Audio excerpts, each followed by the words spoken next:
Chapter 1043. The ground was filled with cracks, and one could even reach in with one's hand. Large chunks of soil turned into sand, and the vegetation on the ground was sparse. It was difficult to see any greenery within 1,000 miles. There was also a sandstorm from afar. That was how Dani felt about the world after her consciousness sank into the Earth's core. The world was about to die, dry and die. At that moment, wisps of red mist rose from her body and merged into the earth fire. The Earth's core was shaking, and the world was singing. It was like a spring flowing into the dry earth. Spores sprouted, greenery was born, and the earth was nourished by clear water. The cracks slowly healed. The world gradually regained some vitality. The Earth's core, the heart of the Earth, was the source of the world's vitality. When the Earth's core began to recover, the magic of the underground fire immediately became condensed. Because the condensation of the earth fire gradually became orderly, the wounds of the entire world began to heal. The most direct manifestation was the sea of smoke thousands of miles above the Earth's core. In the 120-kilometer deep pit created by the first flame, the Earth's core restrained the fire magic, and the lava spewing out of the cracks gradually quieted down. Without the fire magic that continued to surge out from the ground, the lava gradually solidified into a thick layer of rock at the bottom of the pit. The seawater that slanted down was no longer evaporated, and the hemispherical pit with a radius of 100 miles was gradually filled up. The Worldswill extracted the first flame from Dani's body to nourish the Earth's core, and also left behind what she needed according to her request. The sheep's egg was instantly devoured by the first flame. If she did not devour it, she would not be able to complete the top-notch fire wizard's constitution in Valeglia's prophecy. The first flame devoured the sheep's egg, and the Worldswill helped her absorb the first flame, which was of a higher level than the sheep's egg. The world was equal to the first flame, and the Worldswill was almost equal to the first flame's will. Moreover, this first flame belonged to Dani. With her and the world's will's combined efforts, the first flame burned away the impurities in the cells, allowing the genes of the fire element to evolve to a higher level. It was a bit similar to the evil god's reverse evolution. First, determine the goal, to give birth to a child with the bloodline evolution, and then use this goal to fine-tune one's genes to evolve oneself. In fact, Dani had learned this technique a long time ago. Back in Sosros, when she burned the Vajra ancestor's body in the Vajra's cave, she used the dragon's flame to burn herself. This was the most basic directed genetic evolution. Dani, who had burned in the King Kong cave abode once, had a higher level of genes than before she went to Soros. The will of the world exhausted all its resources to bestow the talent of fire creation to her and no one else, because she was the last Valeglia Dragon King, and her bloodline was the pinnacle of the Valeglia civilization. Right now, her genes in the Song of Fire Cultivation had become even more powerful, even higher than the prophesied evolution rate after absorbing the sheep egg. This was because she was modifying her body to adapt to the first flame. The first flame not only returned her the inheritance of her sheep eggs, but also bestowed her with many more things. What a powerful reaction of fire devil power. Deep in the Earth's core, a ball of flames formed the shape of a human face. It was the Light King Lalo. He did not participate in the hunt for the Dragon Queen at all. Therefore, when the first flame broke out, only Lalo the Shadow Demon was burned to death. The King of Light was in the depths of the earth fire and luckily escaped. Dani was worried that the first flame would burn through the core of the earth, so she changed the direction of the first flame. She's using the power of her first flame to nourish the dry core of the earth. Lalo sensed carefully and was surprised and suspicious. The falling speed of the world has stopped, but it's not rising. This is not right. The first flame should be able to bring the world to a higher level. Did we guess wrong before? No. The first flame must be able to pull the world to a higher level. Since it's only stopping the falling of the world, it means that what she created is not the first flame at all. Oh, that's not right either. This energy level is too high. The golden red fire cocoon in the distance made the old fire god tremble in fear. Lalo was born earlier and had experienced the high energy level dimension at the beginning of the world's fall. Even so, he had never seen such a vast power. It should be a high imitation of the first flame. She hasn't even finished chanting the song of fire. Lalo had a realization in his heart. Then he started to retreat because a crack appeared in the fire cocoon, and it started to peel off layer by layer. The Dragon Queen was coming out. He had to run away. The Justice League is finished and wiped out.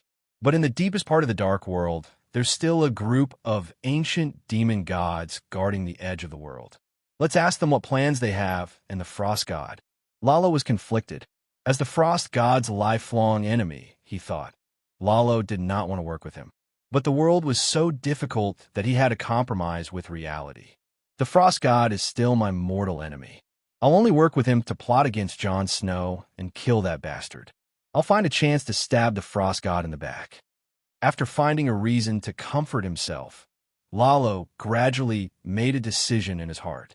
The Shadow Demon was completely annihilated and not even ashes were left. Lalo's power was reduced by 60%. The Shadow Demon had the Song of Law, but the Light King did not. The destiny that was entrusted to Jon became more important. If he could devour Jon, he could at least split out another Shadow Lalo. Gotcha!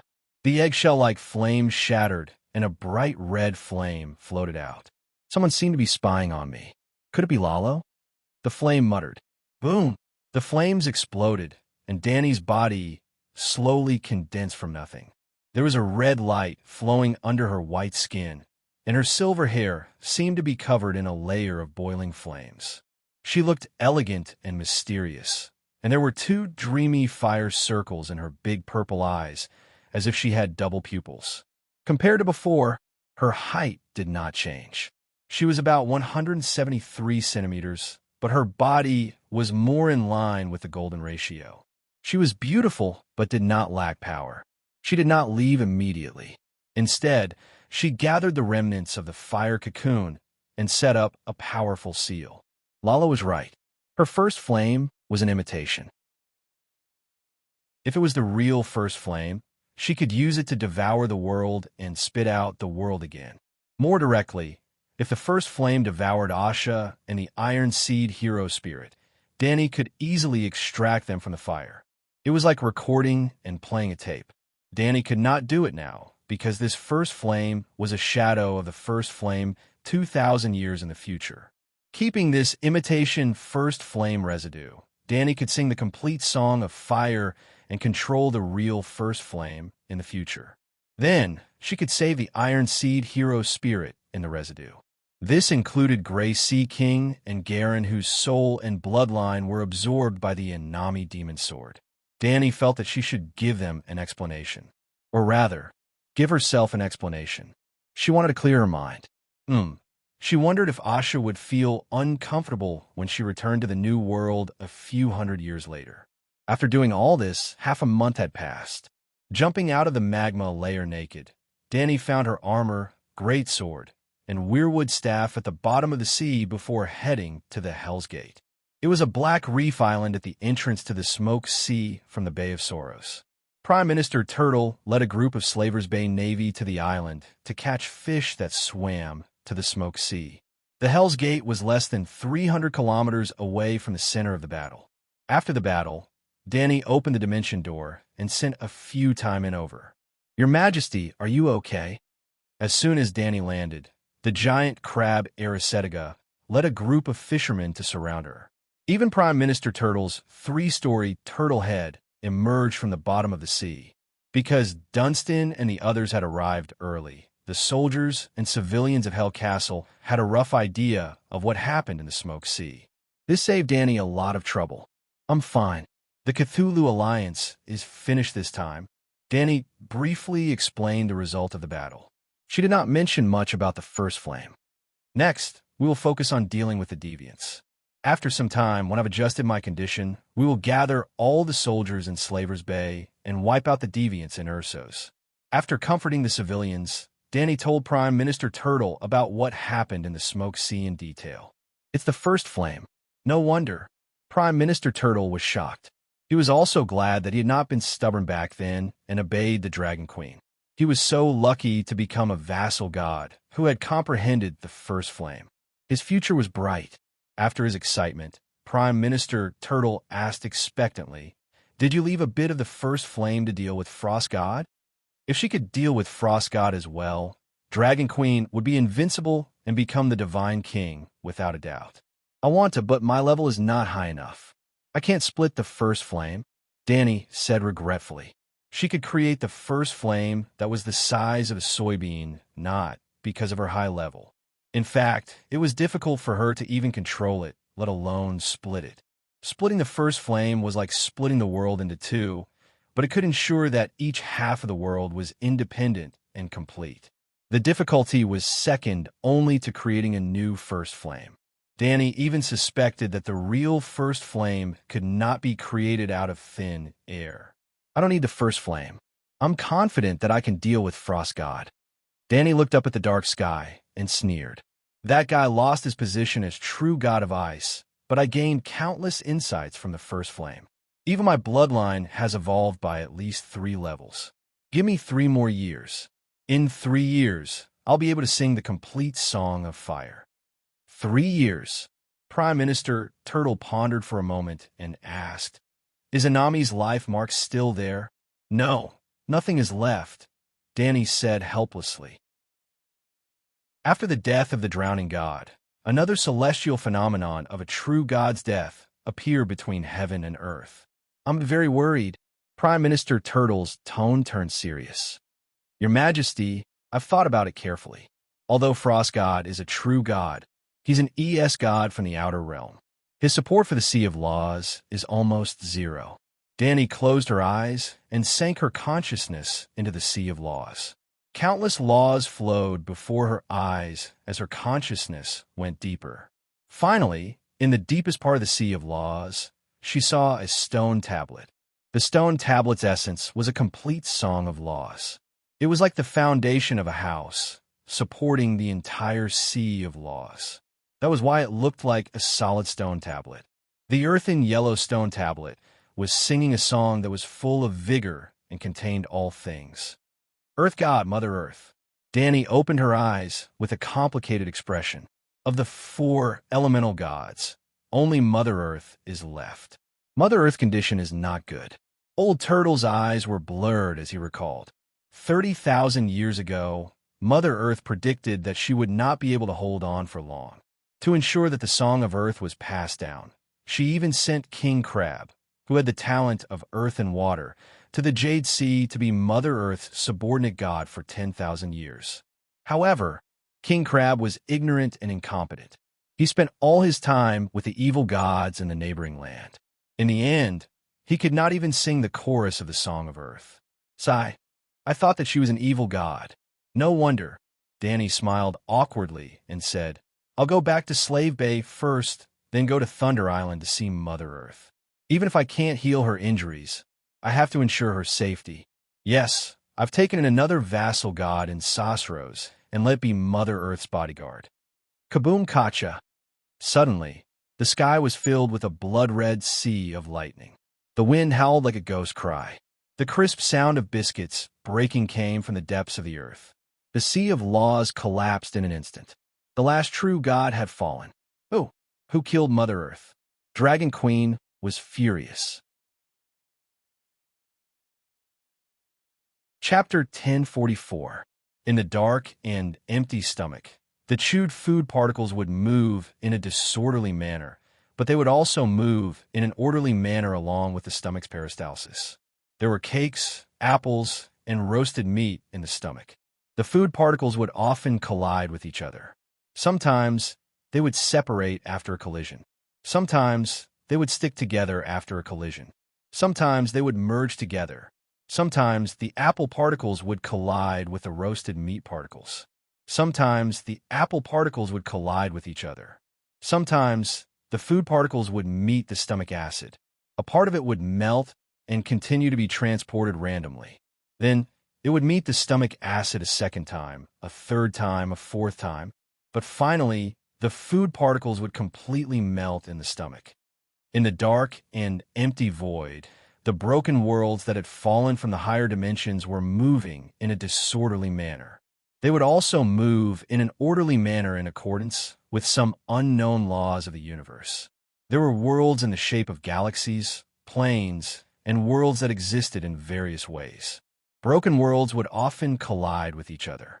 Sometimes they would stagger after a collision. Sometimes they would stick together after a collision. Sometimes one world would merge into another world. Sometimes the astral world would collide with the plane dimensional world. Sometimes the astral bodies would collide with the astral bodies. The broken worlds would encounter white frost. Every time they encountered it, the world's fire would dim a little. They would continue their celestial bodies' movements. Then they would encounter white frost a second time, a third time, a fourth time. But one day, the broken worlds would enter the end of the world in the ice of death. The world of the Song of Ice and Fire was not low-level or ordinary. It had its own characteristics. It allowed the birth of the supreme law of the universe, the Song of Ice and Fire, in the world. Even Danny did not realize how precious this characteristic was at this time. However, the world of the Song of Ice and Fire was not the most special one. Every world, just like every person, had its own characteristics. There was once a world called Ain-Wadad. The fate of the world was very similar to that of Danny's world. They both had great potential, but before their potential could be transformed into strength, they began their journey of falling worlds. The characteristic of Ain-Wadad's world was space-time jump. To put it in simpler terms, it was planar travel. In some novels, plane travel was the protagonist's golden finger. But for Ain-Wadad's elves, plane travel was an inherited talent that was branded in their blood. This kind of bloodline was known as the ancient blood. If Danny collected all the songs of ice and fire in the future, her descendants would have a chance to awaken the Song of Ice, Song of Fire, or Song of Ice and Fire talents. The future Targaryen could also call his bloodline the ancient blood. Unfortunately, Ain-Woodward only had people like Danny, Rhys, and Jon, but there was no Holy Mother Danny who could change her fate. This world continued to fall until it finally entered the ultimate. After that, there were still people from the Ain-Wadad clan who had awakened their ancient blood, and there were quite a few of them. Thus, they had their differences and chose to travel to different worlds. Ain-Wadad was split into two, the Ain-Shitty clan and the Ain-Air clan. Although their clans were separated, they did not lose contact with each other due to the innate ability of the ancient blood. The Elven world, where the Ain-El clan settled, it was as beautiful as the Elven capital, Ternalia, which was blessed by the gods. 2 suns hung in the sky, and in the lush green forest, the lake rippled. Under the sunlight, there were fragments of golden light like fish scales, and the white marble buildings were perfectly embellished in the middle. Dawn, a beautiful girl with pointed ears, leaned on the railing, her eyebrows furrowed as she threw pine nuts into the lake. A graceful woman wearing a crown walked over and stroked the girl's head. She said softly, "Laura, as you can see, Avarak is a handsome, noble, and knowledgeable wise man. In Ternalia, who knows how many elven girls are infatuated with him?" The elven girl, Laura, pouted. "That guy's like a piece of wood. I don't have any feelings for wood." The woman sighed. "Your union is not only because of love, but also because of a more important responsibility. The Ain-Air clan has lost their ancient talent, but we don't know when the next white frost will come. We need your descendants to inherit the ancient blood. In this way, when this world is destroyed in the ice, the clan can migrate to a new world." Laura lowered her head and said sullenly, "Mother, I can open the world gate now. Otherwise, I can leave this world before I die of old age. Then I won't have to marry Avarak." The elegant queen smiled bitterly and shook her head. "But what will happen after you die? 10,000 years, 100,000 years, 1,000,000 years later? Our descendants also need the ancient blood. It would be best if the ancient blood could be passed on from generation to generation, never ending." The girl's mood was depressed. She turned around and waved her hand. When the space gate opened, and one could clearly see the mountains on the other side. This was not a space gate, but a higher-level world gate. On the other side of the gate was another planet. Since I have seen him, I should continue my journey, the girl said as she stepped out and arrived in another world. The wizard world. Before the world gate closed, the elven queen hurriedly reminded, Laura, your ancient blood needs more training. Don't be addicted to only one world. Although the universe is dark and cold, it is vast and boundless with bright stars. The sea of stars is your future. I know, Laura replied casually, and subconsciously raised her head to look at the starry sky. The sky was dark and snow was falling, but it could not block her sight. Hey, there's a big star in the sky. No, it is a shadow. It hasn't solidified yet. Laura rubbed her eyes and said in surprise, There are no stars in the sky now. I am seeing the future. For the elven sages who had awakened their ancient blood, seeing through the timeline and predicting the future was almost instinctive. It was easier than eating or drinking. However, they could not interfere with fate like the three-eyed crow. They were more like Jiu Jian's green dream. The new world is approaching us. The girl looked up at the sky again, and her eyes shone with a strange light. She was amazed. Oh my God, it is so bright. Then Laura turned to look at her hometown, Air. Among the fireflies, it was as dazzling as a bonfire on a summer night. However, the new world that was approaching was as bright as an erupting volcano. Even the powerful Air was just a bonfire, and the new world was as vast as a volcano. The female elf Laura was stunned. How can there be such a bright star? Perhaps it can become the new home of my people. No, I can't be reckless. Father said that the brighter the star, the more powerful the origin power. There must be powerful natives living in that world. Thinking about the history of the elven world and the sorcerer world, the girl's excited heart gradually calmed down. I will first use the astral projection to explore the path and see what races live there, what the geographical environment is like, and whether the people are friendly. Laura made a decision in her heart. She gave up on her plan to wander around and look for a valley that was sheltered from the wind and snow. Her line of sight was locked on the supernova.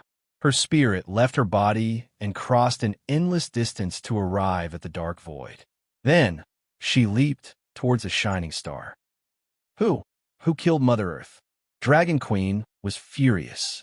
Originally, after absorbing the high imitation first fire, the falling of the world had stopped. However, because the last true god had suddenly fallen, the broken three-wheeled motorcycle that was braking on the steep slope directly broke the brake and stepped on the accelerator. With a hysterical and unstoppable momentum, it rushed towards the abyss at the bottom of the slope. I was worried that someone had lost and attacked Mother Earth. I didn't expect them to be so crazy, Turtle Prime Minister said sadly. Danny pulled out the steel greatsword at her waist with a clang. She said angrily, I swear, anyone who attacks Mother Earth, be it a god, don't even think about living. Even if I have to chase them to the ends of the earth, I will catch all of them, pull out their tendons, and skin them alive. Their souls will be suppressed in hell forever. 3,000 years ago, when Mother Earth was still alive, she said that Mother Earth could last for at least another 40,000 years. I didn't expect her fate to be broken. Turtle Prime Minister said helplessly, You continue fishing here. I will go to the Jade Sea. Maybe she would have to chase the culprit to the ends of the earth. Seeing that Danny was about to leave, Turtle Prime Minister hurriedly called out, Wait, Your Majesty. I have a few brothers and sisters who came from the Rhone River to seek refuge with you. They hope to become your servants. A group of little turtles? Danny stopped in her tracks and asked in confusion. No. Turtle Prime Minister moved towards the depths of the sea. His voice was long and heavy, spreading tens of kilometers away. Splash! The next moment, water splashed up high on the surface of the sea. A large creature swam towards the reef island. Your Majesty, I am Sea Dragon. A red-scaled carp that was as wide as a bed and 5 meters long bowed its head and wagged its tail respectfully. Judging from a voice, it was a female carp. Your Majesty, I am Hammer. A black fish that was as thick as a train carriage shouted. Danny gulped. She couldn't help but think of boiled fish. Your Majesty Danny Alice, I am Water Caltrip. I am willing to serve you. This was a clamshell demon. She wasn't too big, only as wide as the door of the central room. Danny suddenly remembered that when she killed the Crab King, Turtle Prime Minister said that there were still a few sprouts in the Rhone River that survived the battle between Valeglia and Nuenar. When I accompanied the fleet back, the three of them helped to fish. Turtle Prime Minister explained. Turtle Prime Minister was the only one who could borrow the power of the wind god to change the direction of the wind. Therefore, every time the fleet went back and forth, they had to rely on him to escort them. Danny nodded. She left her god's mark in the minds of the three demons. From now on, they could also borrow her wind fire divine art. Your iron seed should be able to adapt to the environment here, right? Stay here for a few days. I have something to do in the Jade Sea. After that, she comforted Dunstan and the others. She disappeared and reappeared at. Why are you hiding here? Danny teleported to the top of King Kong's head. It had been more than 20 days since the meat boat strength. That guy crossed thousands of miles of sea and came to Oldgith. Roar. My lord, I saw the sky in the west was lit up. I was scared and didn't dare to go near. Then I came here. King Kong sat on the Great Pyramid. As it explained, it fearfully glanced in the direction of the land of long summer. Obviously, it was scared out of its wits. You idiot, didn't you sense my presence in the fire? Danny landed on its shoulder and kicked its neck. King Kong was stunned for a moment. It immediately turned over and prostrated on the ground. It said in awe, My lord, you are so powerful. Danny's mood improved. Go to Slaver's Bay. Cooperate with the Megalosaurus and Fire Raven to resist the possible Frost God. At least hold on until I return. Chapter 1045. The Thunder Island in the south of the Barren Land was covered with dense forests. It was in between spring and summer all year round, and was like a big piece of jade in a sea of jade. However, this was all a long time ago. Now it was covered in snow like countless other city-states. The whole world was only left with a monotonous grayish-white color. When Danny arrived at the Thunder Island Palace, it was less than half an hour since the fall of Mother Earth. The dark and gloomy sky was like a big pot covered with a thick layer of ashes that was placed on top of everyone's head. At this moment, the Thunder Island Queen's imperial city was exceptionally lively. Heads were moving and voices were chaotic. Torches came from all directions like a long dragon, shuttling between the palaces like greedy snakes. Finally, they gathered near an altar-like structure in the West Palace. Battle cries, the clashing of swords, the whistling of arrows, the thunderous roars of the gods, and the sound and light effects of large-scale, divine spells. When the Dragon Queen arrived, she was just in time to see the battle between the gods and humans. Thousands of long-legged warriors of the Thunder Island were risking their lives to besiege the army formed by more than 30 demigods. The average height of the people of the Thunder Island was between 1 m and 2. For m, they had long legs and slim limbs. Their skin was brown like oiled teak. The altar was not a high platform. Instead, it was similar to the centaurs. The altar was built lower than the ground. It was 10 feet deep and had a radius of 200 meters. There were steps leading down to a huge pentagram at the bottom of the pit. In the center of the pentagram, a round hole with a diameter of 10 meters was opened. The evil gods rushed out from the hole, trying to escape. Under the command of the general, the guards of the Thunder Island attacked the evil gods who had intruded into the sacred land of the Thunder Island. The long-legged warriors were equipped with armor. The sword-shield soldiers were in front, the spear-wielding soldiers were in the middle, and the archers were 100 meters away from them. They stood on the higher steps and shot wildly at the center of the battlefield. Almost all of the evil gods were hit by arrows and were injured.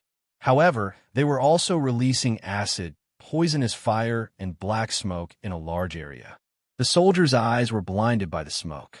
Their exposed skin was festering and rotting. Their battle robes and capes were ignited by the demonic flames.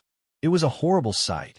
An evil god with a chicken head and a human body was shot in his left eye. He howled in pain and said with resentment, "Bastard, How dare you provoke the gods? I swear, your dynasty has come to an end.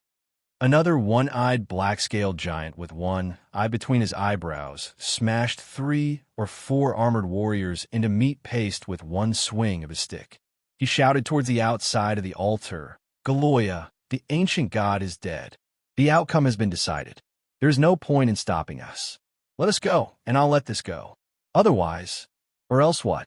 A female voice that could not suppress her anger appeared in his ears. "Otherwise, who are the Black Mountain and the Son of Heaven?" The Cyclops sensed that something was wrong and turned around abruptly, only to see a silver-haired woman in blue and white armor looking at him coldly. "Who are you?" The giant raised his wooden club in front of his chest and became vigilant. The person who came was naturally Dani. When she saw this scene in midair, how could she not understand who the murderer of Mother Earth was? Some of the soldiers outside didn't see Dani, and some saw Dani suddenly appear like a phantom, but they still didn't care. The attack didn't stop. The sky was filled with arrows and steel crossbow bolts, bringing with it a sharp whistling sound. Dani only stretched out her left hand slowly and clenched it in the air. "Kacha, kacha, kacha." The arrows seemed to have hit an invisible turbine blade. Whether it was the hardwood arrows or the steel crossbow bolts, they all broke in the air. The steel was cut into several sections, and the wood and bamboo arrows were crushed into powder, as if they were biscuits in scallion oil in the hands of strongman. This time, everyone was intimidated.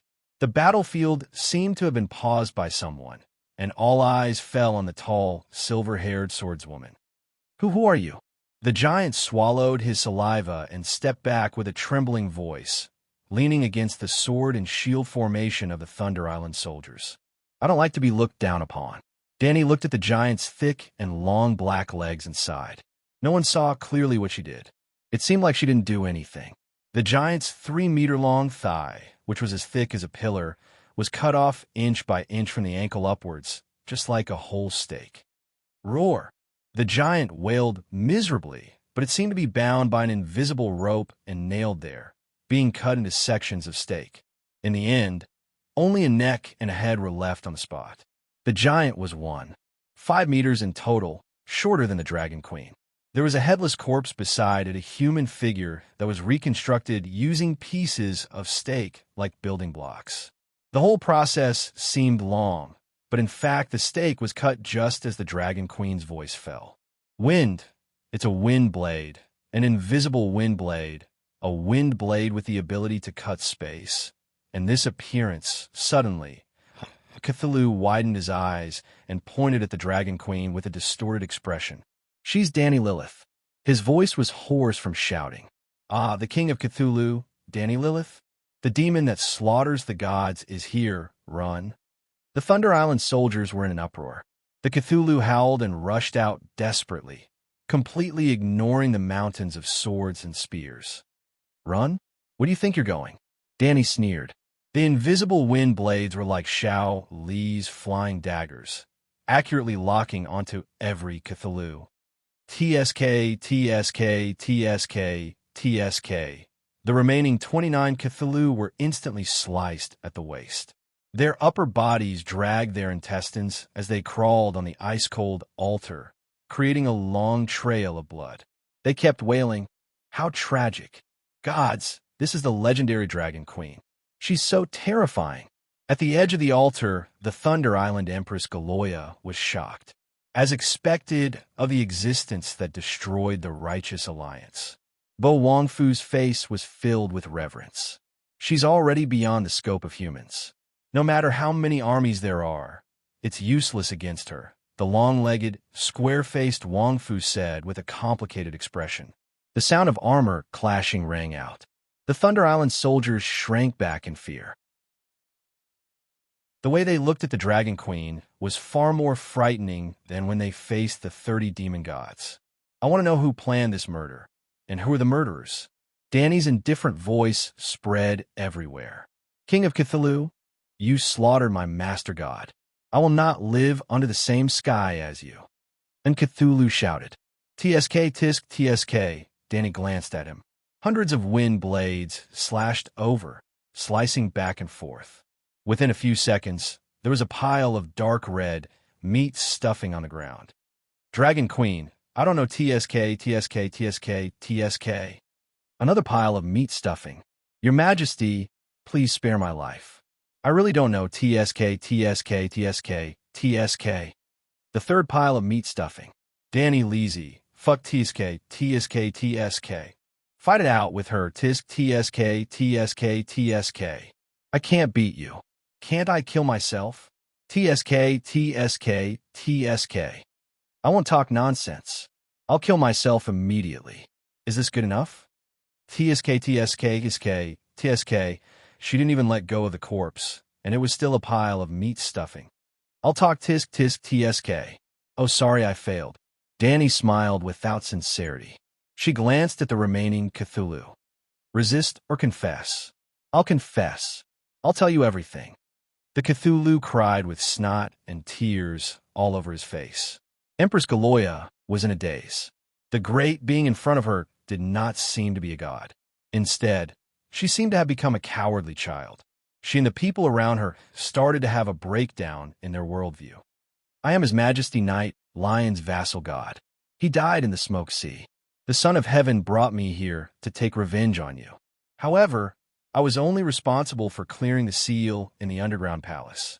I did not enter the residence of the ancient gods at the deepest part. I am Pale Holy Child's vassal god.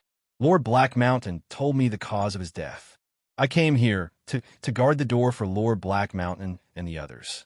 I only know that the masterminds were Lord Black Mountain and Lord Darim. I am the 36th son of Red Bull, Akoin. Father God left Ewell 20,000 years ago. If he were to fall one day, whoever could avenge him would be able to obtain his bull's head mountain in the dark world. Lord Black Mountain told me that killing the ancient gods would send you to hell, so I came. However, I was only responsible for breaking the seal and clearing the guards in the underground palace.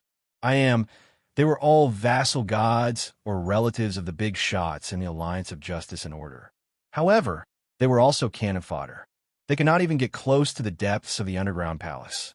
They did not even know who had murdered the ancient gods. In reality, there were more than 30 evil gods who came to kill Mother Earth. Those who were proficient in flying and escaping had already escaped. They were unlucky. They could not fly and were stopped by the guards. The Son of Heaven is still alive? Danny frowned as she pondered. With a wave of her hand, thousands of wind blades appeared out of thin air. They rose and fell suddenly. At this moment, the Thunder Island Empress in an emerald green cape walked down the steps with two fully armed royal husbands. I am Galoya. Greetings, Your Majesty. Danny rise. She took the initiative to bow. It was also the first time in her life that she bowed to a living person. It cannot be helped. 60 meat stuffing was still emitting white smoke. She had heard the Dragon Queen's words earlier. She did not like being looked down upon. Galoya, on the other hand, was a pure-blooded Thunder Island person. Just her pair of long legs was 3 meters tall. How many evil gods have escaped? Danny waved her hand casually, gesturing for Galoya and her royal husbands to rise. She was not very enthusiastic. The Thunder Island Empress's main wife was a Thunder Island person who controlled the Thunder Island army. The concubine was from the Barbarian Bow royal family, who commanded the fleet. The long-legged royal husband was the one who answered her. After the phenomenon of the true god's death appeared, we immediately noticed that the entrance to the underground palace at the center of the altar was occupied by outsiders. When the soldiers went in to check, a black shadow darted out. It was too fast. No one could see how many gods and devils there were. However, when the second wave of evil gods flew out, we counted them clearly. There were 7 demon gods in total. The ballista even shot down one. The long-legged royal husband pointed to the west. They landed below the wall.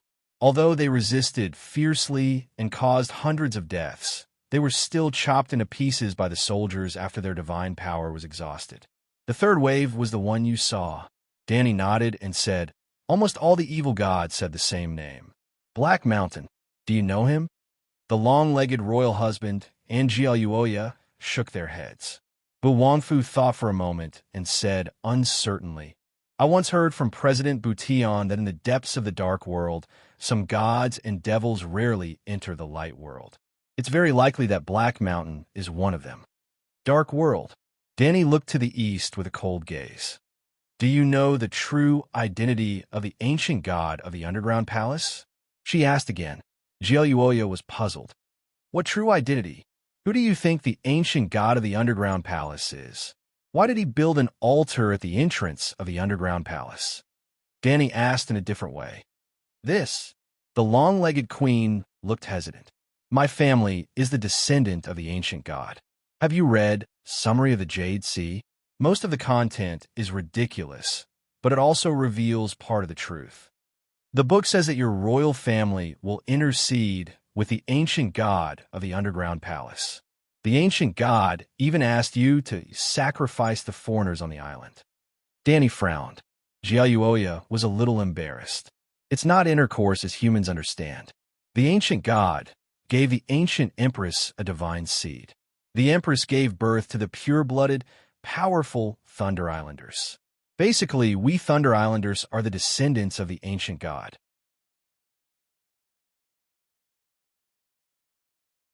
Chapter 1046. Danny came to the secret chamber of the underground palace for the second time and saw the familiar exorcism circle. However, last time it was a spiritual projection, but this time it was the real person. Up, down, left, and right, there were stone walls on all sides, and the corners and the top were covered with a thick layer of withered moss. The floor was soaked with water, and now it had solidified into a hard and smooth ice stone road. Danny felt like she had entered the intestines of a dark beast. The underground palace was dark and gloomy, without any light, but there was chaotic magic power seeping out from the stone walls, and strange sounds were constantly in her ears. It was illusory like catkins by the river. Once you try to listen carefully, the chaotic magic power would merge with your spiritual power like sugar and water, and then flow back into your mind through your spiritual power, and finally contaminate your soul. This was the terrifying plague of the ancient gods in the underground palace of Thunder Island, also known as Whisper of the Evil God. Long before the human civilization was established, the underground palace and the city ruins near it had already existed. In the recent 10,000 years, countless forces and adventurers had tried to explore the secret of the underground palace, but no one succeeded. They seemed to have become food in the stomach of a ferocious beast. Except for the ancient queen of Thunder Island, no one could return alive from the depths of the underground palace.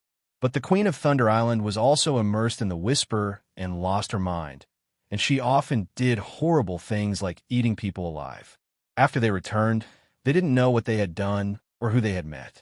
Powerful sorcerers like Kuei, Shi, and Bution, who set up the seal for the underground palace, only dared to build the sealed door on the periphery. At this time, Danny was listening carefully and collecting every strand of chaotic soul power in the passage. She felt that those voices were trying to tell her something. This was not an illusion, and she was not bewitched by the whisper of the evil god. Back then, she was only a dragon spirit, and she was not afraid of the magic power contamination of the true god level. Not to mention that she later obtained 80% of the Green Prophet seal and washed her soul and body in the first fire.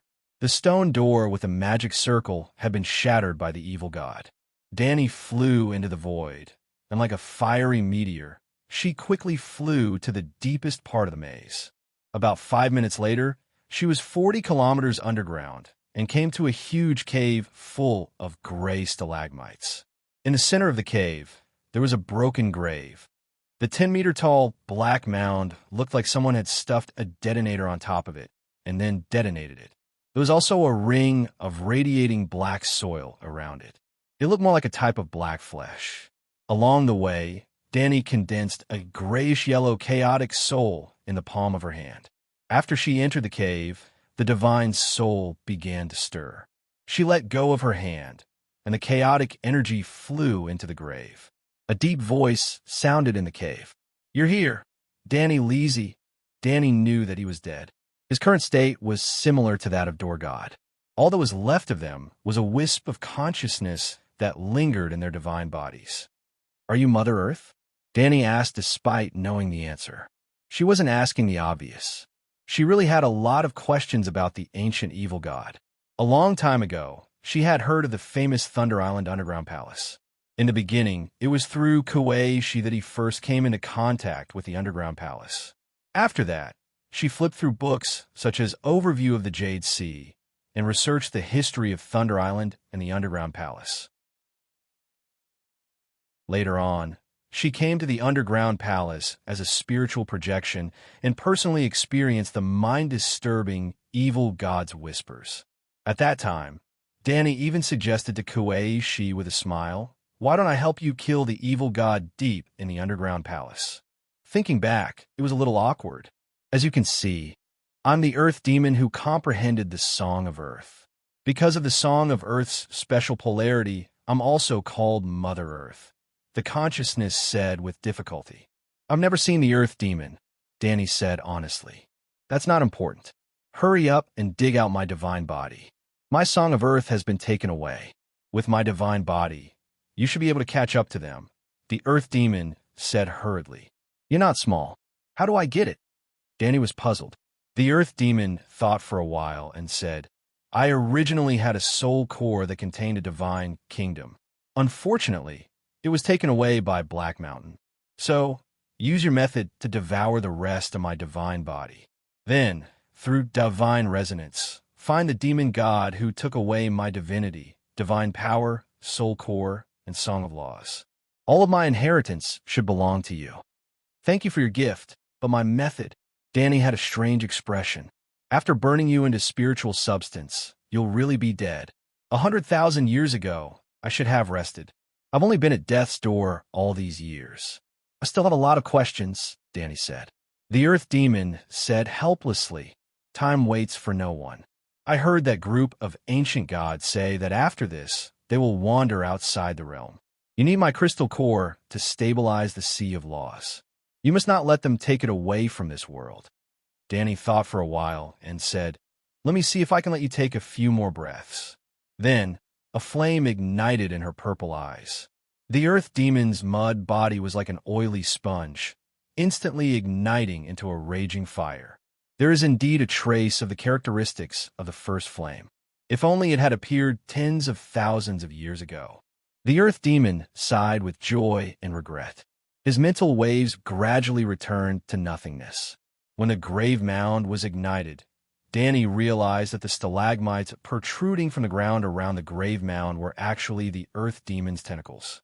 As the stalagmites at the entrance of the cave were burned to ashes, Dani saw countless skeletons in the deep pits left behind by the stalagmites. They were all explorers who had lost contact with the underground maze. These ancient gods, each and every one of them likes blood sacrifices so much, Dani sighed and searched around. She found a stone tablet with words so ancient that she could not recognize them at all. She casually recorded the inscriptions on the tablet and flew all the way back. The underground maze of Thunder Island was a maze with a radius of hundreds of kilometers. The whispers of evil God could be heard in all the passages. In other words, other than the passage she came from, Dani could also go to other passages to search for the Earth Demon's chaotic divine power. Divine power contained the power of the spirit. She was extremely fast. She circled around the underground maze. When she returned to the surface, she collected a mass of chaotic divine soul again and used the Earth Demon's own divine essence to endow it with a spirit. A new Earth Demon's remnant soul was born. "You're Dani Lilith. You're finally here. I think I've seen you before. But that's not right. I remember. The Earth Demon was a little stumped. "Forget it. That's not important. Dani Lilith, go." Dani took out a mass of divine essence with a wooden face. "Ah, you've already absorbed my divine body?" The Earth Demon was a little confused. However, he was no ordinary person. He quickly figured out the reason for this through his own state. "Good technique. Fire creation is too powerful. No wonder the gods covet it." The Earth Demon sighed. After fusing with a certain amount of the Earth Demon's divine essence, Danny could vaguely sense the location of her target. The waves emitted from it could slightly resonate with the Earth Demon's divine essence. However, this was the first time Danny tried this method of sensing. She could not lock onto the target's spatial location. She could only fly quickly in that direction while familiarizing herself with the divine essence's resonance. When you were in the underground maze, you seemed to have lost your mind. How did you know about the outside world? She was multitasking. The Earth Demon sighed. I was severely injured in the world pendant. My divine soul fell into a deep slumber, and my divine power leaked out. My divine body can only act on instinct. In order not to affect the survival of the creatures on the surface, I left the continent and came to the Thunder Island. I even built an underground maze to seal myself in. However, I didn't completely cut off my connection with the outside world. When you chant the Weirwood Song of Wind, you can listen to distant information from the wind. I have the Song of Earth. The Earth can also bring me fresh information. What's your relationship with the Thunder Island Empress? Why do people call you Mother Earth? With all due respect, you seem to be very evil. You're like Mordor. The Earth Demon was not ashamed or embarrassed. Instead, he said calmly, I know what you're thinking, but I'm a demon god of the dark world. Everyone is like that. It's only because you're a human that you feel that our behavior is abnormal. If one day, the food that you humans eat, such as chickens, ducks, pigs, and cows, becomes a divine spirit with the same status as you, they will also feel uncomfortable with your behavior. Oh, that's true. Danny thought of the Turtle Prime Minister's group of followers. Letting the fish to catch their own kind for the humans to eat seemed very evil. Do you know Greenhand Garth? He's my priest. This was a bombshell. Danny was shocked for a moment. I see. The polarity of your Song of Earth must be related to the nurturing of all creatures. Yes, the polarity of my Song of Earth nourishes all creatures. The Earth Demon sighed and continued. I know the description of me and the Empress in the Human's Jade Sea overview. It said that I and the Thunder Island Empress had intercourse and gave birth to an evil baby. That's wrong. I only instinctively summoned the Thunder Island Empress into the underground maze and left the seed of divinity in her womb. When she leaves the underground maze and intercourse with her husband, she will give birth to a girl with my blessing. The girl will be the Thunder Island Empress and have the king's blood. When she dies, my divinity will bring her bloodline into the earth and be absorbed by me to extend my life. Very evil, as expected of a dark demon god, Danny said bluntly. The Earth Demon explained, I'm not afraid of death. It's simply torture and humiliation for me to live on like this. But I have to live. I have to live to wait for Locke, for you to be born, or for the world to lose all hope.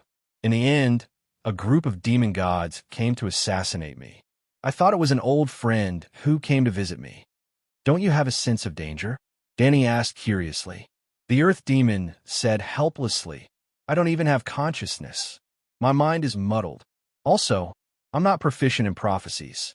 For example, I once thought that Lalo would devour you and the Savior, master the power of ice and fire, and become the world's first divine king and the final savior. Who knew that he was no match for you? To be honest, I've always seen you as Lalo's chess piece. If I knew you would have today's achievements, I would have chosen you as my successor earlier than Oldwood. Unfortunately, at that time, I even predicted that I would be able to live for at least a few thousand years. Who knew that I wouldn't even be able to see the sun of the next era? Danny's mouth twitched. She didn't know what to say. After a long time, she asked again, who are the old friends who murdered you? What are their ultimate moves? How should I guard against them? That group of bastards. Old Demon was full of resentment as he introduced the several leaders of the group. Whoosh! The next moment, Danny locked onto a target and appeared in a palace in Asha. Boom! The shadowy Asha exploded into fireworks.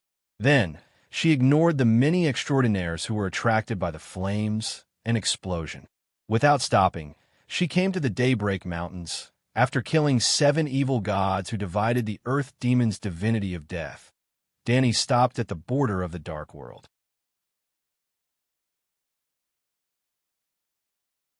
Chapter 1047. A month after the fall of the Earth Demon, at the border between the Dark World and the Outer Realm, on the summit of the Lone Peak, there was a blazing fire, as if many suns were resting on it, dispelling the darkness and coldness within 100 kilometers. Looking from afar, one could vaguely see the shadow of a person in the fire, and there was also the sound of hammering coming from inside. What is she doing on the sacred mountain? 3 dark creatures hid in a crack in the ground, carefully peeping at the sun on the summit. Seems like she is forging a powerful artifact. I once saw the 5-colored light piercing through heaven and earth, the demon in human form said.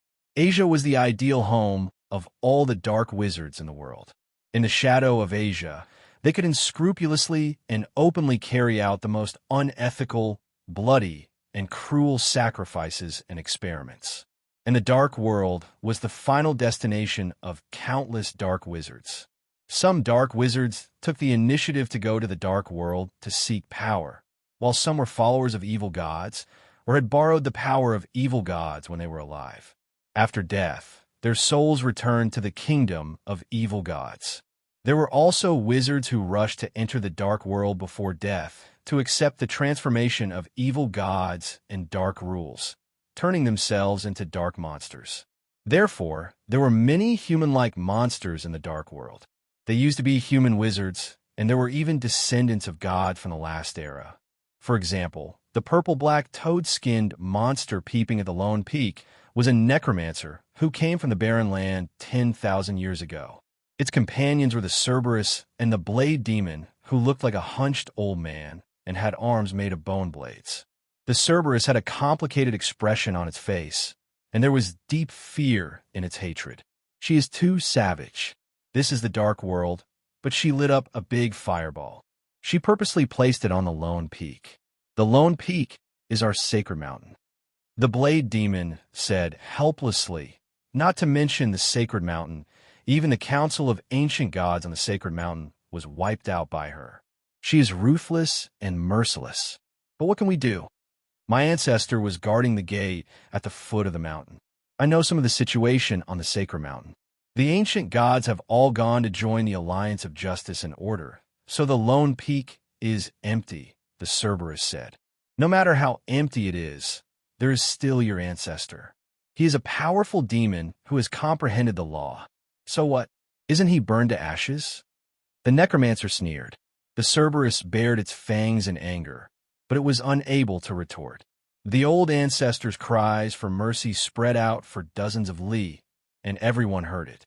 The woman's disdainful snort of trash also spread far and wide in the quiet plains at the foot of the mountain. It's not like there are no powerful demon gods besieging her, the necromancer sighed and said. Not only do we dislike her arrogance, but some of the surviving ancient demon gods also can't stand such naked provocation. However, they were furious and attacked with torrential demonic flames. But after a series of mournful howls, they could no longer walk down the lonely peak. That woman is too scary, the necromancer said in awe. She's a living person from a world of sunlight. Why would she come to the world of darkness to cause trouble? Cerberus asked curiously. After the Righteous Alliance collapsed, Lalo was unwilling to admit defeat. He joined forces with Black Mountain, Tianzi, and a bunch of other reclusive demon gods to slaughter the last true god. The world was slipping uncontrollably into the abyss of destruction. The woman was furious and chased them all the way to the edge of the Dark World. I heard that some big shots saw that they couldn't hide and directly fled to the Outer Realm. Blade Demon said. Cerberus said in disbelief, the Outer Realm is a void. It's easy to leave, but hard to come back. Is it necessary? The Dark World is so big, where can't they hide? I'm not sure. It seems that the woman has a way to locate their tracks. Blade Demon shook his head. Those big shots from Black Mountain deserved it. What good would it do them to kill the only true god? Now, not only are there 10,000 years of cultivation gone up in smoke, but they also implicated us. Cerberus complained. The necromancer said, the Righteous Alliance was completely annihilated. So many big shots died. Every big shot is not alone. They have their own gods, friends, and children. Just like the son of Night Lion, the Tianzi of Dawn Kingdom. Shouldn't he take revenge for his father? The Tianzi also has sons and grandsons. They want revenge, but they can't beat her. Since that woman wants to save the world, they will destroy the world and let her feel pain and helplessness. In addition to some benefits, killing the last true god is simply a matter of course. Moreover, that woman is going to direct the long night of the gods. In the battle at the Yin Sea alone, one true god and more than 300 powerful demon gods died. What does that mean? It means that the prophecy of the gods was not wrong. That woman is the terminator of the gods. If we don't act now, after she passes the long night and summons the sun again, do you think she won't purge the big shots of the dark world? The demon gods must have sensed the danger, so they took the risk and directly pulled the world into the dark and cold abyss. But they still died. The gods wanted to avoid the long night of the gods, but in the end, they brought their own destruction. Does this count as the gods themselves pushing the long night of the gods to come? Blade Demon said awkwardly. Hearing this, the necromancer and Cerberus were also very embarrassed. Rustle. In the silence, the soil on the ground suddenly trembled. Under the vigilant gaze of the three demons, a tentacle that looked like a black tree root drilled out. Earth Demon? Who are you? Why are you here? Blade Demon asked. Brother Johnny, it's me, the tentacle said. It's Stone Whisker. Cerberus sighed in relief and explained to his two companions, I'm a friend. When we were young, we ate people under the sacred mountain together. I didn't know you were here. I just came down from the sacred mountain and heard Big Brother's voice when I passed by. The tentacle said, Came down from the sacred mountain? You joined that woman? The three demons exclaimed. No, Danny Lily's show. The Cerberus hurriedly rushed forward. One of its heads bit on the tentacle, while the other head looked around with fear and alarm. The third head cursed in a low voice. Are you looking for death? How dare you call out that Fear Demon King's name directly? If she senses it and comes over, we'll be dead for sure. Blade Demon also trembled. That woman's name must not be mentioned. Otherwise, this month, many big shots died without knowing why. Don't you know? That name is cursed. Whoever says it will die. Necromancer said with difficulty. Chi-Chi. Another black, root-like tentacle drilled out of the ground. Earth Demon Stone Whisker was displeased. What are you talking about? Those big shots were... Cerberus leapt forward again and bit the tentacle, begging, Brother, Big Brother is begging you. Can you not say that name, I'm scared. Chi-Chi. A third tentacle drilled out and spoke helplessly. Brother Chong, let me go. I won't mention Danny again. Cerberus had no mouth to speak, so he could only wink. Chi-Chi. A fourth tentacle drilled out and spoke. That woman, I understand, that woman. Cerberus finally let go. There's no curse. That woman was able to find the big shots because they divided up my ancestors' divinity, divine power, soul core, and song of laws. In truth, she's gentle, kind, and polite, a good person. Stone Whisker sighed. So that's how it is. The three demon brats suddenly realized, then looked at Earth Demon in disbelief, exclaiming, You really joined her? I wanted to, but she didn't want to take me in. Earth Demon sighed in self-pity. Cerberus' face twisted. Do you even know what's right and wrong? Do you have any integrity? Big Brother, do you know why I immediately rushed over as soon as I heard your voice? Without waiting for Cerberus to answer, Earth Demon continued. Because you're my brother, I thought of you first when something good happened. What good thing? Cerberus asked curiously. I want to join that woman, but she thinks I'm not vigilant enough and wants a Cerberus to guard the door. Since you're not willing, I'll find someone else. Don't, brother. I'll go. I'm willing to guard the door for the Almighty Lord. The Cerberus took another step forward. One of its heads bit on the tentacle and shook it vigorously. The other two heads said excitedly, Good brother, you are my blood brother. I will remember this kindness for the rest of my life. Bastard, do you even know what's right and wrong? Do you have any integrity? Blade Demon cursed with righteous indignation. A wise man submits to circumstances. I want to be a wise man. Cerberus raised his head and said, That woman killed your ancestor. Do you want to be a traitor? Necromancer was full of resentment. If my ancestor knows that I've surpassed him, he'll definitely smile in the underworld. I'm afraid not. Earth Demon shook his head. Why? Your ancestors' blood, divinity, and 3 laws were drained by that woman. If you're willing to join her, she'll give you all those things. Your ancestor definitely won't be willing to be devoured by a junior. Earth Demon explained. Cerberus' 6 eyes were shining, his voice trembling. He prostrated himself on the ground facing the holy mountain and kowtowed again and again. Danny Lilith, my lord, thank you. I swear, I'll be your dog forever. Why did you call her by her name? Earth Demon was surprised. If I don't call her by her name, how can she feel my sincerity? Cerberus said matter-of-factly. Necromancer's face changed. He asked in a low voice, Brother Earth Demon, does the Almighty Lord need a butler? I was a wise and mighty king back then. Blade Demon's eyes widened. He pointed at his companion in disbelief. If possible, I also want to be a hero. Being a hero is better than hiding like a mouse. Necromancer said helplessly. Earth Demon shook his head. I only spoke a few words with that woman. I can't represent her, let alone help her recruit a butler. How did you meet her?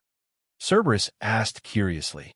I was originally serving His Majesty Black Mountain on the Holy Mountain. Then she came. Because of Earth Demon's identity, I was lucky enough to survive. Well, you may not know, but the true god who died before was Earth Demon's ancestor, Mother Earth. Oh, it's 9 feet tall and 8 feet long. Its fur is glossy, and it's even dyed with a strand of blood-red demonic markings. Not bad. Its bell-sized eyes are filled with malevolence and malice. Good. Its teeth are sharp like daggers, and it can crush an iron sword with a single bite. On the peak of the lonely mountain, Dragon Queen threw her iron hammer aside. Like an old farmer in a cowshed, she carefully looked at the guard dog who volunteered himself. Wong Kai, you're accepted.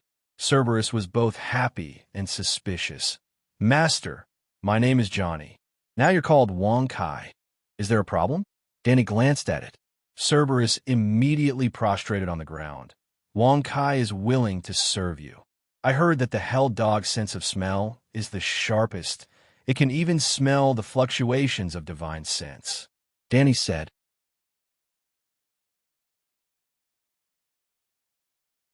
Chapter 1048.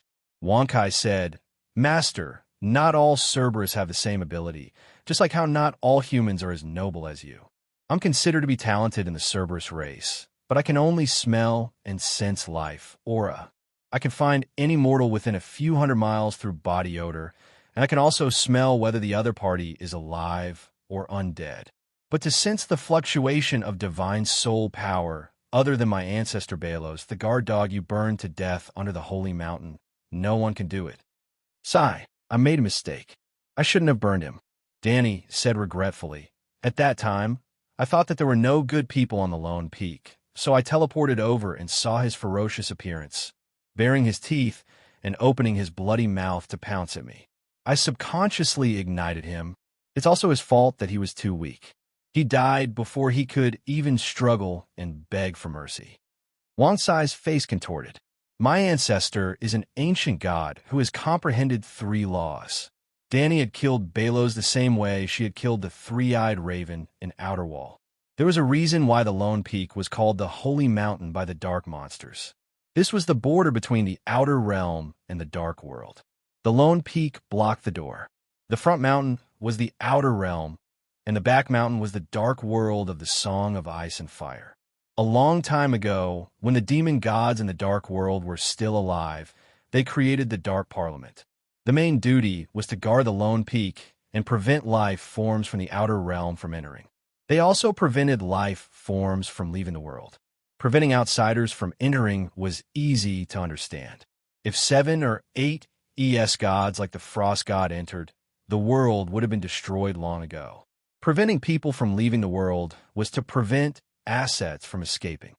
Just like now, Danny had chased him to the edge of the Dark World, but she still let Tianzi escape with the Earth Demon Core. Losing 1 or 2 ordinary people was almost no loss to the world. But losing a true god who could chant the Song of Laws, or losing people with special bloodlines like Danny and John, the world's loss was too great. The Lone Peak and the Dark Parliament were equivalent to the Sanctuary and the Three-Eyed Crow in the Far East. However, the times had changed, and the responsible demonic gods had all died. The Dark Parliament had changed its name to the Ancient Gods Parliament, and the responsibility of guarding the border had been completely forgotten. That Balos, in name, was the guard dog of the Holy Mountain, but in reality, he was a police dog at the border gate, guarding against evil beings from the outer realm. He also prevented the songs of laws, precious bloodlines, divinities, and other high-energy substances from flowing out. Danny didn't know about this at first, and at that time, Tianzi was running away. She was burning with anger, and the three-headed dog didn't know what was good for it and came over to bite her. And then, seeing that Dragon Queen's expression kept changing, Wang Kai said carefully, "My ancestor, Balos, comprehended a law of smell called God's nose. He can smell the difference in smell, mental power, divine power, and life aura. As for me, I'm just an ordinary three-headed hound. I can only sniff out scent and life auras, but I'll work hard. I believe that one day, I'll be able to awaken my ancestor's bloodline and inherit his songs of laws." Danny tilted her head and looked down at the three-headed dog onto the stone chair. After a long time, she said, "I can give you a chance, but if you can't even become a demigod, I can only extract your blood and refine your soul, and then look for the second-generation Wang Kai. Extract my blood and refine my soul?" Wang Sai's hair stood on end, and it was puzzled. Danny flipped her wrist, and a sparkling red blood ball appeared in her palm. Wang Kai took a look, and its heart was filled with endless desire. "This is so." Danny flicked her finger, and the blood ball split into three, landing in between the eyebrows of Wang Sai's three heads. "Ah, this is the power of my ancestor. Thank you, Master, for your reward." Wang Kai howled and was wrapped in the blood cocoon, starting the evolution of its bloodline. Not long after, on the peak of the Lone Peak, there was a clanking sound. Another 7 days passed. Boom, caw, caw, caw. The sun that was as big as a house suddenly exploded, and hundreds of fire crows appeared in the splashing flames. As the sun turned into fire crows, the sky around the Lone Peak was covered in darkness again. At this time, Wang Kai dared to open its eyes and went to the forging table in the center of the sun. "Master, is the divine weapon you forged this water jar?" Disappointment flashed in its eyes. "This is a water jar?" Danny lifted one of the copper cauldron's legs and knocked on Wang Sai's head 3 times. "This is the three-legged, two-eared God King cauldron, an existence that will bear the lost sea. There is no divine weapon stronger than it in this world." Wang Kai was hit until it saw stars, and it lay on the ground for a long time before it could catch its breath. "It is indeed a good divine weapon. It has a soul attack, and it seems to be able to suppress the divinity in my consciousness." "Have you mastered the soul search technique?" Danny asked. After obtaining all of Balos' divinity and the three-headed dog ancestor's blood essence, Wang Kai became a demigod as expected, and its height and size increased by more than 3 times. Standing on the ground, it was almost as big as a 3-story villa. After that, she even sealed a part of the law of the divine nose deep in its soul. At every moment, it was comprehending its ancestor's law, and at every moment, its dog nose was evolving. "It's a little difficult. If you give me another 100 years, I should be able to know, not 100 years, not even a day." Danny carried the copper cauldron and jumped on a Wang Sai's back and said, "Go to the outer realm now and find traces of the Son of Heaven. I want the Earth Demon Crystal Core to complete the last step of forging the God King cauldron." Wang Kai was shocked. The outer realm is the outer realm, and the law is completely different from our world. What if we meet ES God or get lost in the outer realm? Cut the crap. Danny carried the 3-legged cauldron again and smashed it on Wang Sai's tofu waist. Oh, the 3-headed dog howled and ran down the mountain like a gust of wind. Endless darkness. Other than the darkness, even the law sea was starting to thin. There was a wet swamp under their feet. There was no water, but the soil was very like a sponge. Danny and Wonkai had been in the outer realm for half a month. They had found the Son of Heaven's aura a few times, but the Son of Heaven was very vigilant. Every time, Wonkai would lose track of him in a distorted space. I heard from the ancestor that the law of the outer realm is different from the main world, and the characteristics of matter are also distorted. For example, the soil under our feet is not mud at all, but dark sediment.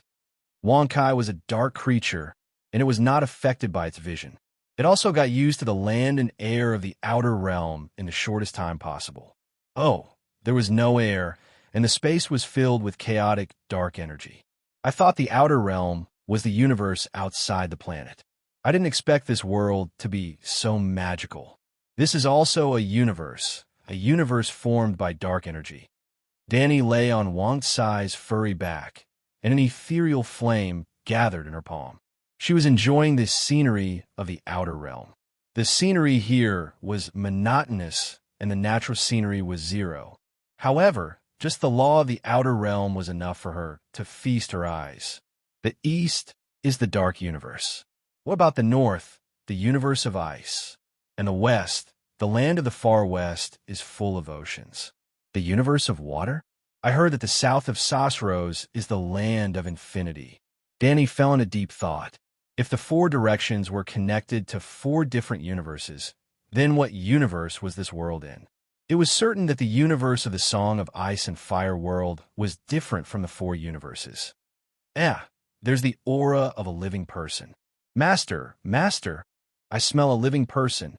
Wonkai barked excitedly, interrupting Dragon Queen's reverie. A living person is not the Son of Heaven. Danny turned over and sat up. What a big three-headed dog. A clear and melodious female voice sounded in front of her.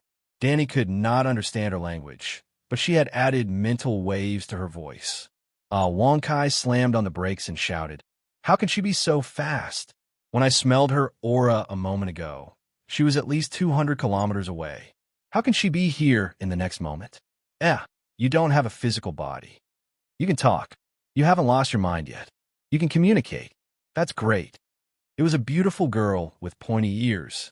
Her face was delicate, and her silver hair was draped over her shoulders. Her tight, leather armor accentuated her curvy figure. When she smiled, there was a dimple on each of her cheeks. Not only can it talk, but it also has a master. Danny jumped on Wonkai's head and stomped her feet. Wonkai crawled on the ground. You're human too. You're so beautiful. Why didn't I sense you before? The girl's expression changed several times. First, she was envious. Then, she came back to her senses and began to be alert. You're immortal. It would be strange if you could sense me. By the way, are you an elf? Danny sat on the dog's nose. The flame in her hand suddenly expanded. The elf girl's body was like a 3D projection that was disturbed. Ripples appeared on her body. The elf girl looked at the fireball floating in the air with longing. She hesitated and said, "I'm the elf princess of Ainair." "You said mortal. Aren't you immortal?" Danny turned on her Holy Mother Danny mode and gave a smile that could warm anyone's heart. She explained sincerely, "I'm immortal, a human. It's just that this is the dark universe. There are many powerful monsters with twisted minds. You're just a mental projection, but I came into this universe with my original body. In order to not attract attention like a torch, I deliberately used divine spells to hide my presence. Even ES God won't be able to discover me on the back of the Cerberus." The girl was indeed infected by her smile. Half of the alert on her face was gone. "Are there gods in your world? How do you define gods?" She asked a question that surprised Danny. There was a lot of information hidden in this sentence. Danny was not stupid. She quickly thought of something. There are no gods in your world. Have you never seen a god before? The elf girl's eyes flashed. My father lived for 500 years. In the eyes of mortals, he's a god. Danny smiled with a sense of superiority. Wonkai, how old are you this year? 2,200 years old? 300 years old? I can't remember, Wonkai said in confusion. Are you a god? Danny asked again. I'm just a minion. I was lucky to meet my master. The elf girl puffed up her cheeks and said with some dissatisfaction, "My father didn't just live for a long time." Danny nodded. Living as long as the heavens is the most inconspicuous feature of a true god. What is a true god? The girl asked immediately. Danny was a little hesitant. Obviously, this female elf came from an alien world. She might be preparing to explore the world of ice and fire because this place was very close to the lone peak, only a few 100,000 kilometers. Don't think that a few 100,000 kilometers is very far. Think about the distance between Earth and the moon. If an alien came to the moon, wouldn't you feel nervous? Now, the alien was asking, what is the strongest weapon on Earth? How should Danny answer?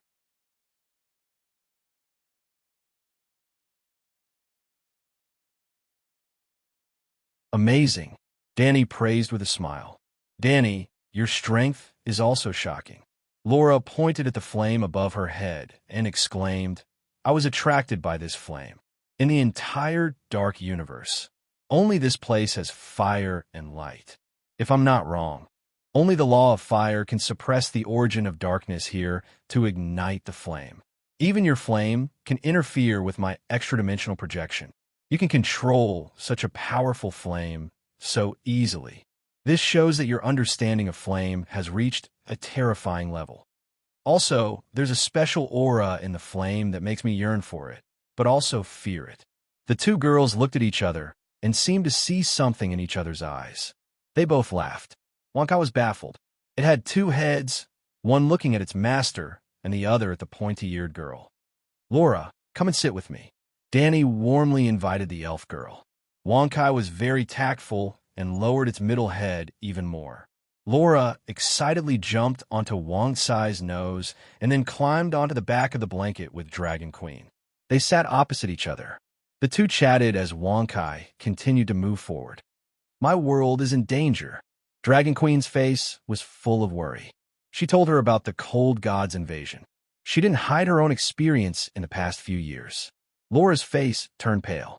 She said in horror, the cold god can casually release white frost that can freeze the world. White frost. Danny was stunned. She did not expect that the female elf would only be sensitive to the unremarkable forbidden spell, white frost, after all the legendary stories she had told her. The cold god can only gather the power of ice from other areas. It can't freeze the entire world. If there is white frost here, the temperature of other places will increase.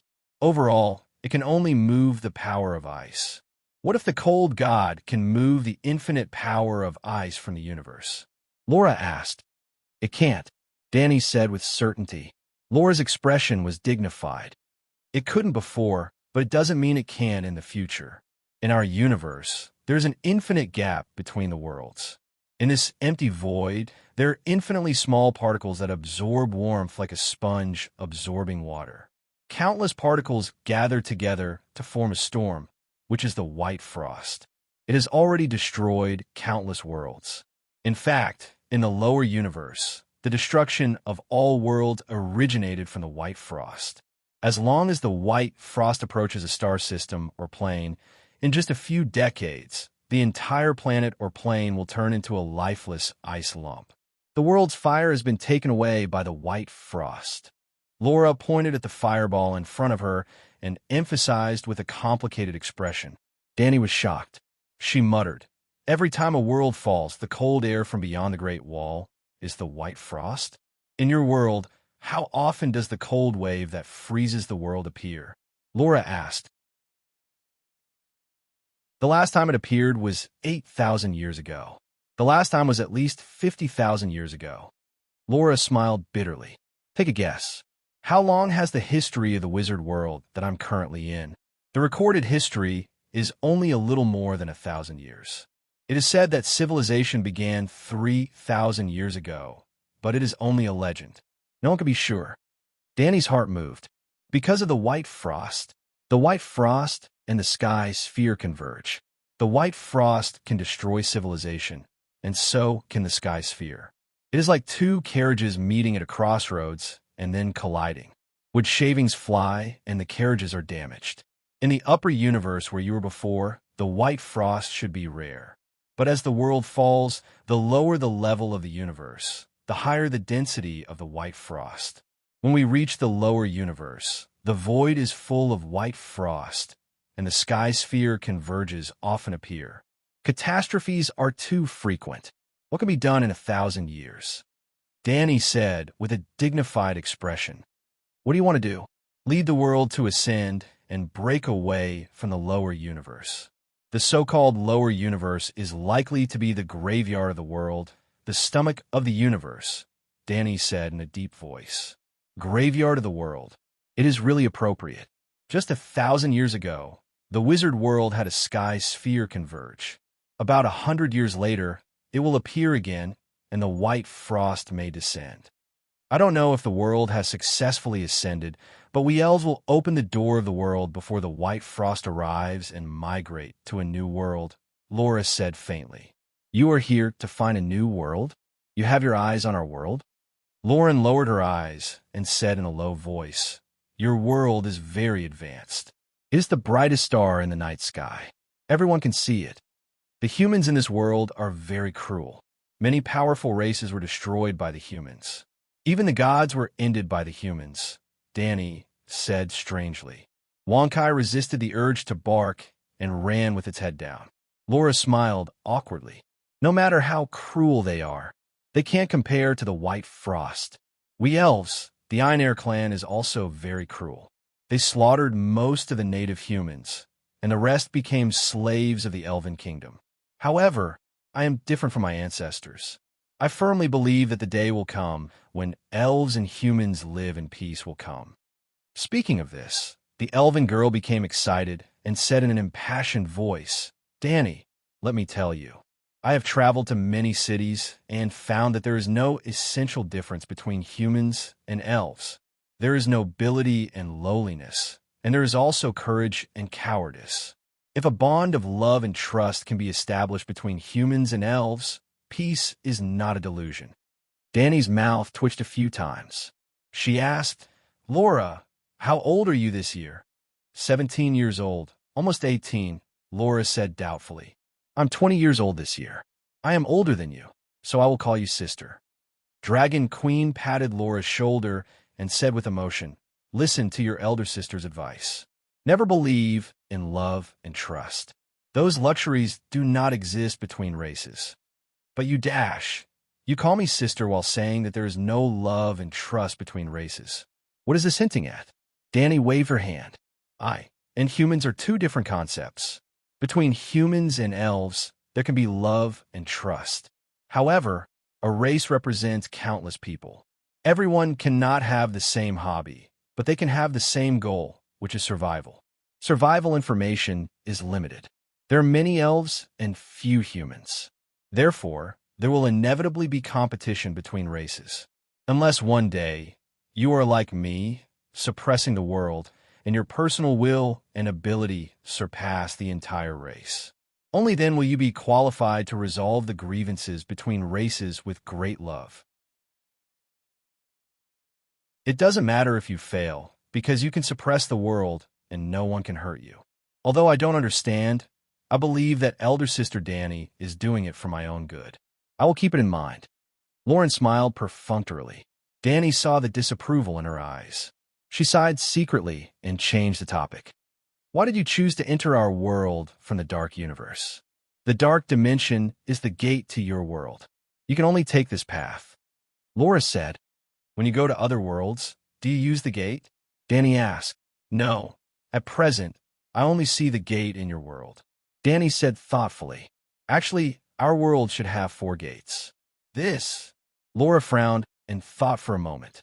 She said tentatively, Perhaps, after entering the inner part of the world, I can sense other entrances. I can even use your world as a springboard to find a higher-level universe and world. Your talent. Danny was itching and said tentatively, Blacksmiths teach carpenters how to forge, and carpenters teach blacksmiths how to do carpentry. Blacksmiths and carpenters don't lose anything. Instead, they gain a unique skill. Blacksmiths and carpenters are not in the same city, so they won't compete for business. Laura, what do you think?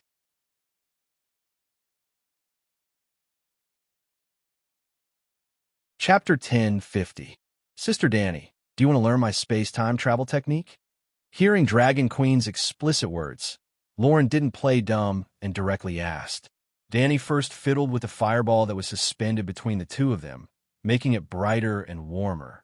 The fire of creation was recklessly manifested, causing Laura's eyes to shine with splendor. She then nodded and said, "Yes, I want to exchange witchcraft with you." Laura looked at the fireball and fell into contemplation. After a long time, she asked, "Sister, what is the foundation of your spatial teleportation technique?" Wind. When the law of wind is comprehended to the limit, one can comprehend the polarity of space. Danny said, "Our world doesn't seem to be able to cultivate the law. My innate talent is branded in my bloodline, so I can only develop my bloodline witchcraft. I can't teach others how to travel." Laura shook her head. "So it's like this." Danny thought for a while and said, "Actually, my witchcraft also has a bloodline requirement, so I can't let you learn it directly. Perhaps we can use another method to exchange witchcraft." Laura looked at her doubtfully. Danny clenched her teeth, clenched her fist, and then opened it in front of Laura. Bang! Red light flashed, and little mist appeared. "Wow, so beautiful." The beautiful little fairy with dragonfly wings immediately captured Laura's heart. "Your ears are pointy. They're also very beautiful." Little Mist flew in front of Laura and curiously touched her pointy ears with her small hands. Laura also touched Little Mist's face and hair and excitedly said, "Sister Danny, is this the legendary flower fairy?" "She's called Little Mist. She used to be a fire crow, then became the fire spirit king, and now." Danny thought for a moment, then smiled slyly and said, "She has now evolved into a Neru, the representative of holy light and fire." After saying that, she quietly poured her own fire and light divinity into Little Mist's sea of consciousness, directly condensing it into a divine title seal. It was similar to the godhood that could be found everywhere in fantasy novels. In the Eastern Xinxiao world, the divine title seal was also called God Summon.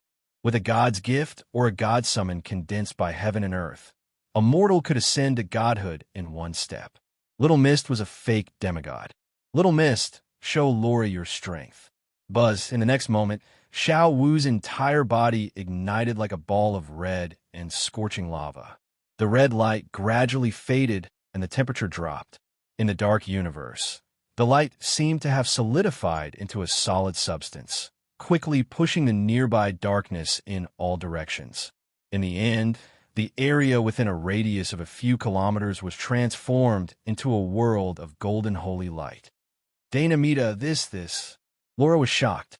Not only did she feel warmth and tranquility in the holy light, she also felt a strange healing power. "This is the purest Guan Hui I've ever seen, just like Dynamita's eyes," she exclaimed in fascination. "Is Dynamita the god of the elves?" Danny asked. "Yes, Dynamita has 3 forms: a carefree young girl, a mature pregnant woman, and a hunchbacked old woman. Not only the elves, even the humans believe in Merit Lay, and the dwarves believe in Blom Magda, which is another name for Dynamita." Danny asked with a strange expression, "Have you seen Dynamita? Does she often show miracles? Does her priest know divine magic?" The 3 questions made Laura's expression change several times. After a while, she shook her head hesitantly and said, No, but we believe in Dynamita's teachings, not a real god."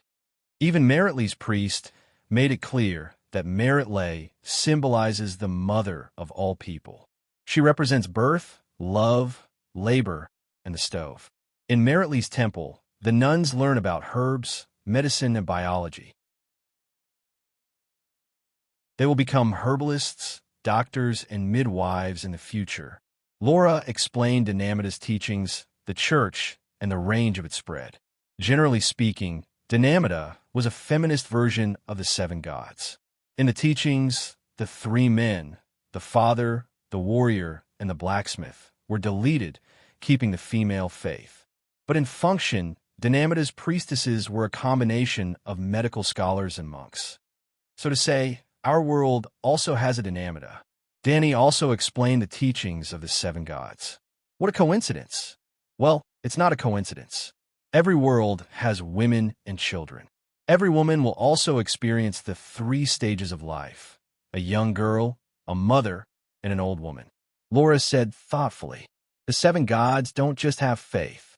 Look at this Neru. She is the source of holy light. Danny pointed to the little sun. Laura's expression was complicated. There was expectation and hesitation. Does Sister Danny want to give Little Mist to me? Let Little Mist be your soul partner. Through the soul link, you can feel the laws of light and fire. At the same time, you can also borrow the power of your soul partner to use holy light and fire divine magic. Danny smiled. This. Laura was happy at first, but then she frowned and asked doubtfully, what can Sister get? Little Mist is your soul partner. You can feel her laws of light and fire, and she can also learn your planar travel technique. If Little Mist has some achievements, she can pass on her insights to me, Danny said. When Laura heard this, she looked hesitant. My talent comes from the ancient blood. The ancient blood is the greatest secret of the elves. It is related to the future of the elves. Danny thought for a moment and said, first, let Little Mist form a soul contract with you. Then you can take her to see your parents and explain the reason to them. If they firmly oppose, you can immediately cancel the contract with Little Mist and leave her in the sorcerer world. After 100 years, I will take her home. If your clansmen agree to exchange their law insights with me, the soul contract will automatically take effect and be upgraded to a holy oath. After 100 years, I will invite the elves to my world. You can choose to settle here or use my world as a springboard to ascend to a higher dimension. Right? Do you pay attention to holy oaths? Danny suddenly reacted. Every world had different traditions. The holy oath that they regarded as the highest law might be worthless in the sorcerer world. Of course, we understand the sanctity of oaths. Laura said affirmatively. Danny said, in our world, oaths are recorded in the river of fate. No one dares to break an oath. Those who break an oath will be punished by the heavens. Dinamida will bear witness to our oath, Laura said with a serious expression. All right. Danny was stunned. She reluctantly accepted and asked, what do you think of my proposal? I don't know much about soul contracts. Laura said awkwardly. It's very simple. You give Little Mist a part of your soul, and she will give you a part of her soul. Then you will integrate each other's soul into your own. Isn't that too simple and crude? Laura's mouth twitched. This is just the basic principle. The optimization of the details will be very complicated. I just learned it from an ancient god. If your relationship with Little Mist gets better, your souls will be more compatible. The compatibility between your souls will promote the fusion of your bloodline. With this virtuous cycle, one day, you'll be able to truly grasp the power of light and fire. Danny said seriously. Let me think about it. Laura hesitated. Right, Sister Danny, what are you doing in the dark universe? She asked curiously. Danny said, I'm chasing a devil. The reason why our world fell into the lower universe was because it joined forces with other devils to murder the last true god. Ah, doesn't it know the danger of a falling world? Laura said in disbelief. It did it on purpose. Danny then explained her conflict with the Justice League. However, she didn't explain in detail how strong the evil god was. She also didn't explain the first flame and the engraved boat sword after 1,000 years. I didn't expect Sister Danny to be so strong. Even so, the elf girl was very shocked. She looked at Danny with eyes full of admiration. Master, I found that guy's aura again. Suddenly, Wonkai howled and began to madly accelerate. Danny immediately waved her hand and collected Little Mist.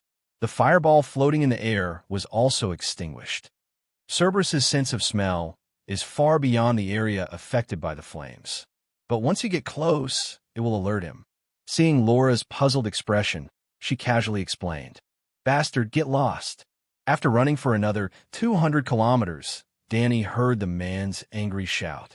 The next moment, a circle of dazzling white light suddenly exploded in the darkness ahead. It was as if 10,000 flash bombs had exploded at the same time. Ah, this light, Laura was shocked. To be able to explode with such dazzling light in the dark universe. This is the power of law. Danny nodded with a strange expression. It is indeed the law of light and darkness, but Awo, the black shadow that looked like a standing wolf, howled in pain and turned into nothingness in the explosion of light. Laura, wait for me for a moment. Laura heard this and subconsciously looked back. However, she had lost track of Dragon Queen. She quickly turned her head and looked forward. The dazzling white light had disappeared. After blinking a few times, Dragon Queen's voice came from behind her. Are you the son of heaven or the night lion? Laura looked back blankly. She didn't know when the Dragon Queen had returned. Under her tall silver boots, she was stepping on a handsome young man who looked like a prince in a girl's dream. Just as she turned back, Sister Danny had finished fighting and stopped. Laura was somewhat at a loss. But then, her attention was attracted by the pitiful prince under Sister Danny's feet. His figure was taller than the male elves. Compared to humans, he had a more dignified appearance and was extraordinary. His face was as bright as the rosy moonlight, without a trace of flaw. Just a glance was enough to make people intoxicated. His body also had the aura of a king who had lived for a long time. He was more domineering and dignified than his father, the Elf King. But at this time, his skin was sickly pale, making people feel pity for him. Boom. The godlike man's head exploded. His dignified body was set on fire, and his illusory soul twisted and howled. Laura, who was blushing and feeling hot, shuddered. The romantic thoughts in her mind were frozen by the white frost. Sister Danny, why did you kill him? She cried. I came to kill him, Danny said strangely. Saying this, she pinched the son of heaven's soul in her hand in front of the female elf and forcibly pulled out a yellow crystal from it.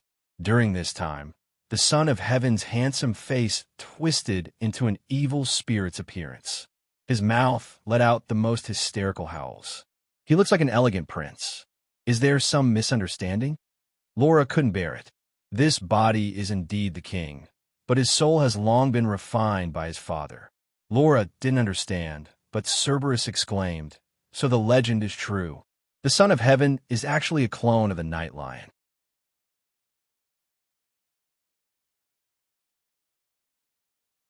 Chapter 10:51. At first, I was prepared to decline, but then I met the Son of Heaven. It is said that he was the founding emperor of a powerful empire and ruled the world for 10,000 years.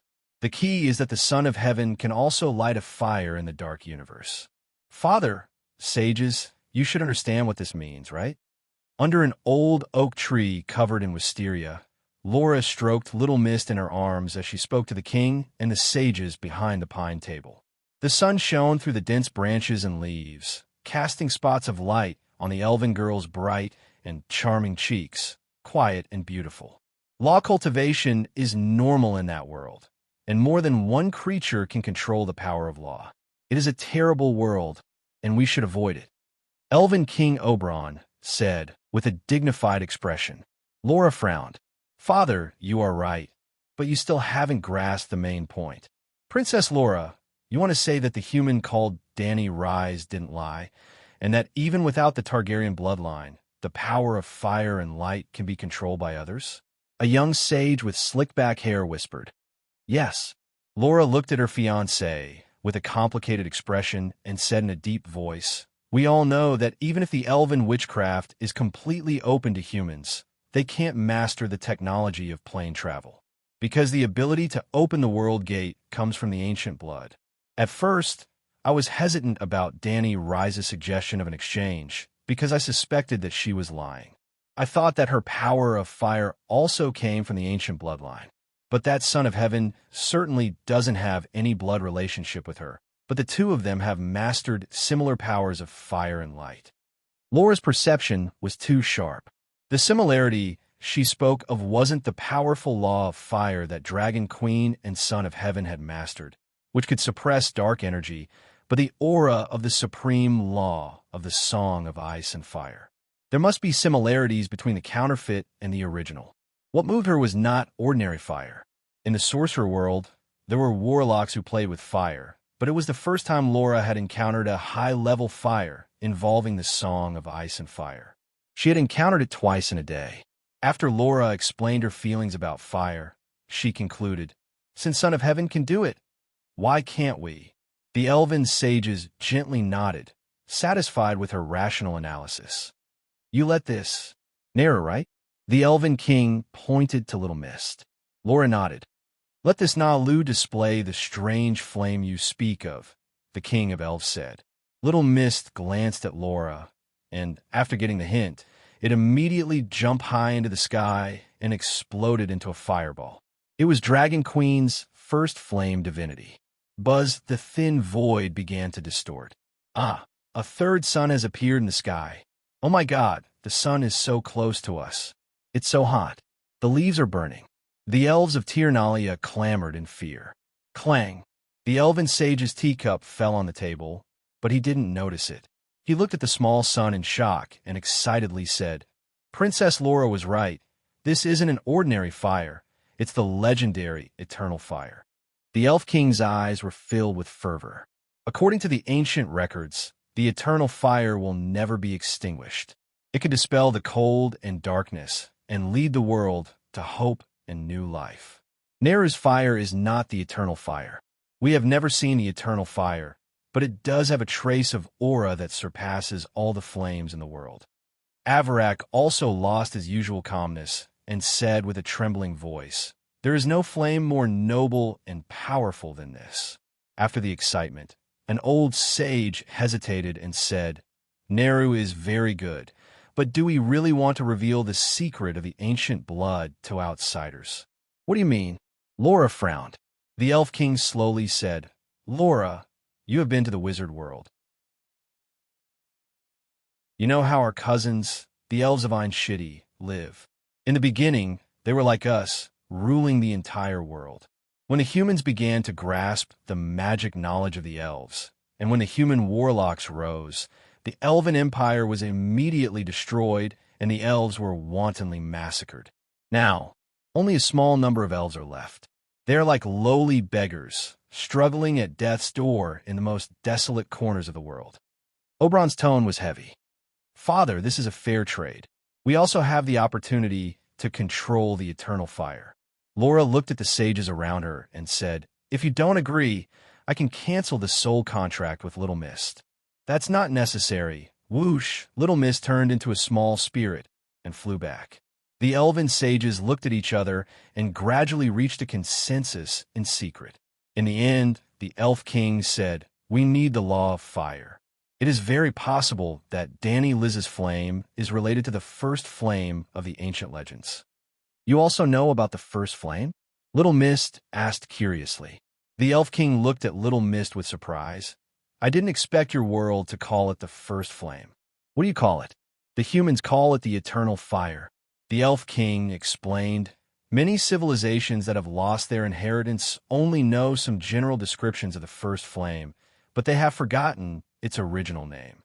However, our elven race has existed for millions of years. Our world has ancient gods that have lived for tens of millions of years. They have always been pursuing the power of the first flame." Little Mist said, "Are you really the first flame?" The elves were startled. Little Mist shook her head. "Of course not. I only have a trace of the first flame's characteristics. It is very, very small. Can you help Laura control the power of the first flame, even if it is only a trace of its characteristics?" The Elf King eagerly asked. "I will continue to transform Laura's bloodline and guarantee that she will become a demigod of fire. However, whether she can comprehend the law of fire or not depends on her comprehension of fire magic. The law of fire is only the starting point. It is still very far from the first flame." Little Mist honestly said, "That is very reasonable." The Elf King's expression dimmed for a moment. Then he looked strangely at Little Mist and said, "I thought that you would try your best to facilitate this transaction and then say that Laura will definitely be able to comprehend the power of the first flame." "I made a sacred oath that I would never deceive Laura." "Sacred oath?" The Elf King didn't understand. The people of that world attach great importance to oaths. As long as one goes back on an oath, they will never have a good end. Laura explained. You also made a sacred oath to Danny Liz? Backcomb suddenly asked. Of course, the oath is mutual. Backcomb frowned as he looked at the Elf King. The Elf King also frowned as he looked at his daughter and slowly said, I'm afraid that you won't be able to fulfill your oath for the time being. Laura's heart thumped as she hugged Little Mist and asked, What do you want to do? The Elf King slowly said, We aren't natives of this world. I don't even know how many worlds the elves have migrated to. In the world where we were first born, our ancestors were extremely fanatical about obtaining the power of the first flame. Therefore, Laura, we can't give up this opportunity, but seeing the Elf King's ugly expression, an elf sage spoke for him. But the ancient blood is the foundation of the elves' existence. We can't let others get it. We will seal this Naru and let you extract its power to obtain its comprehension of the law of fire. However, its power and comprehension will only be released. It won't be able to come in contact with the secrets of the ancient blood. Ah, you want to break your oath? Little Mist covered her mouth with her small hand. Her apple-like face was full of shock. Laura patted her little head to appease her and sternly said, Father, sages, are you sure you understand the consequences of offending Danny Liz? We can leave this world ahead of time. The universe is so big. Where'd she find us? A sage asked.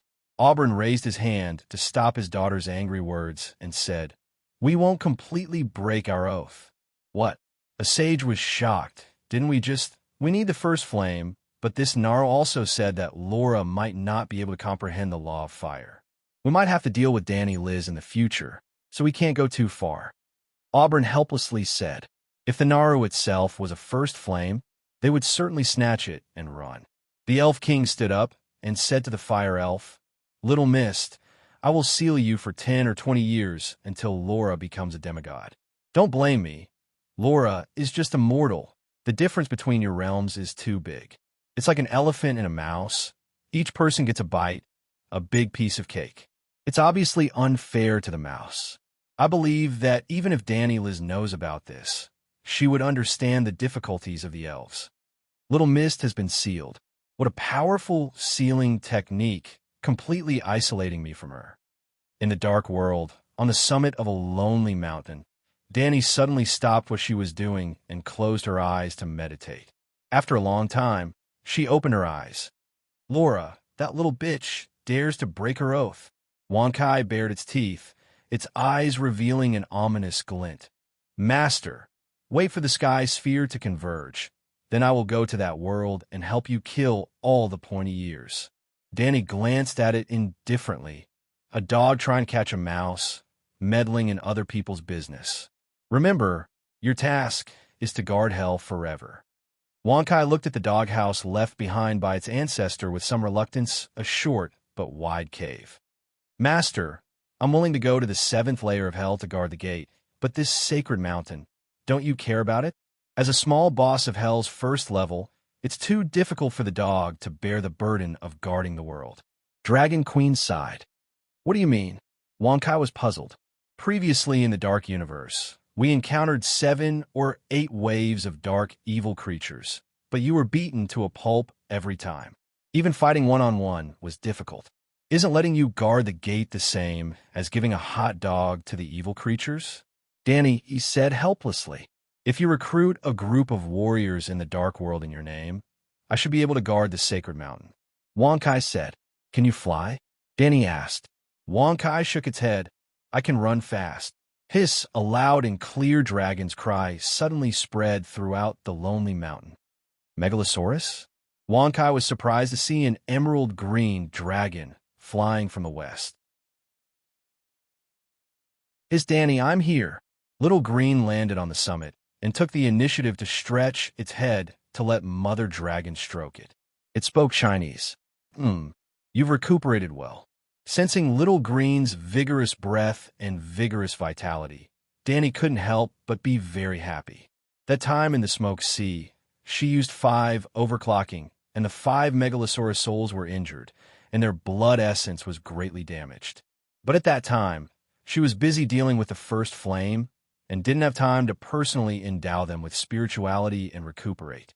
She could only let the Megalosaurus learn to be priests of the seven gods, and use the dragon spirit to replace the line of faith and borrow the divine spell slots of the main gods to heal themselves. This process involved the complicated application of divine spells, and humans needed more practice to master it. Megalosaurus. Maybe they weren't so stupid that they couldn't even learn divine spells, but they were too young, only 6 years old. Divine spells were much harder to learn than talking, and now among the 5 dragons, only Blackie had obtained a primary school diploma.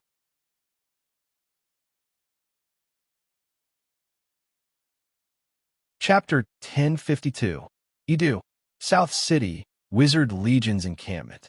In the courtyard of the Royal Wizard Legion's leader, Master Kuei Shi. Why is the potion's effect getting worse? At first, it could last for 5 minutes, but since a month ago, it's been 4.5 minutes, for minutes, 3.5 minutes.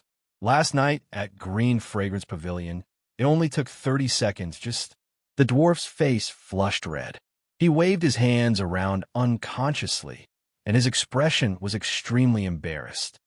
Today, when I was walking on the street, there was a bastard who called me Prime Minister for half a minute.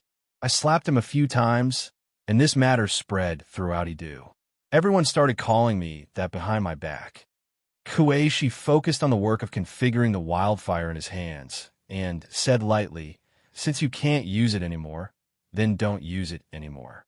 I think you can learn the white bone meditation method from Master Qizong, completely abstain from lust, and convert to the Holy Mother with peace of mind." The dwarf rolled up his wide long sleeves and pulled Kueishi's arm, begging, "No, Master Kueishi, I'm still young. I can't stop using it so early. You're the number one of the young generation in the transcendent world. You can definitely make a more powerful potion." Kueishi's body stiffened slightly for a moment, and said, "You're the Prime Minister of Edu, the great general of the Empire. Don't just think about visiting brothels all day long. If you pay more attention to the wizards in the Wizard Legion, you'll know that the same witchcraft is getting worse and worse recently. With you in the Wizard Legion, I'm completely at ease." The dwarf first complimented, and then asked doubtfully, "Why is the witchcraft's effect getting worse?" "Kuei," she said helplessly, "in the past 6 months, there have been 3 celestial phenomena of the fall of the true gods. You should know what this means, right?" "I know, my sister won, and the evil gods were wiped out." The dwarf became excited. "I didn't misjudge her. She's scheming and cunning, far better than the alliance of gods. The gods are all dead, and the Targaryen family is the strongest. The first divine king and the first great emperor are both my sister. 7 gods above, our good days. Sigh, a beautiful future is clearly waving at me, but the heavens are unfair, letting me get this disease." The dwarf suddenly deflated like a deflated balloon. His face was filled with sorrow as he wailed, "I only wanted to try out the exotic scenery. Why did I encounter a demonic woman who plucked flowers?" Kuei, she coughed a few times, interrupting the dwarf's howl, and said sternly, "After the last divine meteorite phenomenon appeared, the sea of laws crumbled, like a wooden bucket filled with water shattering into dregs. And the sea of laws was also called the demonic sea by ordinary transcendents. The demonic sea was just an appearance. The materialization of the world's laws was its true essence. It's just like how the sun looks like it's glowing, but it's actually a fireball." The dwarf gradually calmed down and asked with a frown, "You mean, without the sea of law, the magic power of extraordinaires is constantly weakening?" Kueishi's expression was solemn. "When the bucket is broken, the water will flow out. The people who drink it will slowly dry up and die. And the significance of the sea of laws to transcendence far surpassed the wooden bucket. It could be said that the foundation of all transcendence was the sea of laws. Therefore, with the destruction of the sea of laws, the effects of the transcendent potions concocted by transcendence would be greatly reduced. For example, your ego-redeeming potion. The composition of the potion and the incantation used to concoct the potion did not change, but without the support of the sea of laws, the potion and incantation became rootless trees." The dwarf was puzzled. "But I did not lose my magic power. And there's also that bald donkey Chizong. He's having a lot of fun being a sage master. The number of sacred healing techniques he gives out to others every day did not decrease, but instead increased. There's also Hound, Alia, and Varys. After the Battle of Smoke Sea, they all felt that their power was increasing crazily. That's not your power, Kueishi said solemnly. My sister. Yes, all of you are borrowing her power. At this point, Kueishi paused for a moment, sized up the dwarf, and said, other than priests who rely on gods, warlocks can also retain most of their power. You're a warlock who relies on your bloodline. I retained all of my power. I did not even notice the collapse of the Sea of Laws. The dwarf said. Kueishi shook her head. Your power is also weakening, but your bloodline rank is increasing, rising and falling, and it remains the same. I don't know what Dany Rise experienced in the Smoke Sea, but her realm has increased by several levels. Perhaps the time it takes for her to chant the Song of Fire will be shorter than the expected 10 years. I see. The dwarf pondered for a moment and asked curiously, the destruction of the Sea of Laws did not affect her at all? In theory, it should have an effect. However, looking at all of you, she seems to have broken common sense again. Kueishi said with a complicated tone. The dwarf had a thought and asked again, will the deviant ghosts become weaker? I've checked the samples in the laboratory. The power of the frost magic has weakened, but because the world has fallen, the magic power in the deviant ghost bodies is more vigorous than before. Why didn't you tell me this earlier? The dwarf was a little agitated and also a little angry. If I told you, would you be able to solve it? Kueishi said lightly. No, but I can ask my sister for help. The dwarf puffed out his chest and said with his head held high. Kueishi nodded. I've looked for her. She told me to calm down. The dwarf was stunned and laughed awkwardly. You should have told me earlier. Asterisk boom. Asterisk suddenly, a 3-foot-tall green flame exploded on the experiment table in front of Kueishi. The intense heat wave forced the dwarf to cover his face and take 3 steps back. Holy Mother, you can encounter a wildfire explosion as well, he shouted in disbelief. When creating wildfire, a wildfire sorcerer needed to precisely control every strand of magic power. If there was a large magic wave, or if there was a mistake in the operation, it would cause the wildfire to burn and explode. Some unlucky people might even lose their lives on the spot. However, Kueishi had always been Tyrion's #1 transcendent and had never encountered any problems before. Do you need my help? Seeing that Kueishi was not set on fire, the dwarf heaved a sigh of relief. Kueishi ignored him and quickly chanted an incantation, trying her best to control the scattered wildfire to gather at the clay water trough beside her. Did you sense it? When the fire was under control, the shadow-bind sorcerer asked in an uncertain tone. What? The dwarf was confused. The Sea of Laws suddenly surged, causing my magic power to go out of control. The dwarf imitated Kueishi and increased his mental energy infinitely. The chaotic sea of magic power has reappeared. Strange, there seems to be an additional layer of cover outside the sea of magic power, and my mental energy is blocked outside. It went in. The dwarf was shocked and bewildered. Behind the redwood lacquered armor, Kueishi's expression changed several times. What's going on? The dwarf was about to ask when a familiar voice rang in his ears. As you can see, the true gods have all fallen, and the Sea of Laws has been destroyed. To prevent the loss of the world's origin power, I used my Song of Laws and the crystal core of Mother Earth as materials to create a divine king cauldron that contains 10,000 laws and origin power. From today onwards, I'm the king of gods. Demigods and heavenly gods who are still alive immediately report to Slave Bay and submit to me. If anyone objects, come and find me, and we will discuss it face to face. From today onwards, until the end of the following week, all gods who are not registered will be excluded from the Divine King Cauldron and will not be able to extract a drop of origin power from the Sea of Laws. Extraordinaires who have not become demigods can continue to use the magic power of the Sea of Laws. But from now on, every time you cast magic, you must recite Holy Mother of Mercy, long live the Queen, Chinese, as the secret key to enter the Sea of Laws. The Prime Minister looked at the shadow-binding knight. This isn't a hallucination, right? Kuei, she shook her head lightly and said strangely, anyone who enters the Sea of Laws for the first time will hear this notice, and it's engraved on the Divine King Cauldron. The dwarf's mouth gradually cracked open, and he laughed foolishly. Too shameless, too domineering, too powerful, too awesome. My sister is invincible. Very invincible, but the price to pay is a little high. Without any warning, Danny's figure suddenly appeared in the room. The dwarf exclaimed, rubbed his eyes, and asked, are you a real person or a mental projection? I just finished my business in the Dark World and went to the underground palace of Thunder Island, so I wanted to visit you on my way back. As Danny spoke, she sized up the strange-looking dwarf.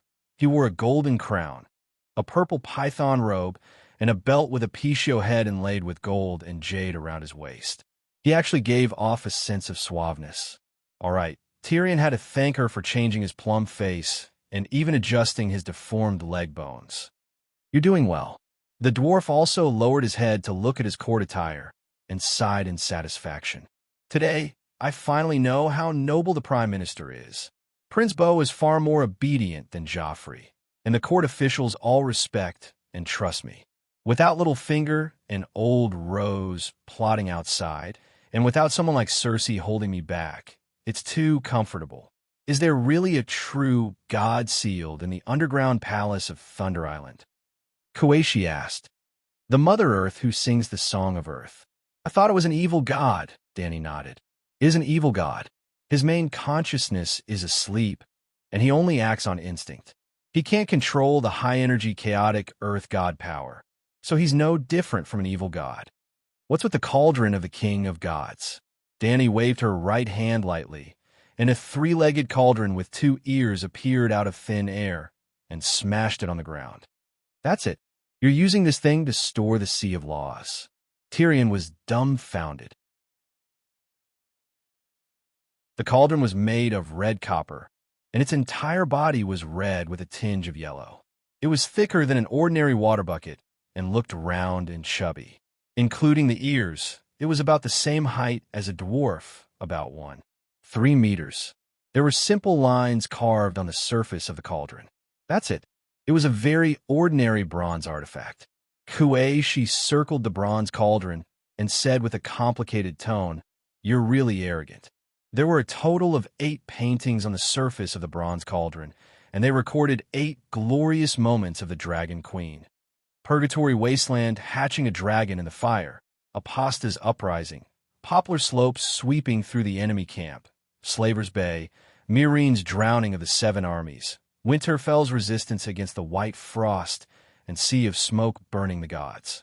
There are only 7 paintings, 7 scenes. The key was in the last painting. The Dragon Queen was sitting high in the clouds, with 5 dragons circling around her and the sun rising from behind her throne. The gods in the sky were worshipping her, and the countless citizens on the ground were cheering for her. In the future, you will be one of these people. Danny pointed to the citizens on the ground in the last painting. It's pitch black, I can't see anything. The dwarf tiptoed and tried his best to look inside the cauldron. Kuei, she also went over and asked suspiciously, is there a different space inside the cauldron? Danny laughed without saying a word and only flicked her finger on the cauldron. Dong! The sound was melodious, like the chime of a bell. It spread out far outside the house, and even spread along the ground for a few hundred kilometers, a few thousand kilometers. At this moment, as long as one's consciousness was in the Sea of Laws, they would be able to hear the sound of the cauldron being knocked. Boom! In the next moment, the cauldron spewed out a 3-meter tall flame pillar, as though a turbine engine had been activated. The dwarf wailed, his eyes rolled back, and he fainted.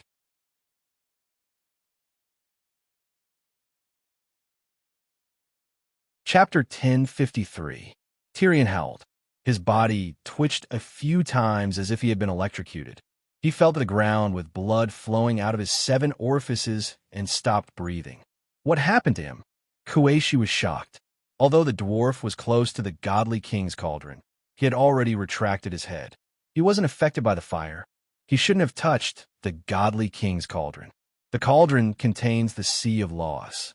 Touching the cauldron is equivalent to touching countless laws. His soul will shatter.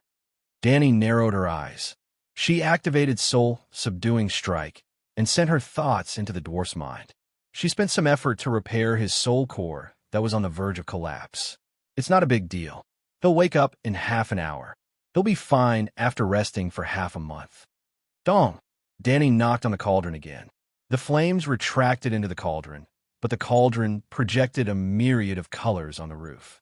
It was like a dreamy radiance. Take a look again. Danny smiled. She raised her head and gestured. Kuei, she only hesitated for a moment before carefully stretching her head over. Endless flames entered her eyes. The next moment, boom! It was as if a volcano had erupted in her mind.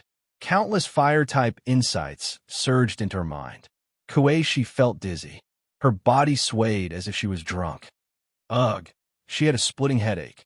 She held her forehead and groaned. However, she felt as if she had chewed a bunch of peppercorns in her mouth. She couldn't utter a single word. After a long time, the shadow-binding warrior finally recovered from the feeling of fullness in her mind. A dazzling flame lit up on her shadowy meditation foundation.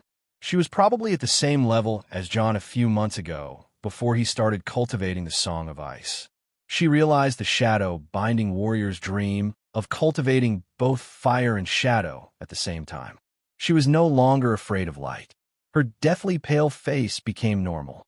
She could control the flames more easily.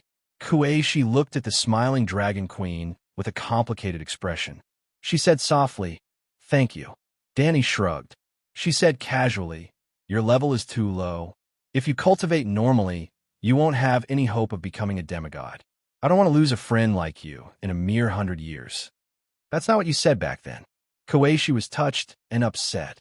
Back then, the Dragon Queen had leaned over and called her big boss. Sigh, how many years has it been since then? Danny lamented. For example, Kuei, she was already a prodigy of the generation, but it was still extremely difficult for her to become a demigod. Not even 1 out of 100 geniuses would succeed. The Shadow-Binding Knight's talent wasn't bad. It was just that his luck wasn't good enough.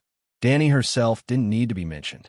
She had cheated all the way, so much so that she felt embarrassed as if John, the dwarf, Arya, and even Chizon were all hacks. Since Kuei, she lacked opportunities, Danny would give her opportunities. Although she was not old now, she was stronger than any white-bearded grandpa. Opportunities and whatnot were given out casually. There seems to be a world of fire inside the cauldron? Kuei, she asked doubtfully. You're not mistaken. It's the Fire Divine Kingdom. Apart from the Divine Kingdom of Fire, there is also the Divine Kingdom of Wind, the Divine Kingdom of Light based on the complete Song of Light, and the Divine Kingdom of Earth inherited from Mother Earth. The Divine Kingdom of Earth is the foundation. The Divine Kingdom of Wind is the 4 walls. The Divine Kingdom of Fire is the ceiling, and the Divine Kingdom of Light is the insulation layer. How extravagant! Kuei, she was shocked. Then, she asked doubtfully, how did you think of creating a divine cauldron and collecting the lost sea? Danny flipped her wrist, and a ball of purplish-yellow smoke appeared in her palm.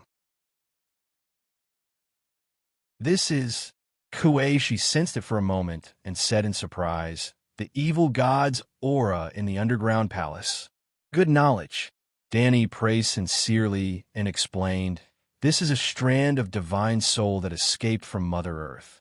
To others, it's just a chaotic magic power that pollutes the divine soul, but I can extract a true god soul from it.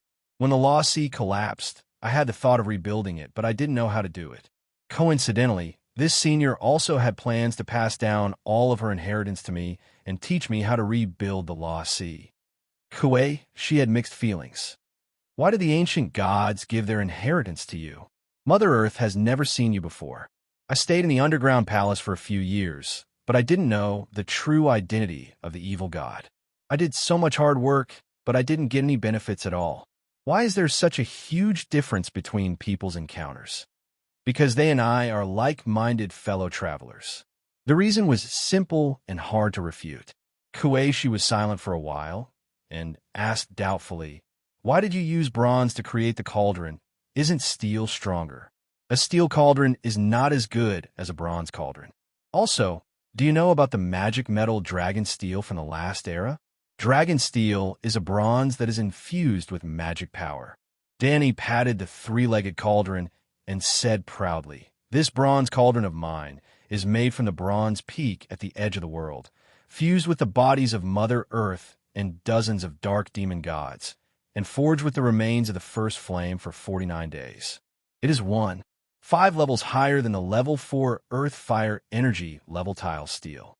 A normal true god with an energy level of 5, 0 can't do anything to it, and can't break its defense." This time, the way Kuei-shi looked at the bronze cauldron changed. "This is a true divine artifact." A weak, fanatical voice came from the ground. It was the dwarf. He had woken up from his sleep and crawled up from the ground while trembling. "The ground is so cold. And you let me lie down?" He wiped the blood from his nostrils, mouth, and eyelids, and said resentfully. No one bothered with him. Tyrion mumbled a few more words, and then looked at Dragon Queen shamelessly. "There will be a day when the Sea of Law is restored, right? The King of God's cauldron is very strong, but it is not enough to defend itself. The types of laws and the total amount of origin energy cannot satisfy the demands of too many extraordinaires. When the long night ends and the population recovers, I'm afraid the supply will be limited on Monday, Wednesday, and Friday." Danny looked helpless. Only when a new true god is born, only when they leave the bottom level of the universe, can the Sea of Law be truly restored. And the restoration of the Sea of Law is a necessary condition for a demigod to become a true god. The dwarf did not care about Dragon Queen's entanglement, nor did he care about the problem she encountered, and said excitedly, "If the Sea of Law is restored, will this cauldron be useless? You want it? Try your best to live until the day the Sea of Law is restored, at least a few hundred years later," Danny said with a cold smile. "I traveled east to spread sutras, and the road was bumpy. I came to barren land, saved millions of people, and presided over the investiture of the gods. These merits should be enough for me to enter the top ranks of the investiture of the gods, and become a god with my body, right?"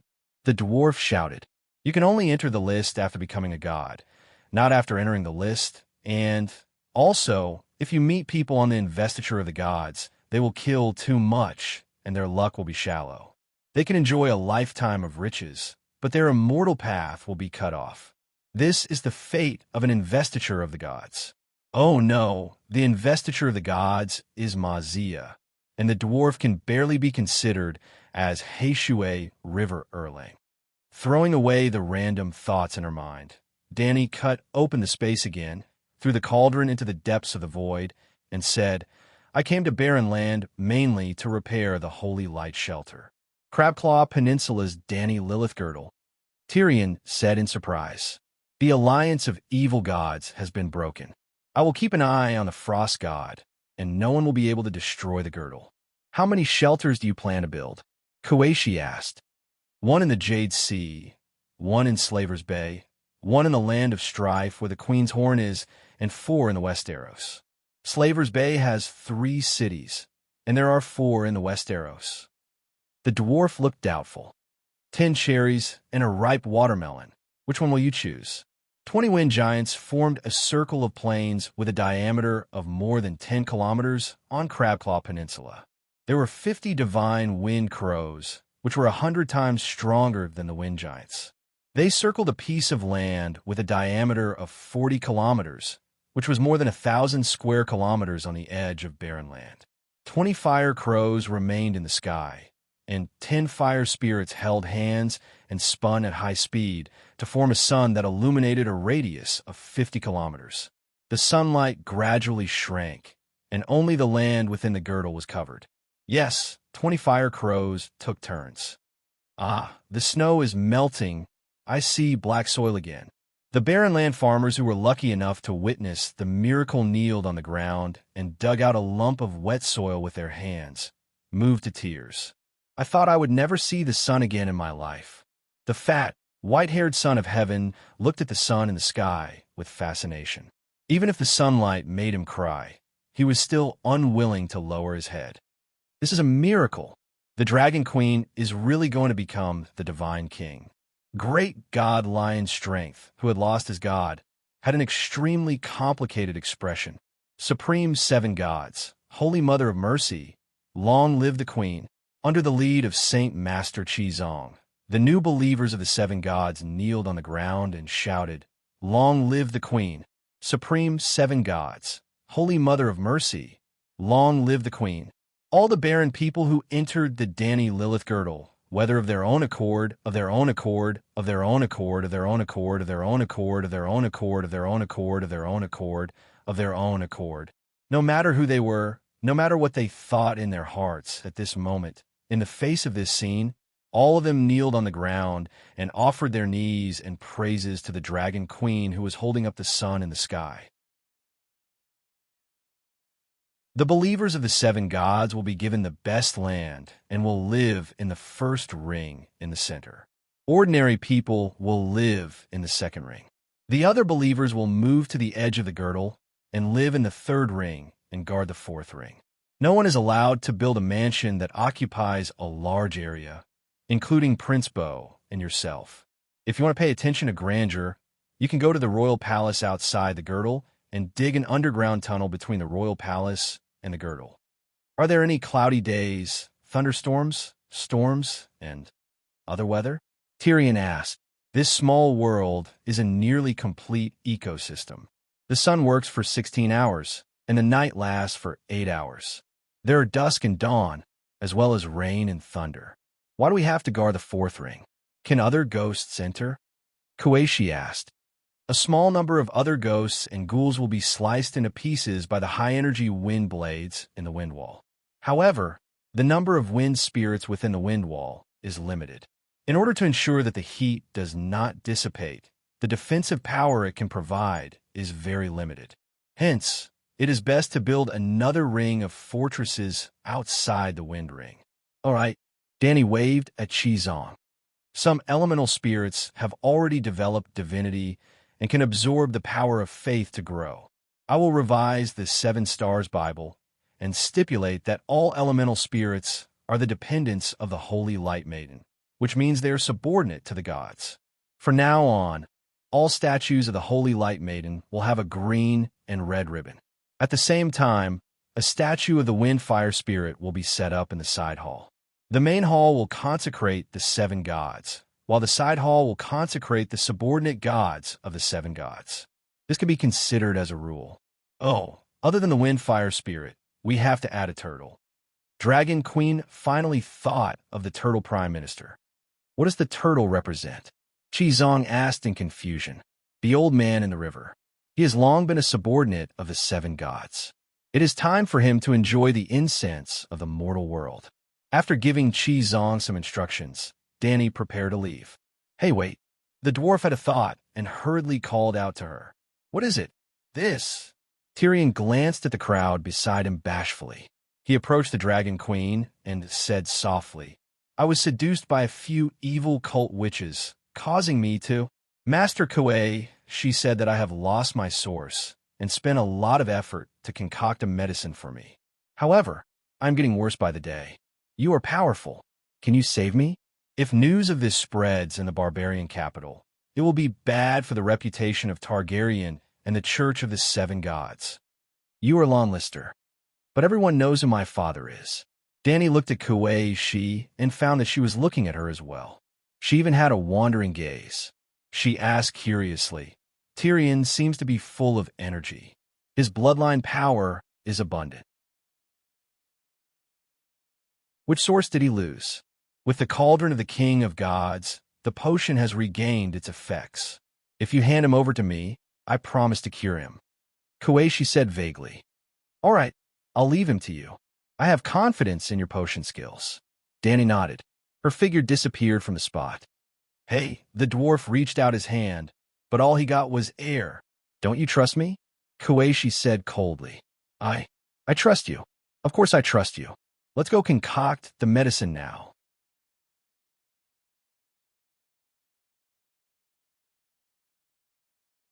Chapter 1054. Seven gods above this. What kind of monster is this? In Astapor, in the square in front of the pyramid, old Yamant looked at Wonkai, who stepped out of the spatial door, his face pale. It was fortunate that the Dragon Queen had told him Wonkai's identity in advance, or else the old man would have been scared stiff. Old man, my name is Wonkai, your family's watchdog. Wonkai lowered its head that was bigger than a bus and said in a muffled voice, Watchdog, old Yamant was in a daze again. You are the legendary Cerberus. He said in disbelief. It is the greatest honor of the Cerberus to be able to guard the gate for Targaryen, Wonkai said proudly. The old man turned his eyes to King Kong, who was squatting by the bay and taking a bath. Whose honor is this? First, the invincible King Kong took the initiative to help guard the city. Then a 3-story tall Cerberus came to guard the gate. Reality was too magical. The old man's blood pressure was a little high, and his head was a little dizzy. Don't be an eyesore here. Go squat outside the city. Dragon Queen kicked the Cerberus and scolded. If you dare to let a deviant ghost in, I will skin you alive. Master, don't worry. Wonkai's divine nose skill has reached a small level. I guarantee that not a single corpse ghost can come close within 50 kilometers. The fierce Cerberus was as obedient as a little Pekingese, nodding and bowing. It crossed the city walls of Astapor amidst the exclamations of countless people. Seeing that the Dragon Queen really scolded the Cerberus like a dog, old Yamant finally came back to his senses. After he calmed down, he asked doubtfully, Danny, where did you find these two godlike magical beasts? You don't know King Kong? I told you a few years ago that I met a gorilla in Sosros that wanted to ambush me and Blackie. It was burnt bald by Blackie, and then shamelessly wanted to be my servant. Yamant muttered. I thought you were bragging. Then he asked doubtfully, but isn't this King Kong a little too big and too strong? A month ago, the evil god of ice led millions of ghouls to besiege the city. The King Kong roared and held a huge ice sword in his hand. He slaughtered the gods like he was slaughtering chickens. It was too terrifying. Could Blackie defeat him?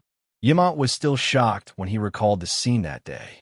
If the beast didn't suffer, would it be so obedient? Danny casually tossed a handful of green beans into the air. They exploded one by one in midair, turning into whistling hurricanes. The largest wind giant stood across the sky and roared angrily. I'm the great wind calamity. Shut up, you idiot. Hurry up and prepare to build a wind wall. Dragon Queen shouted. Oh, master, don't be angry. I'll go now. The Storm King humbly replied before exploding into a formless and infinite belt of wind. Visible to the naked eye, half a circle of wind wall appeared outside Astapor. The Storm King, hundreds of wind giants, and 300 wind spirits covered an area of 100 kilometers. Astapor was near the sea, at the edge of the belt. Only a part of the wind wall could be seen. Beyond that, it was already out of sight. Caw, caw, caw, 36 crows flew into the sky, forming a huge sun. In an instant, the sky above Astapor was filled with light. The city covered in ice crystals reflected a dazzling light under the sun. The blue sky, the white clouds, the golden sun, and the green waves of the bay. All of this was as beautiful as a fairy tale. Seven gods above, I never thought that the long night could be so beautiful. I thought the seawater was black, and so was the sky. So, nothing has changed. The only thing missing is the sun. The people in the People's Square were shocked and shouted excitedly. It's like I've suddenly come from the mortal world to a fantasy world. Old Yamant smiled bitterly. You've always been in a fantasy world. It's just that you've only seen the wonders of the world now. Squeak, Little White leaped and flew under the blue sky, screeching happily. Roar, roar, roar. King Kong walked out of the bay step by step, beating his chest like a huge leather drum. Awu outside the city gate. Wonkai could not stand the loneliness. Its 3 heads let out a long howl that shook the city walls. Hee. Danny laughed. The city that had been frozen for a long time had not seen such a lively scene in a long time. Today, the prohibition on alcohol is lifted. Take out wine barrels and bacon from the pyramid warehouse. Everyone has a share. Everyone has a pound of roasted meat, 2 pounds of bacon, and 5 oranges or apples. The Dragon Queen waved her hand and announced loudly to her officials and subjects, "The long night is coming to an end. Today we'll have fun. Tomorrow we'll go out of the city and start a big production. From now on, the cold and hunger will not trouble anyone in Slaver's Bay."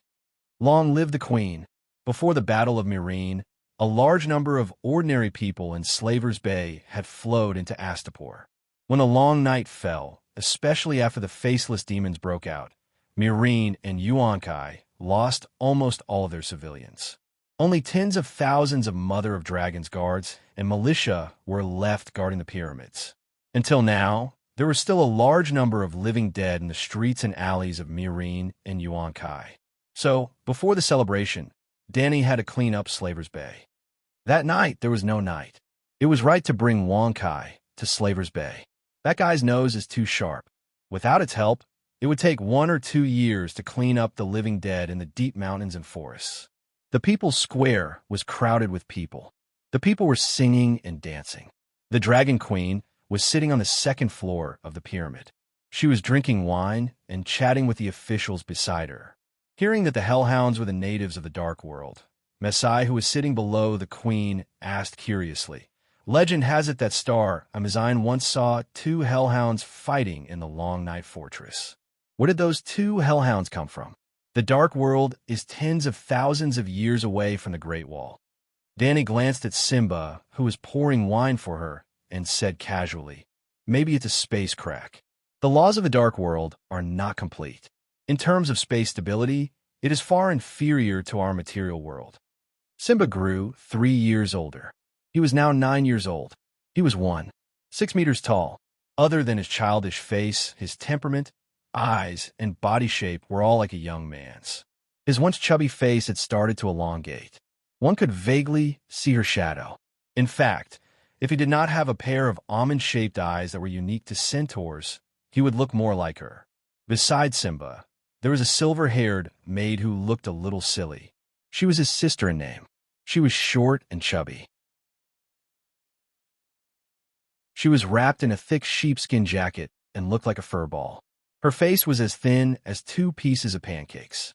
She clumsily knocked over the wine pot on the Queen's table. Her 2 big blue eyes were staring at the grapes on the plate and drooling.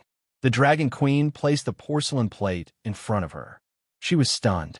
When she saw the Queen nodding, she grinned and quickly took the plate. She squatted by the table and started eating. She looked like a silly girl. "Are all hellhounds as big as Wonkai? What kind of food do we need to feed it?" Yaman also noticed the maid's rudeness. He had an awkward expression. Messiah was in charge of the etiquette in the palace. However, Simba and his sister were her students. Wonkai can grow even bigger. It doesn't need to eat. Demigods don't need to eat every day. After the banquet, they returned to the Queen's study. The 2 talked about Simba and his sister for a while. The old man then mentioned Messiah. He reminded the Dragon Queen, "Danny, Messiah is already 16 years old. It's time for her to get married. She was sent to Slave Bay as a hostage. According to the traditions of the 7 kingdoms, she is also your adopted daughter." Danny was speechless. "I'm only in my early 20s. Tyrion is her uncle. Logically speaking, you are also a generation older than her. You want me to find a husband for her?" Danny asked. Old Yamant nodded and sighed. "Messiah is a good girl. She's more than qualified to be the mother of a kingdom. If it wasn't for the fact that Simba is too young, I would want the 2 of them to be a couple. However, a grown girl can't be kept at home. Little Rose is a classic example." Danny pondered and said, "Messiah was once engaged to Prince Daolong's youngest son. Cersei wanted to break off the engagement. However, before she could do so, Tyrion sent him to me. I will find an opportunity to ask Messiah if she has anyone she likes in Slave Bay. If she doesn't, I will bring that boy here to stay for 2 years. If Messiah still has feelings for him, we will continue with the engagement. If that boy becomes ugly, I will help her reject the engagement. That works too. Old Yamant nodded and asked about her recent experiences. Danny did not hide anything. She told old Yamant everything that happened in the past few days. After killing so many gods and demons, you have also become a god? The old man was so shocked that he was at a loss. Danny did not think much of it. The 5 Megalosaurus, King Kong, Wonkai, they're all demigods. Even John has become a demigod. I am the emperor of the mortal world and also the king of gods, the divine king, she declared solemnly. Old Yamant opened his eyes wide and mumbled, "You are the divine king. Then what about the Holy Mother? You want to give up the faith of the 7 gods?" Danny thought for a moment and said, "Even Tyrion knows about this. I will not hide it from you. The Holy Mother is me, plop." Before she could finish her explanation, the old man's eyes rolled back and he fainted. Danny hurriedly waved a gust of wind and helped the old man to a chair. Then, she used a soul-subduing spell to help him stabilize his scattered soul. Finally, she used the Saint Healing spell to perform a large-scale, comprehensive examination on the old man's body. This is too exaggerated. It's like a dream. Even a dream is not as crazy as this. The old man stared at the Dragon Queen carefully, as if he was seeing her for the first time. What's so exaggerated about this? Someone has to save the world. Someone has to defeat the Frost God. Someone has to be the Divine King. Why can't it be me? Aemon took out a crumpled atonement scroll from his bosom and said with a bitter smile, "I was thinking that after Simba grows up and gets married, I can go to heaven in peace. What should I do now? Heaven is not fake. When the long night is over, Wonkai will go north. The entrance to the 7 hells is there. If you're interested, you can go take a look." Yamant shook his head and said sadly, "I thought I could see Aegon in heaven, see my family and friends. But since there is nothing there, what hope do I have? Aegon is in heaven. Your great-grandfather?" Yamant was stunned. "My cheap nephew." Ahem. The old man smacked his lips a few times, and his expression was a little strange. "You don't have to worry about being bored in heaven. When you die, I will arrange a divine position for you. You can freely travel between the human world, heaven, and hell. You can play in the human world, fight for justice, and help those who believe in heaven and hell.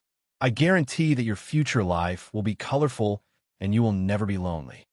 Danny smiled. "All right, now that you mention it, I'm looking forward to heaven again." Old Aemon carefully folded the scroll and put it away in his bosom. "Since you have wiped out the gods, shouldn't you restore Simba's identity?" Danny frowned and thought for a long time before shaking her head. "Let him grow up as a normal person. When he grows up, I will give him a chance to make a name for himself and let him rise step by step. When he becomes a duke, I will reveal his identity and let him become king. What about you? Of course I am the empress. I thought you were going to abdicate. The Son of Heaven has been the emperor for 10,000 years. God Saro Durin has also ruled the Stormlands for 1,000 years. With my achievements, 500 years as empress isn't too much, right? Then shouldn't you teach Simba witchcraft? Otherwise, he won't be able to live past 500 years. The old man mumbled. Let's wait for him to grow up. Grasping extraordinary power too early will affect the shaping of his worldview. Hum. The obsidian magic mirror against the wall suddenly flashed with a dark red light. Danny casually opened it, and a jaw-dropping message popped out. In the past month, the other ghosts had launched a frenzy of attacks. The King's Landing was the most affected area and was besieged by hundreds of thousands of other ghosts. Stannis summoned Jon Stark to lead reinforcements. For some reason, there was news that Stannis was burned to ashes by the Duke of the Northern Territory.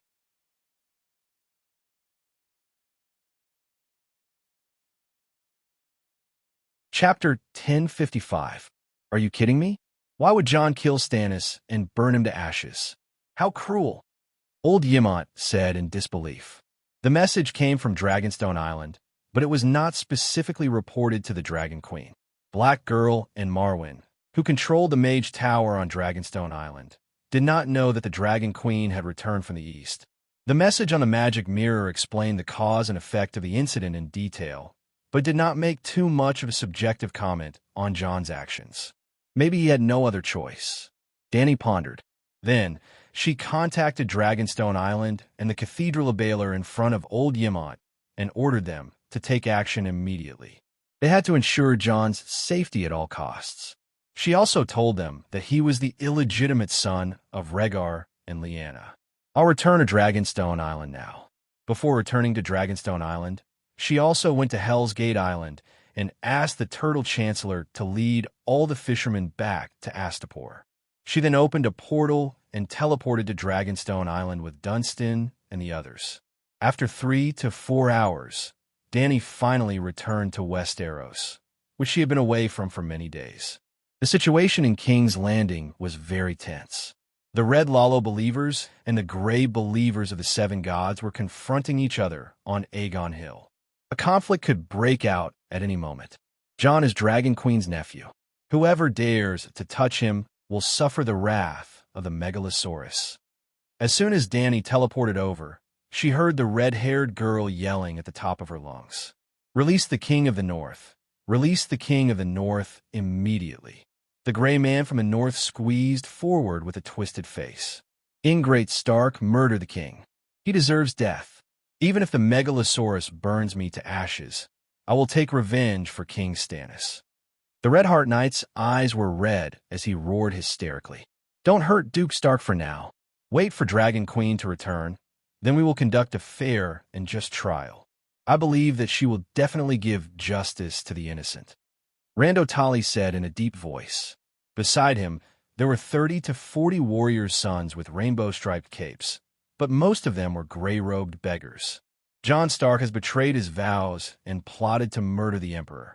He has committed a heinous crime, and the evidence is conclusive. What is there to judge him for?" The flame-cloaked, black-armored, strong-looking girl said in grief. She was Erlu's niece and the crown prince, Mia Baratheon. Dany ignored this group of people. Her body was like an illusory shadow. She floated through the crowd and arrived at the Red Castle at the top of Aegon Hill. The front yard of the Red Castle was blown into a huge crater, which was later transformed into a glass dome by Erlu. There were no vegetables, but there were a lot of wood that grew fungus and mushrooms. In order to heat the shelter, they even built a fire pit that was 40 to 50 square meters at the bottom of the crater. At this time, there were 2 wooden stakes erected in the center of the fire pit. Jon and Big Jon were tied up on top of them. Jon's nose was bruised and his eyes were swollen. He was beaten into a pig's head, but he did not make a sound. Big Jon's hairy face, leather armor, and cape were all covered in blood. He had been stabbed countless times, but he was still full of energy and cursing. There were 7 or 8 red-robed monks who were busy piling firewood at the feet of the 2. A knight pulled a red-robed monk aside and hurriedly dissuaded him. "We can't burn Stark without permission. This is against the rules. Murdering the king is a heinous crime, but we must go through a public trial. We must at least inform Dragonstone Island and let the Dragon Queen know about this. Sir Marseille, you are the captain of the Holy Sun's King's Guard, and also a believer of our Lord Lalo. Whether it is to avenge the king or to complete the Light King's oracle, you should not stop us." The red-robed monk, whose fair skin was covered in flame, runes said. "Benello, I did not give you an oracle to burn anyone." Dany joked. "Who?" The supreme priest of Volantis suddenly turned his head, and then his expression changed. Why are you here? Seeing that you once praised me, I will not kill you today. Take the red monk and leave." Dany waved her hand. "I cannot go against the Light King's oracle," Benello said bitterly. Dany pointed at her chest and said, "I will be the Light King if I can sing the complete Song of Light." "Blasphemy," Benello said angrily. "Lalo using the name of the Light King is blasphemy against justice and truth. Priestess, we cannot do this. Let's retreat." Justin smiled apologetically at the Dragon Queen and began to pull Benello away. The supreme priest could not do anything. Two streams of tears flowed down his face as he was pulled away by the knights. The remaining red-robed monks quickly threw away the firewood in their hands and ran out of the pit while avoiding the Dragon Queen. "Your Majesty, why don't you kill them?" Big John said loudly. "That Benello has praised me for 3 to 4 years. I am too embarrassed to kill him." Dany waved her hand, and 2 wind blades cut open the ropes on the wooden poles. In the Song of Ice and Fire, there were many first places. If there was a vote for the first dragon boast, the supreme priest Benello would definitely win. The Dragon Queen's early reputation among the people in the western continent of Ursus was all built by Benello. There was evening prayer every day in Volantis, and every time Benello appeared, he would definitely perform it. Dany Rise's rise had fulfilled the ancient prophecy. She was born from the land of smoke and salt, and will reshape this world in the future. She is the reincarnation of Yesor Ahai. She will defeat the darkness and bring an endless summer to the world. Even the Grim Reaper will submit to her. Those who shed blood for her cause will be reborn, with a flow of people in Volantis. And considering the influence of the supreme priest of the Red God among the people, even the cities thousands of miles away knew about this prophecy. Therefore, the people and nobles of Ursus who had been warmed up easily accepted the Dragon Queen's rapid rise in the past 2 years. "Are you going to take them away just like that?" A hoarse and venomous female voice came from the entrance of the tunnel. Dany's action of opening the dimensional door paused. Turning around, she saw a sloppy old woman with a face full of wrinkles and white hair stumbling over. Under the yellow oil lamp, one could see the hatred and viciousness in her eyes. "You are Queen Celis?" Dany looked at her carefully for a while before recognizing her through her protruding ears and the beard on her upper lip. "What do you want?" Her voice was cold and her eyes were cold. She had no sympathy for this woman at all. "Johnstar killed my husband, my only support," Celis roared. "Madam, please listen to me." John broke free from Senior John's support and said sadly, "Things are not as simple as you think. A long time ago, King Stannis was controlled by Lalo and tried to attack me many times. You should have helped him complete Lalo's prophecy." Celis interrupted him with a twisted face. "You let the deviant ghost chicken tip your Lalo." Senior John spat. John patted Senior John's shoulder and smiled bitterly. "Madam Celis, if you are here for Lalo's prophecy, I have nothing to say. If you are here for revenge because of your husband's death, I want to tell you that I did not kill him. I burned the pitiful puppet controlled by Lalo." "You're lying." Celis pounced on John and scratched his face, leaving a row of bloody marks. "This woman is crazy." Senior John was furious. He lifted his thick leg and kicked Celis in the stomach. Plop! Celis' body bent in half in the air and flew 4 to 5 meters before landing heavily on the pile of firewood. "Senior John!" John and the Onion Knight exclaimed at the same time. The Onion Knight looked like he had aged more than 10 years. He looked like an old man in his 70s. His face was filled with sorrow, and his hair was all white. Even his steps as he ran towards Celis were shaky. He was no longer as steady and powerful as he was a few years ago. "Senior John, you are offending your superior." Looking at the queen, who was bleeding from the corner of her mouth and looking pale, the old knight was heartbroken. He glanced at the 2 Johns and the Dragon Queen's eyes, full of accusation and anger. "She's just a pitiful woman who lost her family. I hate that I don't have a sword with me so that I can kill her." Senior John glared at him fiercely. "She is a crazy woman. Your King Stannis is a crazy king.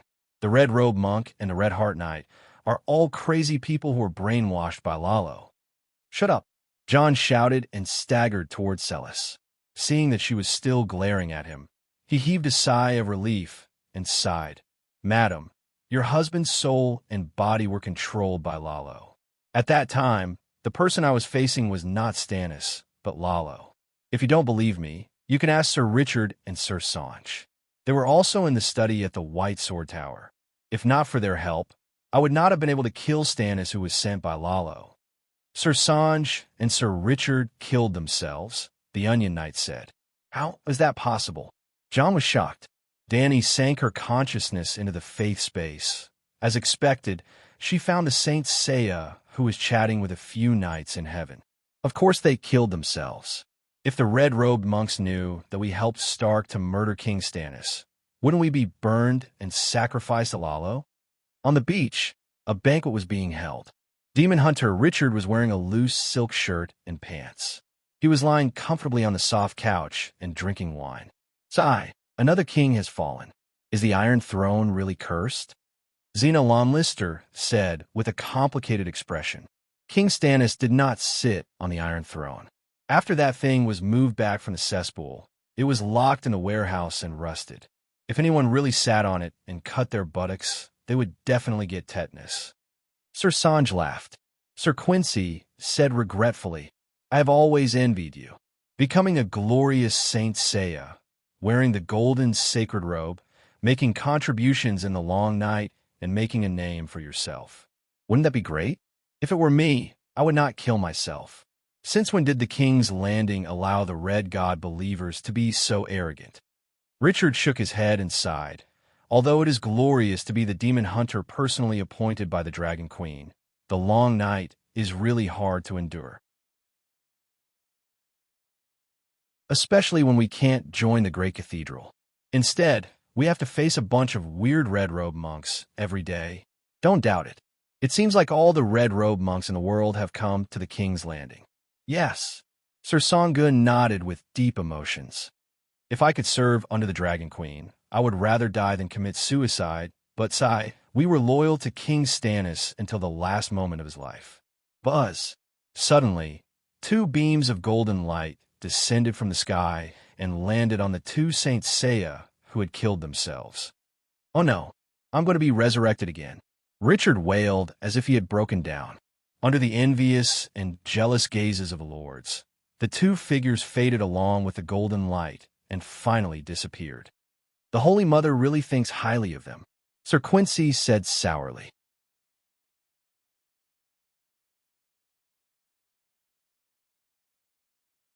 Chapter 1056. This is too much, this is too much. Sir Richard angrily tore off the tattered straw mat that was wrapped around him and yelled at the stunned Onion Knight. I am a noble and a king's guard of His Majesty Stannis. I have served His Majesty for almost 10 years. Do you think I am not even worthy of a good coffin after my death? Also, where are my armor and sword? Why aren't they buried with me? Damn it, which bastard did this? Even my new boots and socks were taken away.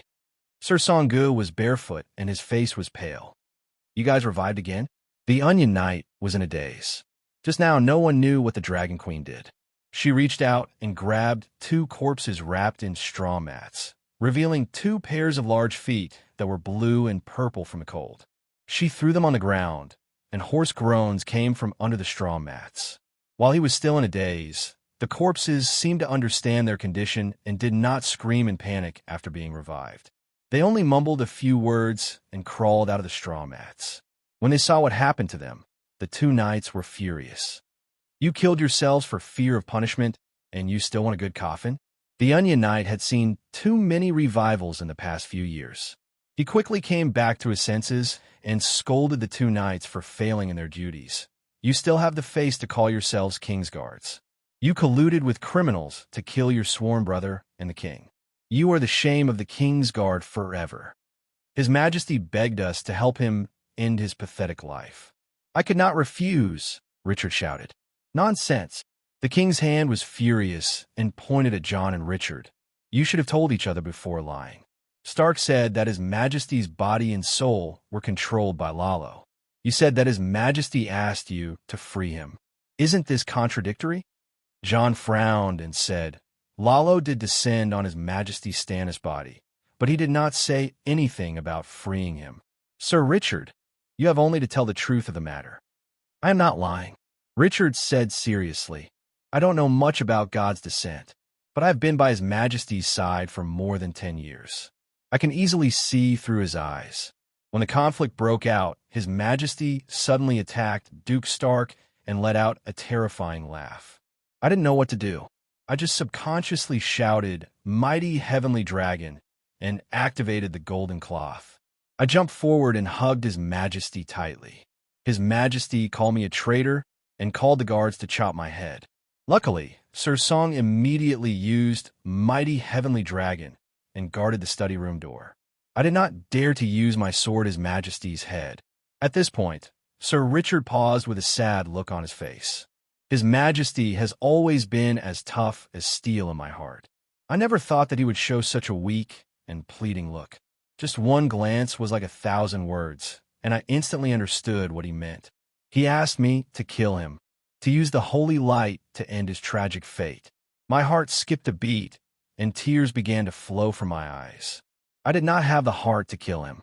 I felt that His Majesty had a chance to turn back. As long as I took him to the great cathedral of Baylor, there was nothing that could not be done with the help of the Holy Mother. So, I only pulled out my sword and cut off his hands. He glanced at John. You know what happened after that? After losing his hands, His Majesty did not stop attacking. His blood turned into poisonous fire and corrosive acid, burning the study room. I barely managed to resist with the golden cloth. I don't know what Duke Stark did, but a layer of ice formed on the ground. His Majesty's legs were frozen, and he could not move. Duke Stark slid to his side and pulled out the Dark Sisters. He swung his sword like lightning and cut off His Majesty's head. While I was still in shock, he summoned flames and burned His Majesty until he screamed. That's right, His Majesty's head was cut off, but he could still speak and curse. Richard's expression was horrified. His Majesty called Duke Stark an ingrate. He was the one who made him, but he took away his destiny. See, this is the evidence. The person who cursed me was Lalo. How could His Majesty Stannis say something like that? Jon said agitatedly, "Do not slander the Light King and His Majesty." Kingsguard Penny said angrily, "Was it not His Majesty Stannis who made you?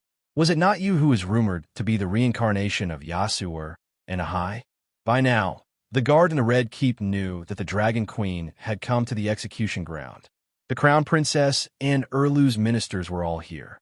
But with the Dragon Queen standing there, none of them dared to do anything. They could only suppress their anger and listen to the traitor's excuses. Jon's face turned red. I never said that I was the reincarnation of Yasur and Ahai. Ask the big Jon if he's mentioned it. I said it. First Jon held his head high and said confidently, "The King of the North told us long ago that Lalo wanted to use Stannis to take away his destiny as the savior.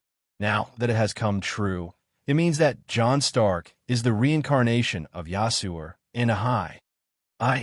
Jon was embarrassed and angry. He also felt that he could not explain himself.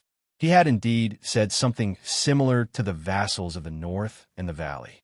In order to avoid Erlu, he had decided to lead the people of the North away from the prosperous King's Landing and go to the dangerous outside of the city to clean up the other ghosts.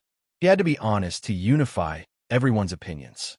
At the same time, he had to let his subordinates be wary of the Red God forces in King's Landing. "Your Majesty Dany Rise, you should know the truth of the matter, right?" Helpless, he began to ask the Dragon Queen for help. "I know, but they won't believe me even if I tell them. Jon Stark is the illegitimate son of Rhaegar and Lyanna. He's your nephew," Crown Princess Mia emphasized. "You see," Dany shrugged at Jon. "You've revealed my identity?" Jon was moved. He was a little excited. The Dragon Queen was not there. How could she testify for you? Also, regardless of whether Her Majesty was confused or not, when you had the ability to subdue him but chose to kill him, the crime of regicide is irrefutable. The Onion Knight said coldly. Then, he turned to the Dragon Queen and said in a low voice, "Or, Your Majesty Dany Rise is willing to give up your honor and faith for your nephew? I know Jon is innocent, but I won't force you to believe me. I will find evidence," Dany said calmly. "What evidence?" Mia was surprised. "In a few years, after I settle the Frost God, I will capture the suspect Lalo and bring him to justice. Stannis' soul is most likely still in his god kingdom. Let the two of them confront Jon face to face. I guarantee that you will be convinced." Danny's expression was calm, as if she was talking about capturing a King's Landing hooligan. Whether it was Stark's people or Mia's people, they were all in a daze. Their mouths were agape as they looked at the Dragon Queen. Their minds were in a mess. Blasphemy, this is blasphemy. Queen Seelis screamed at the top of her lungs. Mia came back to her senses and suppressed her anger. You publicly slandered the great Light King. You are insulting all of the Light King's believers. Call your Light King out. As long as I press my finger, he will still be alive. I will apologize to all of you. Arrogant. The Red God priests were all trembling with anger. However, they were afraid of the Dragon Queen's power and did not dare to act up. Wang Tane's face turned green and red. She gritted her teeth and said, Dragon Queen, you are insulting a great true God who saved the world. I can't be bothered with you bunch of idiots. Where's Melisandre? Ask her to come out and talk. Danny looked around, but could not find the red-robed woman nearby. She waved her hand impatiently and said, I am taking Jon Stark away. You can hold a public trial on him after the long night. Or, if any of the red-robed monks can contact Lalo and let his god descend on the priests, we can immediately hold a trial on Jon. With the 7 vassals as witnesses, I swear that I will not escape the final trial. Jon solemnly promised Mia before he left. Mia's face was pale, the Onion Knight was helpless, the red-robed monk's eyes flickered, and the Red Heart Knight gritted his teeth. However, no one pulled out their sword to stop him. Randall Tarley and the other onlookers had complicated expressions as they followed the Northerners and left. However, Danny did not leave with Jon. In the eyes of others, she was right in front of them one step and disappeared the next. What's wrong? Has his faith collapsed? In the dark and sealed basement, Melisandre hugged her knees and sat by the fire. She stared blankly at the flickering orange flames, as helpless as an orphan who had lost her parents. A divine king actually has the time to laugh at a mere mortal like me. She did not turn around, and her eyes were still numb. Stannis is dead. You have betrayed his trust. You must feel guilty, right? I can help you. Light King Lalo is my master, the red-robed woman said calmly. Danny smiled and said to herself, if you're willing to cooperate, it is not difficult to locate Lalo's divine kingdom. You know that raiding the divine kingdoms of gods is my specialty. You are a demigod, and you still have a long way to go. Save Stannis and Renly's souls, and you will be redeemed. Then, you can start a new life with a clear conscience. If you still have the ambition, you can read the 7 Stars Bible and strive to become a glorious priestess of the 7 gods. You don't know anything, Melisandre said. Once you have made up your mind, send me a message. The two of them were like a chicken talking to a duck. You talk about you, I talk about mine. After that, Danny disappeared, leaving Aunt May in a daze. Where is Bran? Where'd he go? Previously, Maylock kept sending me letters asking when Bran would wake up. Little Ado kept asking for his father. When he saw Danny again in the west of the city, there was no one else around. Jon suddenly remembered their relationship, and his expression became unnatural. He's half dead. What do you mean half dead? When he heard the word dead, he immediately cast aside his messy thoughts and focused all his attention on his brother. His soul is like a handful of ashes. From 2 months ago, it was scattered evenly all the way until 2,000 years later. However, he is a 3-eyed crow, and his soul can recover even if it turns into ashes. However, the river of fate has yet to be set. I can't go with the flow and head to the future to collect his soul ashes. Hence, I can only wait. As time passes, I can collect the soul ashes slowly and recover slowly. 2 months have passed, and I've collected about. Danny muttered softly. 2,000 years, 24,000 months. 2 months have passed. Now I've collected 1,000th of the entire soul. Jon roughly understood his second brother's condition. He said worriedly, but Bran's body is mortal. He can't live for 2,000 years. He's absorbed about 10% of the Green Prophet seal. The volume of his soul is much larger than a mortal's. He should wake up in 2 or 3 years. He's already been unconscious for 2 years. Can his body take it if he sleeps for another 2 or 3 years. Bran is still a child. He's still growing, Jon said worriedly. His child is already. Dany counted silently. She said in surprise, Edu is only 4 years old, but he's already bigger than Bran. Don't worry. I promise that Bran's body won't have any major problems. You, on the other hand, know that Lalo has ill intentions. Why did you come to King's Landing?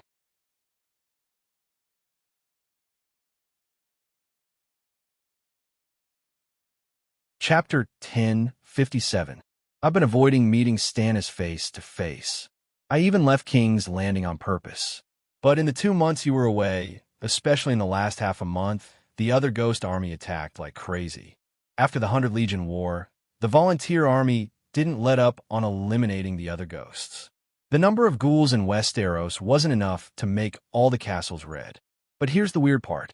The ghouls even went around Hajin and the castles in the King's territory to attack King's Landing. The other places weren't in danger.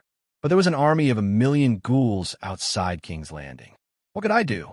I could only lead the Northerners to help the king defend the city. Even when I came to King's Landing, I tried my best to guard the city walls and not go to the Red Keep. But yesterday, Big John and a red-robed monk. John's expression became unnatural. They got into an argument over a prostitute at Eel Alley. Big John accidentally killed someone and was captured by the Golden Robes to the Red Keep. I couldn't just leave him be, right? Then Stannis invited me to the White Sword Tower to discuss the matter. But when I entered the door, he suddenly changed his attitude. Looks like the Frost God and Lalo are working together. Dany looked up. She seemed to see the tree root monster lying in the dark sky and peeking down. Screech! The loud cry of a pterosaur came from the sky. Soon, soldiers in the barracks shouted, Lady Sansa. Jon, are you okay? Sansa came in a hurry. The scarf around her face was covered in a thick layer of frost. She didn't have time to untie it before she ran in with her big belly. I'm fine. Just some flesh wounds. Sansa looked at Jon from head to toe.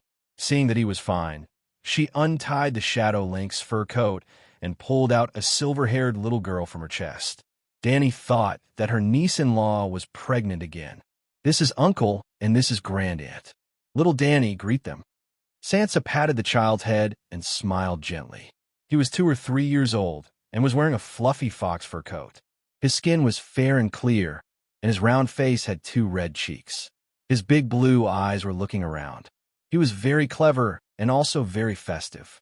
The little girl had seen Jon a few times and wasn't afraid of strangers at all. She directly greeted him. When it came to the Dragon Queen, she was a little shy. She lowered her head and poked her fingers for a while before calling out, Grandaunt. Dany's smile was a little stiff. After greeting Aunt Dany, Sansa smiled and said, I hope she can be as strong and beautiful as Aunt Dany. So, I'll name her Dany Alice. Dany felt embarrassed, but this was the custom of Westeros. Naming the child Dany Leezy was not only to make her happy, but also to please her. Just like Jon, I didn't give his son the name foster father because he wanted his foster father to call him father. She's a good child. Dany searched her body, but only found a few atonement scrolls. In the past, she would have made sure to have 1 or 2 steel daggers with her to protect herself. But her strength had increased too quickly in the past few years. Even the steel sword gradually became useless, and the dagger was almost useless. However, even if she had a dagger, she couldn't give it away. She was a 2 or 3-year-old girl. What was the point of giving her a dagger? Her true dragon bloodline is thin, Dany said. Sansa's mind spun. In an instant, she analyzed the Dragon Queen's unspoken words hundreds of times. Is she hinting that Aegon's bloodline is far inferior to Jon's? In terms of bloodline, Jon is also a true Lejyazi, so she doesn't want me to fight with Jon for the Iron Throne? Her expression changed several times. She decided that she couldn't resist, so she could only pretend to be pitiful. She said sadly, she's Aegon's only child. Dany didn't have such complicated thoughts. She didn't have a time to guess Sansa's thoughts. She said straightforwardly, Valeglia has a blood witchcraft that can purify bloodlines. It can use the blood essence of a megalosaurus to raise the thin bloodline of a direct descendant of the 14th Fire Peak to the level of a progenitor.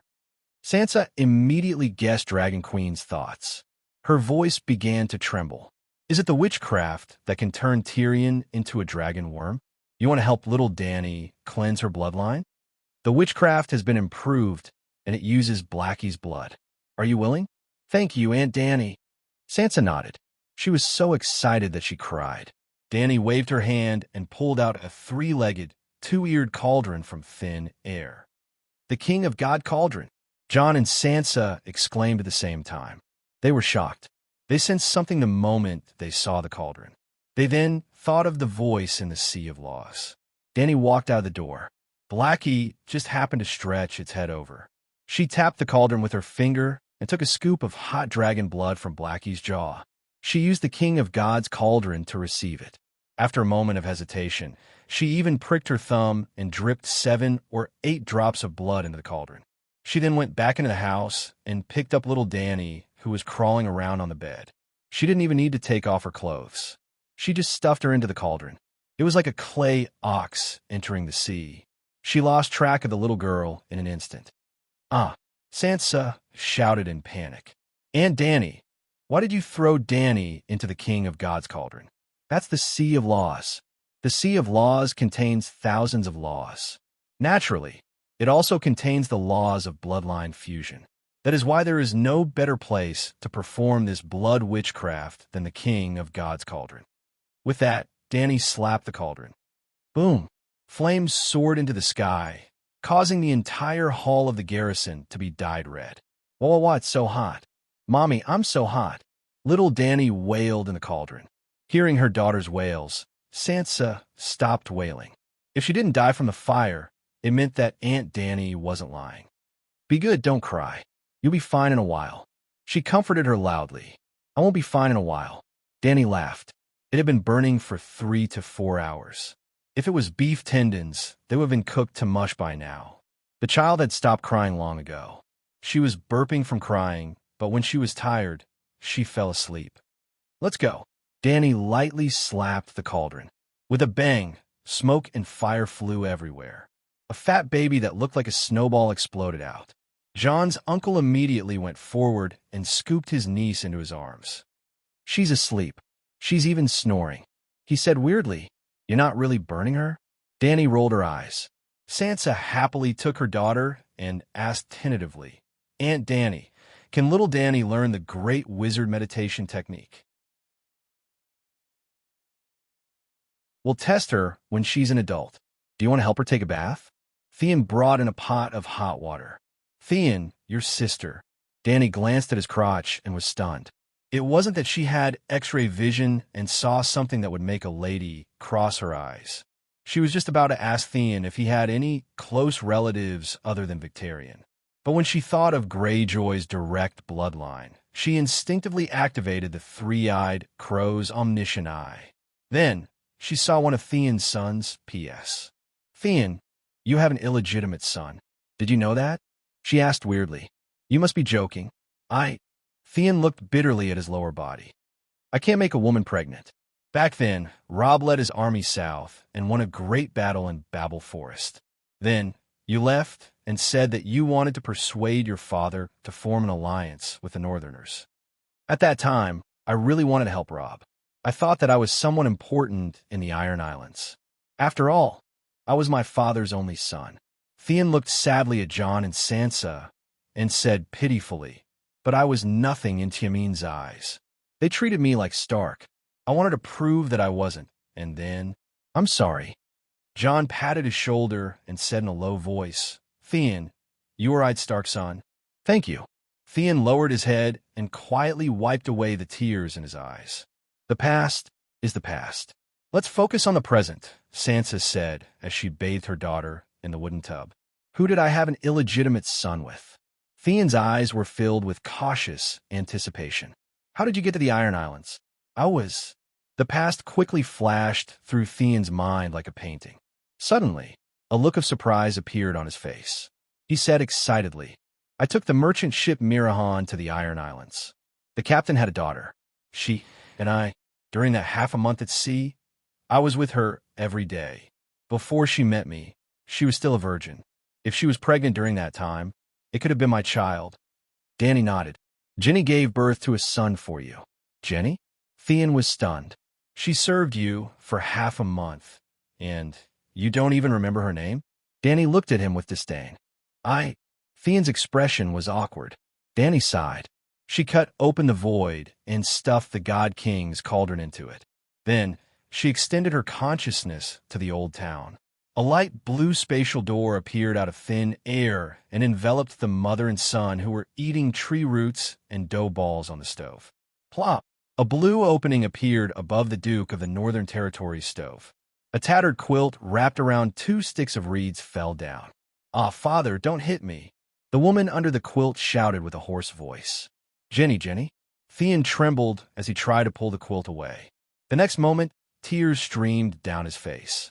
A middle-aged woman with unkempt hair and a dirty face was hugging a black-haired boy who looked about 3 or 4 years old, like an old hen protecting her chicks. You. The woman raised her head, her dull and lifeless eyes opened wide. "You're young Master Theon? Am I dreaming?" Theon sighed. He caressed the face that was filled with pain and sorrow. "It's me. You're not dreaming. Jenny, I'm sorry. I was such a bastard back then. This isn't my home."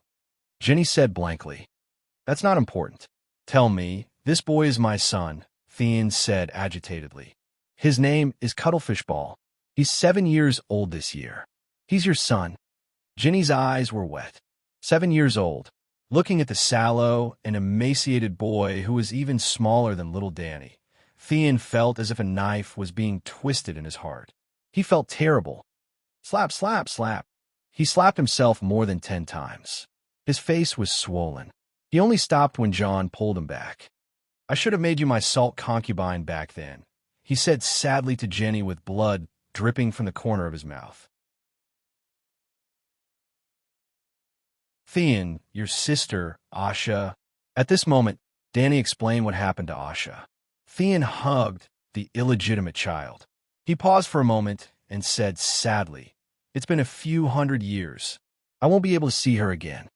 That's not for sure. One day, she'll die a natural death and reunite with you in heaven or hell. The flowing water palace is completely gone. Even Inami is gone."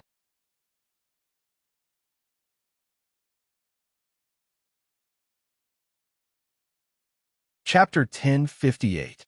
Originally, after returning to the Westeros, Danny should have opened a spatial door and sent Dunstan and the others back to the Iron Islands. However, in order to publicize her great achievement in the battle against the 300 demon gods in the Smoke Sea, she purposely made Tywin stay on Tidehead Island for half a month. In public, she did not mention a single word about her experience in the Smoke Sea. Even if she was asked, she would humbly and subtly say, "I had no choice but to go to Liangshan."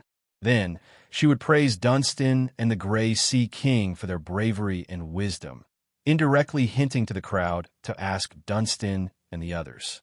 They were there and knew most of the truth. When they heard the sensitive terms like the Grey Sea King, Inami, countless mermaids, and 300 demon gods, the crowd became excited and reached a climax. However, the Dragon Queen was so humble and subdued. Hence, they went to look for Dunstan. Countless nobles from the 7 kingdoms and merchant princes from the free cities who came to Tide City to seek refuge heard Tywin talk about his own experiences. It was not exaggerated at all, because the reality was too exaggerated. The Dragon Queen's benevolence and greatness in saving the world, and the gods' despicable and cruel actions in dragging the world down with them. The knights were enraged. They wanted to draw their swords and fight against the demon gods, but they also wanted to kneel before the Dragon Queen and cry, "You are the manifestation of the Holy Mother in the human world." Dunstan and his son, the 2 Tywin warriors, and the old scholar Bruno, who had 0 combat strength, became legendary heroes worshipped by the nobles. Even Tiamin's reputation improved a lot. In just half a month, hundreds of poems praising Dunstan, the Grey Sea King, and other Iron Seed heroes spread throughout the world. As for the poets and scholars who praised the Dragon Queen, Let's put it this way. All the writers in the world who could write poems and make up stories had written works praising the Dragon Queen. It could not be helped. The story was too legendary and too realistic. Even the craziest and worst novelist would not dare to write a story like the War of the Gods in the Smoke Sea. Just like how Perez Dan, a history doctor in the future, described the incident in his own biography of the Dragon Lady. Before the Dragon Queen, there were many legends and legendary heroes, but all of their stories added together could not compare to a fragment of the Dragon Queen's life experience. Her whole life was a legend. The Dragon Queen who possessed the ability of omniscience in the Westeros hid in her own bedroom on Dragonstone Island and smiled. All right, it wasn't that exaggerated. At first, she was secretly happy for a few days, but not long after, she didn't feel anything. Numb, feeling bored, she called Dunstan and the others over to send these tool heroes back to Old Wake Island. So fast, old Count Dunstan blurted out when he received the news. "You've been away from home for almost 4 months," Danny reminded. "Is there such a long time? I don't feel anything." Dunstan's face was full of reluctance. Even on the dullest Hell's Gate Island, as legendary heroes, they were surrounded by the fishermen of Slave Bay every day. Returning to Tidehead Island was like returning to heaven. Dragon Queen built a small shelter with a radius of more than 10 kilometers on the plains below the cliff. Under the sun, by the beach, every time they told the story of how they followed the Dragon Queen into the flowing water palace, they would receive the admiring gazes of the men and the uncontrollable exclamations of the women. In the end, they would end with good wine, cheers, and messing around. These days of showing off every day were too wonderful. Time in and the others didn't want to leave, but they couldn't refuse. They could not go home, right? It had been almost 4 months, as if guessing their thoughts. The Dragon Queen thought for a while and said, "The Iron Islands don't have any suitable plains for farming, so we can't build a shelter. But it's not realistic to move all the people on the island to the land. So the wheat and fruits produced by the River Bay and riverside shelters will be transported to the western region regularly, and then transported from Lannisterport to the Iron Islands. You'll be in charge of this." Dunstan's eyes lit up. Didn't this mean that he could show off in Riverside, River Bay, Western Region, and back to the Iron Islands? He could even take turns to show off on each island? Half of the Westeros had traces of him. "Your Majesty is merciful. I thank you on behalf of the 100,000 time in."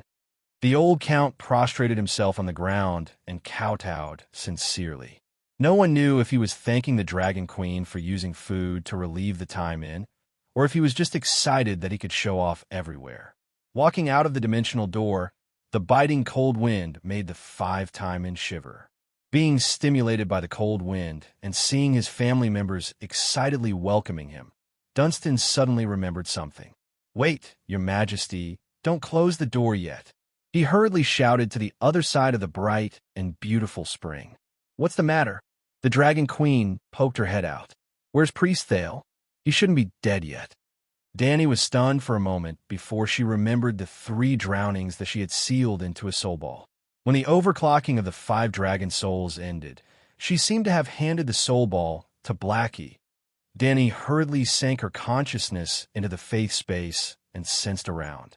Finally, in a corner of hell, she found the old priest who was holding a drowning ceremony with a group of time in. Well, since the flowing water palace had been destroyed, the Iron Seed could only go to heaven or hell. According to the Iron Seed's past actions, almost no one could go to heaven. Everyone would go to hell. Moreover, Dany had no intention of fighting with the flowing water palace, so she didn't send atonement scrolls to the Iron Islands. Other than a few nobles who bought a few atonement scrolls from merchants, ordinary time in didn't even know that atonement scrolls existed. In just a few short months, there were already hundreds of old and weak time in hell. The 7 layers of hell were gradually becoming semi-materialized, merging with the prime material world to form water, forests, mountains, and other landforms. Those who committed the same crime would go to the same area of hell after they died. At this moment, more than 300 iron seed were gathered beside a saline alkalized soil, singing the song of the Inami. Meanwhile, the three drownings were holding time in a pit that was half a man deep in bitter and salty yellow water. The dead are not dead and will rise again. As long as we are sincere, we can definitely return to the world of the living. The three drownings, Thale shouted. Ugh, this guy was crushed into a soul ball too early and didn't know much about what happened after. Moreover, the Inami hadn't given him any divine spells, so he wouldn't know that a god had fallen after he lost his divine spells. Buzz. Just as he finished speaking, a beam of golden light fell on Thale's body. Through the golden light, one could vaguely see the scene of Old Wake Island. Ah, the Inami has appeared. Priest Thale has come back to life. The dead are indeed not dead. The Iron Seed were excited. That's not right. Why isn't it me? Time In, who was half submerged, climbed up from the muddy puddle. He waved his arms and jumped up, shouting, Drowning God, you're mistaken. I'm the one who's submerged. The Inami is getting more and more unreliable. She sent us to the 7 layers of hell by mistake, and now she's picking up the wrong person. Sigh. An old Time In shook his head and sighed. Well, not long after, when Dunstan and the others take turns showing off on the Iron Islands and another Iron Seed dies, they will know the truth. I'm back. The old priest looked around blankly. When he saw Dragon Queen and Dunstan, he sighed in relief and said, Everyone's back. Has Her Majesty, Inami, changed her mind? The others couldn't see the soul, so they naturally couldn't respond. Danny only said, Calm down. Then she started calling for the drowned people on the island. Where's Priest Thale's body? Who put Priest Thale's body away? A bearded man wearing a gray, green, and blue robe walked forward, bowed, and replied, Your Majesty, Priest Thale's body has been burned to ashes and scattered into the sea. Danny recognized him as the one who helped Thale drown, Priest Norkin. Before I left, I specifically told you not to touch Thale's body. Did you forget? She said angrily. Norkin looked at the red-faced Dunstan and the others in surprise and said awkwardly, Your Majesty, not long after you left, Priest Thale's body completely froze into a block of ice. He's completely dead. Also, you didn't come back, and even Madame Mandy held a funeral for Count Dunstan and Sir Tanner. She even remarried. What? Dunstan was originally calm, but when he heard that his wife had remarried, he couldn't stay calm anymore. He stepped forward, grabbed his butler, and shouted, Tell me, what's going on? Where's Mandy? The old butler said awkwardly, After the news of you appearing alive on Tidehead Island reached Old Wake Island, Madame Mandy took a boat back to Great Wake Island. Madame Mandy waited for you for more than a month, and even asked Dragonstone Island about you many times. When we saw that Priest Thale was completely dead, we thought that you and young Master were dead. Madame Mandy had no one to rely on, so Mandy was also the daughter of a noble, and her father was a count on the neighboring Great Wake Island. Tanner hurriedly stepped forward and said softly, Father, don't be angry. You're a legendary hero now, so you don't have to worry about not having a wife. But Dunstan looked at the Dragon Queen and then remembered how warm the noble women were to him when he was on Tidehead Island. He sighed helplessly and didn't say anything else. Young Master, Madame Lena also remarried, the butler said bitterly. What? That bitch, Tanner's face contorted in anger. She's pregnant with my son. It's a daughter. She gave birth 2 months ago, the butler said. Don't be angry. Dunstan patted his son's shoulder and comforted him. Madame Elisa from Pintos, isn't she close to you? I think she's young and beautiful and has a net worth of 100,000. She seems to be better than Lena. Butler Mendez, did my wife remarry? The other 2 Time In heroes asked expectantly. No, sigh. A long, disappointed sigh. Your Majesty, my body was burned. What should I do? Thale said agitatedly. Why don't I send you to heaven? Danny suggested. Is there any other way? Time In can't go to heaven, and I'm not familiar with the place there. I don't even know anyone there. Thale was troubled. Why don't we go back? Yeah. Danny suddenly turned her head and looked in the direction of Great Wake Island. Just now, someone had died there. She was just about to suggest that the old priest convert to the seven gods and then arrange a position for him in hell, where he would be in charge of managing Tiamin's undead. Suddenly, she felt something. Another time in had entered the world of the dead, and even entered heaven with the atonement scroll.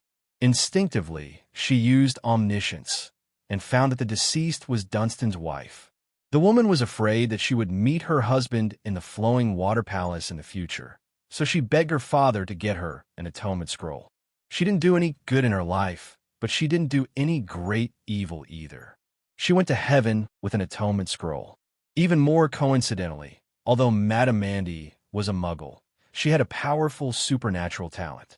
She didn't have the chance to come into contact with supernatural knowledge, and her supernatural bloodline couldn't be developed.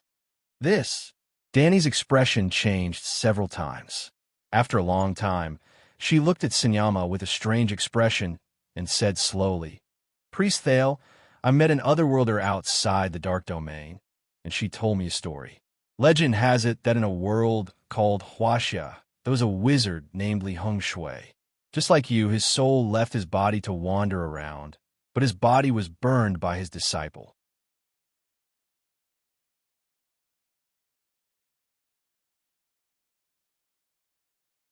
Chapter 1059. Are you willing to imitate the leader of the eight gods, Tai Gweili? Danny asked. Reincarnating in someone else's body is too evil. Are there many wizards in the world who can transfer their souls into other people's bodies before they die? Thale asked in fright. Tai Gweili is from another world, and the rules are different. Our world doesn't allow the undead to take over other people's bodies. Danny shook her head and sighed. Generally speaking, those who can open a second life in other people's bodies are all shapeshifters, but they can only take over living people's bodies, and the backlash is very strong. Isn't taking over a living person's body even more evil? Senyento's face was filled with disgust. It's indeed very evil, but with the supervision of the three-eyed crow, it's very difficult for such a thing to happen. Then what's the deal with that demon Tai Gweili? Doesn't this world have a supervisor like the three-eyed crow? Not only did the heavens not eliminate him, but they even made him the leader of the eight gods. Tai Gweili isn't a demon, Danny said stupidly. Taking over other people's bodies isn't a demon. Danny glared at him and said indifferently, You threw away your shoes, and another person picked them up and put them on. What's wrong with that? Is picking up shoes the same as picking up corpses? The world is different, and the customs are different. Even in the barren land, necromancers play with other people's corpses, but the Necromancer Association is much more disciplined than evil cults. I won't force you, but if you don't want to reincarnate, I will send you back to hell, and you can continue to be Tiamin's undead priest. At the end of her sentence, there was a hint of impatience in her tone. If he couldn't let her do the reincarnation experiment, then he would lose his position as a civil servant of hell. That otherworlder didn't lie, and Tai Gweili really became a god? Putting aside the psychological burden of reincarnating in someone else's body, Thale was actually quite tempted. She didn't even see you, so why would she lie? That's true. Thale became excited. Well, he didn't think that the otherworlder didn't lie, but the Dragon Queen, who never lied, was trying to trick him. But you said that the laws of the two worlds are different. Can I be like Tai Gweili and possess the bloodline of other people's corpses? Tower asked worriedly. I'm not sure either. In our world, the physical body alone can't represent all of the bloodline. This time, Danny spoke the truth. If her words could be verified by others, she would not lie. Only in this way could she achieve the reputation of never lying. However, Dragon Queen's frank words made Tolerong look forward to it even more. I'm willing to give it a try. If I can be revived and have a chance to obtain an extraordinary talent, even if I lose a leg, I'll accept it, he said firmly. Danny squeezed him into a soul ball before calling over Tai Min, who was arguing over who to choose as his wife. Count Dunstan, your wife is dead. Didn't she return to Great Wake Island? The old count was puzzled. Madam Mandy has been sending messages to Dragonstone Island asking about you and Sir Tanner. So, when you returned, Professor Marwin took the initiative to tell her the good news. However, she had already remarried and felt that she couldn't face you and Sir Tanner. Because of fear and shame, she fell ill. Plus, she wasn't young anymore. Now that it's a long night, she's cold and malnourished. Just a while ago, she went to heaven with a scroll of atonement. Oh, Dunstan nodded without a hint of sadness. Priest Tower's physical body was burnt. Coincidentally, your wife left behind a body. Tower hopes to use her body to revive. What do you think? What? Dunstan's eyes widened. He couldn't believe his ears. Tower wants to revive in your wife's physical body. How can that be? Dunstan, Tanner, and even the drowned person at the side shouted. Danny frowned. It seemed like the family of the corpse didn't agree. Suddenly, she had a thought. She pointed her right finger at the void. Rings of golden ripples appeared in the air. Gradually, a woman's face appeared in the center of the ripples. Ah, Mother. Mandy. Madam Mandy? My lady, Tanner, I'm sorry. I didn't know you were still alive. Mandy's face was full of guilt, but her complexion looked good. Mother, are you in heaven? Tanner asked with concern. Yes, I just saw the fake-crowned Prince Aegon. He was the one who received us at the gates of heaven. Mandy was excited. Many people came with me. There were black people, milkmen, centaurs, zebras, barbarians. Believers from all over the world came. It was so lively. Mandy, do you know about merit? Denny asked.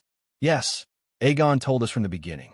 Merit can make me young, and I can exchange it for a big house and a beautiful manor. Speaking of this, Mandy hurriedly turned her head and instructed her son. Tanner, for the sake of me raising you up, remember to burn incense for me during the festive season. I know that Time Inn is full of sin and has no merit, but you can't lack incense offerings. Incense, right?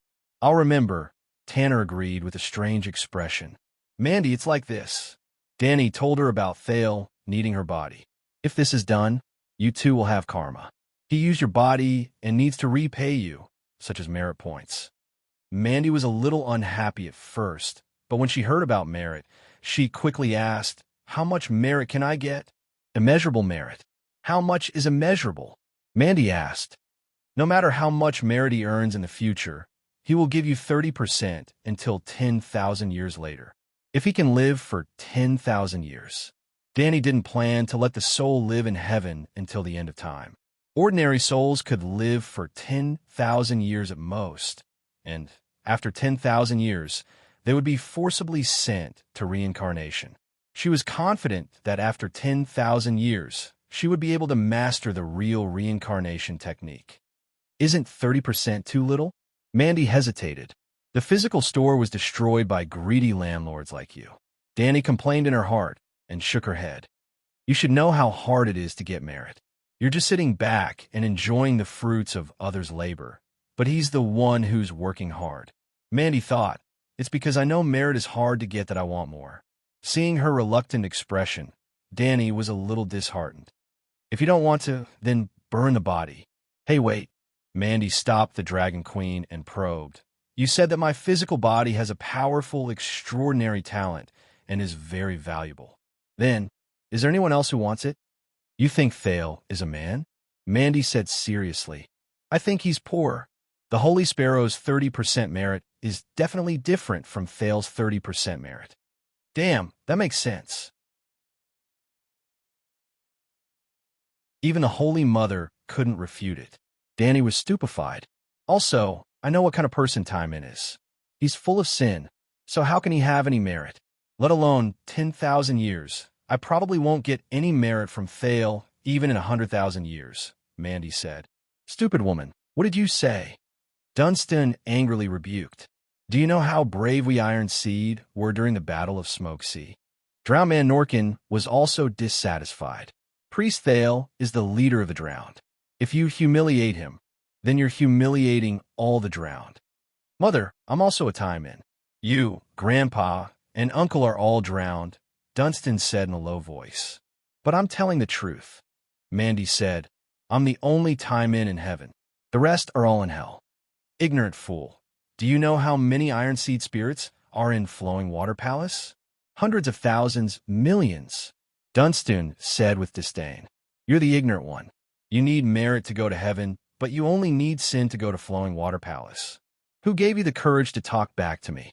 Dunstan's eyes became dangerous, and he habitually raised his clenched fist. Mandy shrank back out of habit. Ahem. Danny coughed softly, reminding everyone of her presence. The Holy Mother gave me the courage. Dunstan, you bastard, you deserve to go to hell. Bitch. Dunstan's face was red with anger. He looked around and shouted, Where's the ladder? Give me a ladder. Why do you need a ladder? Danny asked curiously. Your Majesty, this is a family matter. Don't worry about it. Today, I'm going to beat this bitch up. Dunstan pointed at the portrait in the air. You want to climb the wooden ladder to heaven? Danny asked with a wooden face. I'm not going in.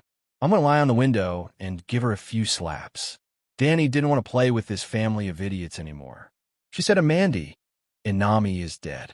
From now on, all the drowned will become 7 gods. Thale will be the Archbishop of the Iron Islands. His future won't be any worse than Sparrow's. If you agree, prepare to sit on the ground and collect rent. If you don't, your father is lighting a fire and preparing to burn your body. As for me, I'll go somewhere else to find another body for Thale. Like you said, there are many people who will go to heaven with you. Milk people, black people, horse people, zebra people. Hey, don't.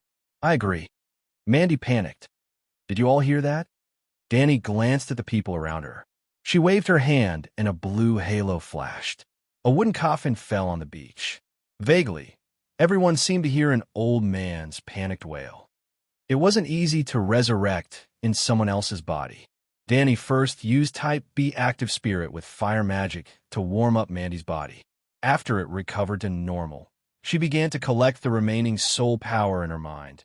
She hoped to use the remnant soul as a complete soul to simulate the process of a shapeshifter replacing a living person. But this method failed. A normal person's soul was roughly divided into 2 parts. The soul core in the center and the scattered consciousness in the form of a nebula outside the soul core. If it was an extraordinaire, the soul core would condense into different forms according to the meditation technique. For example, the shadow and fire of a shadow binding night. The scattered consciousness would also condense like strands of steel wire, or they could be seen as thoughts. After a person died, the soul core would reincarnate or go to the divine kingdom, leaving behind scattered consciousness that would slowly dissipate into the world along with the corpse. Now, Danny realized that for a shapeshifter to start a second life, they had to fuse with the other party's soul core. Dead people didn't have soul cores. She researched on Old Wake Island for 3 days before coming up with a solution. Learn from deviant ghosts. The essence of deviant ghosts' resurrection of the dead was to use the law of death to condense the scattered consciousness into a virtual soul core and recover the vitality of when they were alive. After another 3 days of slowly experimenting, Mandy finally opened her eyes. Oh gods, Mandy has become a corpse ghost. Dunstan cried out in fear when he met his wife's cold eyes that were emitting red light. That feeling was too similar to a corpse ghost. Mandy moved her body slowly like a zombie. She opened her mouth and could only make hissing sounds. I don't know if it will work. Danny wasn't sure either. Right now, Mandy was a fake corpse ghost that was driven by the fire of creation. Fail. Dunstan called out carefully. Did the reincarnation fail? We still have to wait. After spending another day to condense the fire corpse ghost Mandy's virtual soul core, Danny took out a wisp of green spring water to wrap Thale's soul sphere and stuff it into Mandy's mind. Plop, plop. Mandy's eyes rolled back. The red light between her eyebrows flickered and her limbs twitched crazily. The scene was abnormally horrifying. It's really fusing.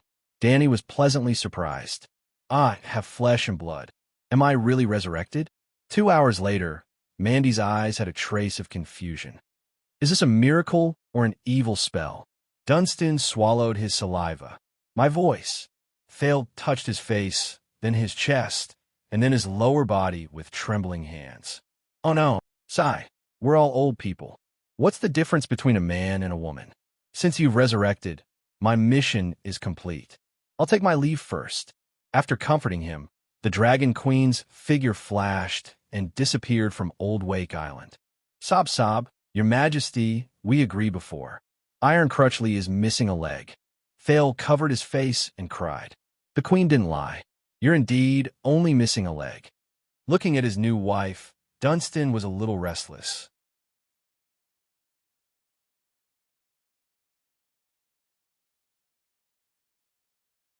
Chapter 1060.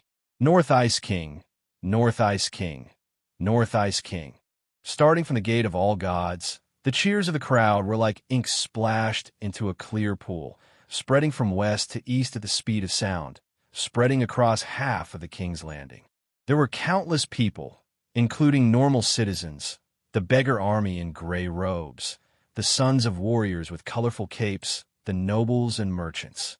They were all cheering loudly, as if they were welcoming a legendary hero. A group of people entered through the gate amidst the cheers and applause. There was a gray direwolf flag on the left of the group and a gray three-headed dragon flag on the right. In the middle, there was a tall man with a full beard.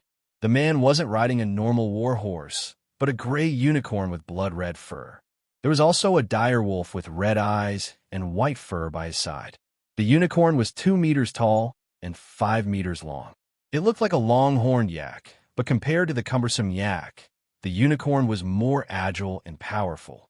On the horn that looked like a demon god's spear, there was a female corpse with butterfly wings strung on it. The woman's skin was as pale as a corpse, and there were strange ice blue runes on it. Her wings that were like thin ice were torn apart by swords and spears, and her limbs were pierced through.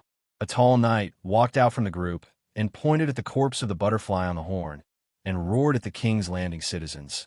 North Ice King has killed the ice butterfly demon. North Ice King is brave. Long live North Ice King.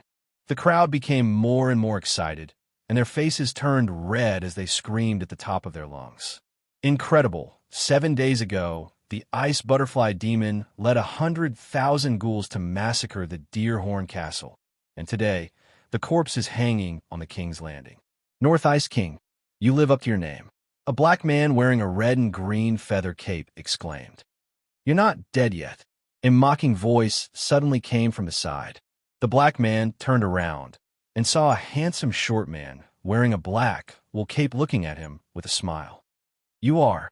The black man tried to recall, but he didn't seem to have seen this person before, but his voice, suddenly, he thought of someone. Tyrion, it's you. You're back. Don't shout too loudly. I don't want to steal my good nephew's limelight. Tyrion leaned over and tiptoed. His body actually rose slowly as if he was in an elevator. Is this your child? The black man was surprised to see the midget holding a sky-blue brocade swaddle in his arms. I do want a son. A daughter would be fine too, but Tyrion shook his head with a gloomy expression. He removed the brocade on the outside and the white lion skin on the inside.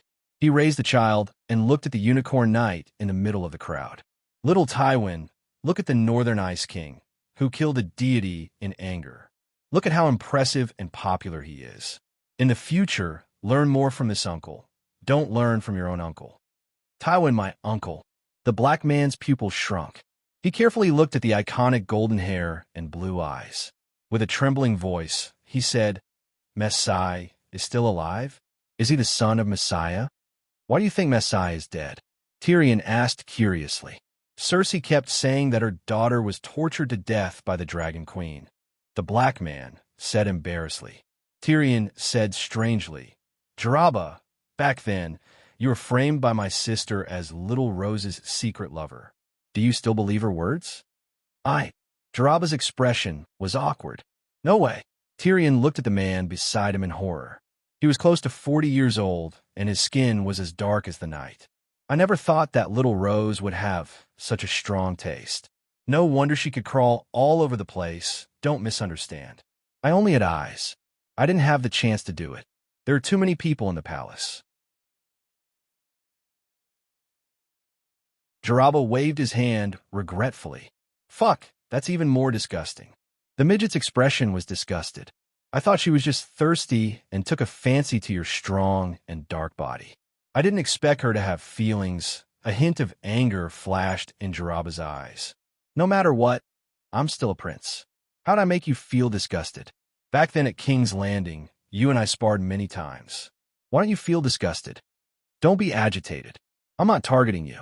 You're targeting all black people. No, Jaraba, I like black girls too. Have you forgotten? Tyrion waved his hand. It's just that your looks. Brother, you should know your place. Jaraba touched his square face with protruding cheekbones and said in dissatisfaction, in the Midsummer Islands, the popularity of my appearance won't lose to yours. All right, we have different tastes. I apologize. The midget shrugged insincerely and asked curiously, I thought you died in the Midsummer Islands. Did you not go back after the other ghosts broke out? The black man's full name was Jaraba Thor. He was the prince of the Red Flower Valley in the Midsummer Islands. He had failed his quest for power and was exiled.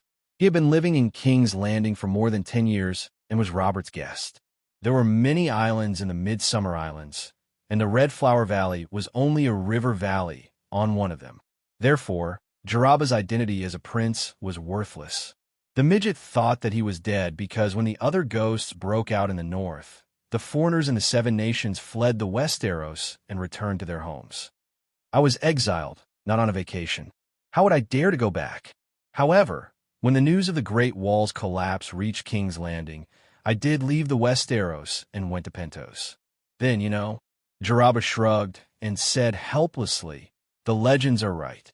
The Long Night is a crisis for the entire world. No one can escape it. When millions of other ghosts surrounded the city, the evil god of ice broke through the two walls on the north and west. I stayed in Prince Haven's mansion in the north. When the ghouls came to knock on my door, I was so scared that I peed my pants. I hid in the cupboard and shivered. Fortunately, the Dragon Queen descended from the sky like a deity. After that, I left Pentos with countless nobles and merchants and took a boat to Tidehead Island. However, the housing prices on Tidehead Island were too high. Those property speculators who deserved to be eaten by the other ghosts were too crazy. I, a prince, couldn't even afford to live in a 2-bedroom apartment of 50 square meters. I swear that even if those people had atonement scrolls, they would still go to hell after death. Isn't Valerian afraid of angering the public? There are so many nobles who are related, Tyrion said in confusion. It's not Valerian. In fact, Count Monterey is still a child. Then who's speculating in real estate? The nobles of the Seven Kingdoms. The nobles of the King's Landing, Hajian, and Stormlands. They bought land on Tidehead Island in advance, built castles, and stockpiled food. They're all rich now. No one cares. The nobles didn't break the law. They even paid taxes. How would they care? Who would care? That's not right. I remember that the Dragon Queen settled hundreds of thousands of refugees on Tidehead Island, Tyrion said. They can get houses for free based on their household registration. At this moment, the North Ice King Jon's team had left. The crowd also dispersed. Jaraba looked around and asked, Do you want to go to the Great Cathedral? The North Ice King will publicly sacrifice the evil god's corpse on the podium. If you want to go, then go. I've been sick of seeing evil gods for the past few years. Tyrion stuffed the child back into his cloak. His body slowly shrunk from 9 meters to 4 meters with a pair of high-heeled shoes. Jaraba turned pale with fright. Didn't you step on a brick? Step on a brick? The dwarf sneered and took a few steps back to let him see clearly. If you didn't have some tricks up your sleeve, how could you spread the scriptures to the east and become the Deer Cauldron King? The dwarf said proudly. Jaraba was surprised. You became a king? My nephew was crowned the North Ice King by the Dragon Queen. As his uncle, what's wrong with me becoming the Deer Cauldron King? Jaraba looked at the eastern hills with reverence and sighed. Jon Stark earned the title of North Ice King himself, just based on his superb ice witchcraft, and the evil god of ice that died at the hands of the Dark Sisters in the past 5 years, who in King's Descent City doesn't sincerely praise him as the Northern Ice King with unparalleled bravery. The dwarf glared. Did you pick up my Deer Cauldron King? The ghouls I killed in the barren land could fill up the streets of King's Landing. With that, he carried the child and walked down the city walls. Where are you going? We haven't seen each other in a long time. Let me treat you to a drink. Jaraba chased after him. Do you think I can drink with a child? The dwarf didn't stop walking. I have something I need your help with. Jaraba gave him a fawning smile. The dwarf glanced down at his old friend's leather boots and sighed. I have an appointment with Jamie at Tarek's restaurant. Come along. Tarek of Lion's Gate. Yes. Why don't you two brothers go to Casterly Rock City? Jaraba asked curiously. Looks like you're not doing well in Mia's court. You don't even know such a secret. The dwarf sighed. Queen Mia comes from a humble background. Elegant people like me aren't very popular. Jaraba said awkwardly. What secret? He asked curiously. King Ghoul has appeared. The vassals are preparing to hold a ghoul slaughter assembly at King's Landing. Then, they will work together to head north and kill King Ghoul, Tyrion said. 4 years ago, when Dragon Queen gradually disappeared, it appeared. Jaraba was confused. It didn't appear in public before, but this time, Tyrion's expression became serious. Since 2 years ago, the Night Watchmen of Eastwatch have sent news that ghouls have arrived in the north on icebergs. Just last month, the Night Watchmen risked their lives to sneak into the fallen area and found that ghouls were gathering on a large scale.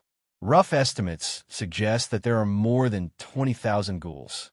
20,000 ghouls? Even the North Ice King can't handle them. Jaraba's mouth was wide open, his eyes filled with fear. That's why we need the vassals to form an alliance. What's the use of vassals? Jaraba shook his head vigorously and complained. Where's the three-eyed crow, Bran? Why didn't he sound the alarm earlier? Since the ghouls are coming in batches, we can also eliminate them batch by batch. The ghouls are all in the fallen area. Even the Dragon Queen can't see that place. Otherwise, how do you think King Ghoul has survived until now? Why is there a fallen area? You fool, I'm talking to you about the will of the world. Do you understand? Tell me, Jaraba said. It's been almost 8 years since the long night descent. Do you think the world still belongs to humans? Does it belong to the ghouls? Half each. Take barren land, for example. It was such a large piece of land that once had tens of millions of people. Now, there are only 500,000 people left. It's all thanks to the Danny ribbons that the Dragon Queen made that we could survive these 5 years. Think about it. Humans only occupy 1,000th of the land. The rest belongs to the ghouls, and those ghouls are still reproducing. Who do you think barren land belongs to now? And so on. Who does this world belong to? Is the situation that bad? I thought the long night was almost over. There are only 2 years left until the 10-year-long night that the Dragon Queen promised, Jaraba said blankly.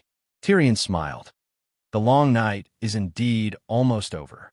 The purpose of this vassal meeting is to end King Ghoul. Once it's dead, humans will win. What about the Dragon Queen?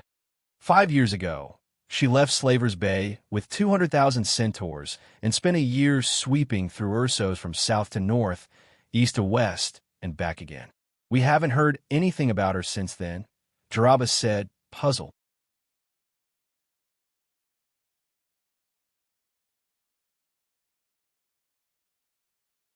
Chapter 1061. In the middle of the hall of Tarek's restaurant, a handsome bard was holding a harp in his arms. He was playing a melodious tune while he sang a story that everyone was familiar with in his mellow voice. The darkness was dispelled by hundreds of suns. The Cow King's little silver horse was as swift as the wind. The Khalasar behind her covered the entire land of ice. Countless, the Iraq scimitars in the hands of the warriors were as sharp as grass. The Cow King and her roaring warriors were as ferocious as a storm. The living dead were like wheat in a paddy field, easily harvested by the blazing scimitars, leaving behind piles of black blood and burning corpses on the white snow. Even the emotionless other ghosts trembled under the tsunami-like hooves. The evil god of ice was as weak as a sparrow under the arrows of the Cow King, falling from the sky with a sorrowful cry. A head full of bells braided in her silver hair, praising her arrival. The trading city-states that never allowed centaurs to enter, Volantis, Pintos, Mir, and Bravos, their princes or grand dukes opened the city gates on their own accord, leading their civil and military officials to kneel on both sides of the street, paying the highest respect to the Cow King. The ladies sang and danced. The citizens brought out hot water and bread, offering them to the Knight of the Night who saved them.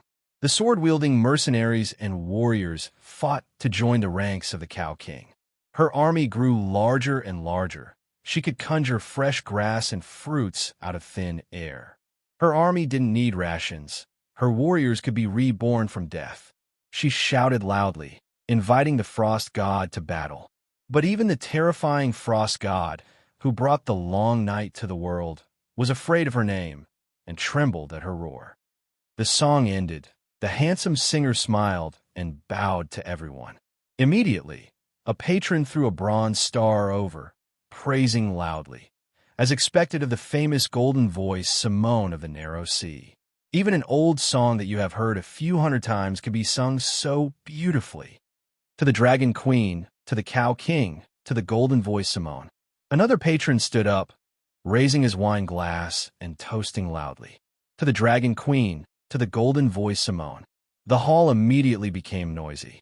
In a private room on the second floor, Jaraba also turned his head and tossed a handful of copper coins over the railing before asking in confusion, "What has Dragon Queen been busy with these past few years?" He hadn't heard any news about her. If she was here, wouldn't King Igue be killed in one strike? Haven't you noticed that Frost God hasn't appeared in recent years? Dragon Queen went to sky beyond heaven, and while cultivating, she controlled the operation of the Sea of Law and also blocked Frost God outside the world. The dwarf turned to Jamie, who was holding his grandson and giggling. In other words, when you face the King of Strange Ghosts, you don't have to worry about a forbidden spell suddenly falling from the sky. I see. Jaraba was enlightened. I'm not interested in the Iron Throne. I don't plan to risk my life this time, Jamie said indifferently. The dwarf glanced at the giggling little Tywin and sighed in his heart. If I didn't bring this kid here and make you worry, I'm afraid you wouldn't be like this. Simone, one more song. Simone, one more song. Suddenly, a deafening shout came from downstairs. Even Jamie raised little Tywin and roared down. Is this pretty boy very famous? The second dwarf tilted his head and looked down. Almost everyone was shouting excitedly. You don't even know Simone? Jamie glared. Why should the Prime Minister of Barren Land know about a singer from a small place? The dwarf said unhappily. Since Long Night, Simone has focused on creating songs and plays about the Dragon Queen. Too many popular songs came from his pen. Even the westernmost Casterly Rock City has heard of his works. For example, this song, Riding the Steed of the World, was written by him. It is said that in order to obtain first-hand information, he even joined the Knights of the Night. The prophecy of riding the steed of the world was also heard from the old woman Dosh Kalin when he personally went to the sacred mountain.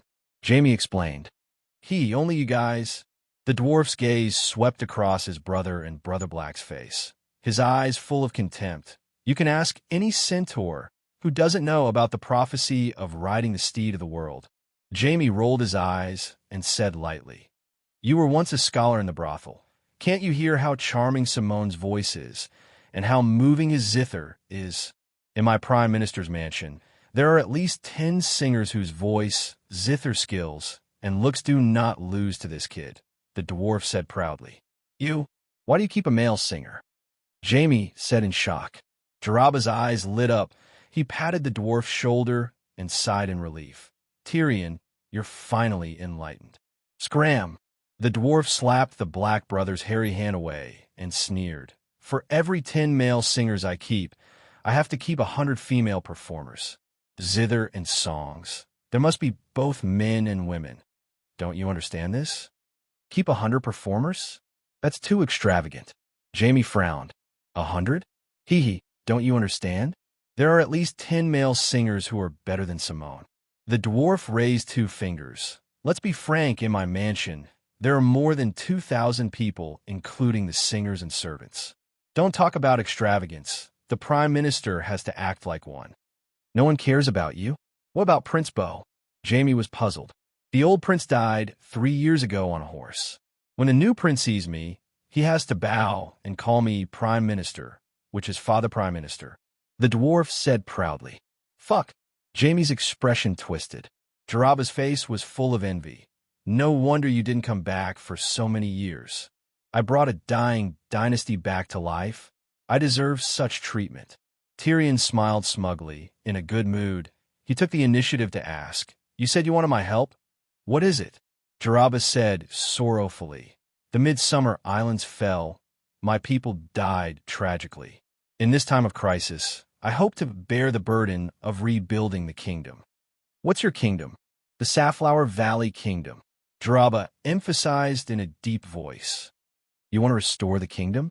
Jaraba's eyes lit up, and he said excitedly, If possible, I hope to bear the responsibility of reviving the Midsummer Islands, to turn the countless scattered small kingdoms into a unified and powerful empire, just like what Aegon the Conqueror did to the Westeros.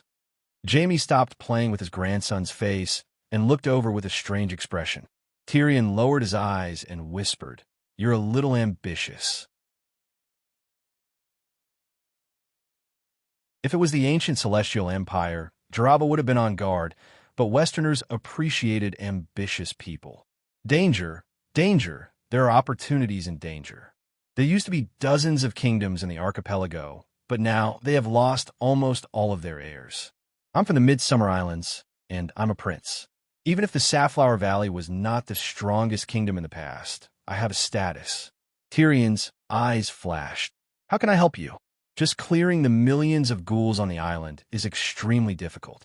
Let me tell you a secret. The Frost God hopes to let the other ghosts replace the humans and become the main race in this world. So he spent a lot of effort to occupy the remote islands and use the islands as a breeding ground for the other ghosts, just like the land of eternal winter beyond the Great Wall. In other words, even if the other Ghost King is killed, the other ghosts and ghouls will not all die. So that's how it is. Jaraba was shocked. But the Dragon Queen has the ability to easily solve this problem, he said again. Tyrion frowned. Jaraba immediately said, After the matter is settled, I can have my descendant marry her descendant, or divide an island and confer it to a Targaryen. How many orphans are left in the Midsummer Islands in the world? 10,000? Jaraba was a little embarrassed. From what he saw, there were not even 200 people. The dwarf continued. You also know the current situation of Ursos and the Seven Kingdoms. She may provide some support to the millions of ghouls surrounding the city, which concerns the survival of 100,000 humans. But she won't care about small-scale ghouls, and she can't manage them. The Midsummer Islands have complicated terrain and many islands. She can't spend years there. If you vouch for me, I can get funds, ships, and soldiers from the trading princes, Jaraba said. Are you sure? Jaime said, doubtfully. Half a month ago, Dragonstone Island announced the World Crisis Index. Bravos, which once had a population of 1 million, only had 50,000 people left. Pintos had less than 100,000, Roras had 5,000, Mir had 20,000, Tyrasai had 15,000, Danny and Liz had less than 500,000, Volantis had 200,000, and Reese had 100,000. That's barely 1 million in total. How can I help you? There are still a few million people in Slaver's Bay and Westeros, Jaraba mumbled. I can't wait to create another 2 million people to fill up the Western territory, Jaime said indifferently. As long as we work hard to have children, we can recover the population in 100 years, 1,000 years, Jaraba said. Tyrion thought for a moment and said, How about this? I have a fief in the barren land near the Daybreak Mountains. It's bigger than the Western Territory. You bring the remaining people of the Midsummer Islands here, and I'll give you a kingdom as big as the Red Flower Valley. I'll take care of you from now on. How about that? The barren land is too far away, and the rich Midsummer Islands can't be left empty. Then I can't help you. I can lend you money, but it's almost impossible for my sister to work as a coolie. Jaraba rubbed his hands and said with an embarrassed smile, Then lend me some money first. We can talk about the Midsummer Islands after the long night. I'm still young anyway. The dwarf was stupefied. After Jaraba left with the Tidehead Island banknotes worth 5,000 gold royals, James asked, Are you interested in the Midsummer Islands? Tyrion shook his head. What do I want that place for? It's my sister. She plans to move the Midsummer Islands tens of thousands of miles south after the Long Night and make it the Dragon Island where the pterosaurs and megalosaurus live. In addition, the giants, children of the forest, and elves will also move there. Move the island? Jaime was stunned. Don't treat her like a normal person. As the two talked, they had already returned to the camp of the Western Territory soldiers. Well, there were about 5,000 Western Territory soldiers in the King's Landing, a legacy from Cersei's era. Previously, it had been under the care of the one-armed hero, Lancel, to serve the church. Next, Jaime would lead them to form an alliance with the other vassals and go to Hajien to deal with the Ghoul King who was about to go south. Is Myrcella okay? Back in the study, the two brothers could also talk about some private matters. In Slaver's Bay, no one cares about her background, because the Dragon Queen's parents were also brother and sister. As the Queen's court steward and a Duchess Jean with a rich fief, her status is not lower than anyone except the Queen. And her husband, Tristan Martell, is her childhood sweetheart. He is gentle and polite, and they live a good life together. Jean Island is your fief, right? Jaime looked at his brother gratefully. Tyrion waved his hand indifferently. If Joffrey was still alive, I could even help him get a duchy in Asha. The people there are simple and honest, and he can do whatever he wants. Jaime's mouth twitched. The world is too big and too empty. The dwarf sighed. You and Yelena have been married for 4 or 5 years. Why don't you have a child? Jaime asked with concern. Tyrion's face darkened. I'm a dwarf, born with a genetic defect, and can't have children. Are you sure? Jaime's face changed dramatically. The dwarf smiled bitterly. Actually, I've been suspicious for a long time. How many women have I played with? When I was caught by Ginny, I was crazily exploited by her, but I still couldn't get her pregnant. Even the holy healing art is useless? Even the Holy Mother is useless. Dang, dang. Just as the atmosphere was miserable, the sound of the great Templar bell rang outside the house. The two brothers looked at each other. Generally speaking, the 7 bell towers of the great Templar bell would only ring when a major event happened, such as the death of a king, the coronation of a new king, or the attack of a deviant ghost. But as the commander of the Southwest City and a great duke, Jaime could not be like the civilians in the city and know about the arrival of deviant ghosts from the bell. The death of a king? Tyrion was puzzled. Are there still kings in the 7 kingdoms? Mia the First.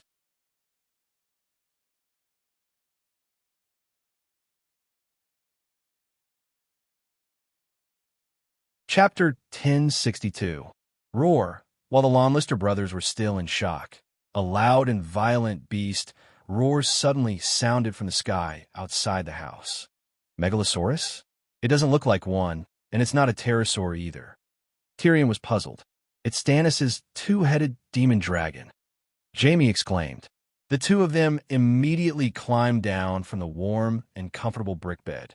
When they climbed up the watchtower, they saw the 2-headed demon dragon rolling and struggling crazily in the sky above Aegon Hill in the east. From time to time, it would spit out dark red dragon flames and purple venom.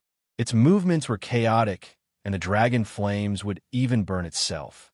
It was like a big black fish that had swallowed a fishhook and was being dragged to the shore. Jaime's eyes were ordinary, and he could not even see the demon dragon clearly from a few kilometers away.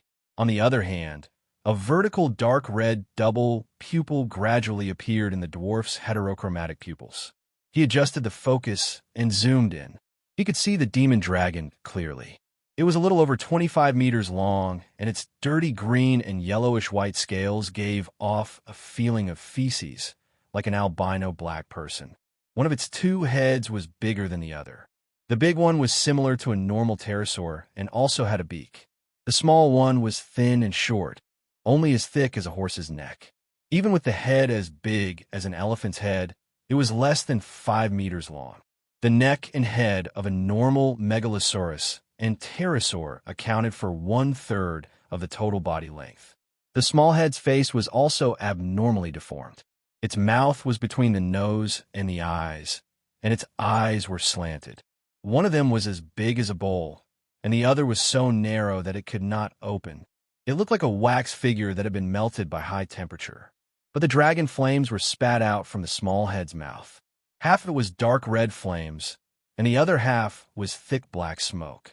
It looked even more terrifying than real dragon flames. The two-headed demon dragon has gone crazy. The mage in the red fort is trying to control it with his will. I don't know if it's Melisandre, but it can't be suppressed anymore. The demon dragon is about to break free. Tyrion seemed to be deep in thought. Jaime's complexion changed. He leaned over and shouted to the Western Region people on the city wall. "Quick, set up the dragon-slaying crossbows, change the dragon crystal arrows, and switch to the steel crossbows." Because of the existence of the evil god of frost, the castles of the Seven Kingdoms had prepared ballistas on the city walls. Those who were able to afford it even used dragon-slaying crossbows that were effective against the Megalosaurus.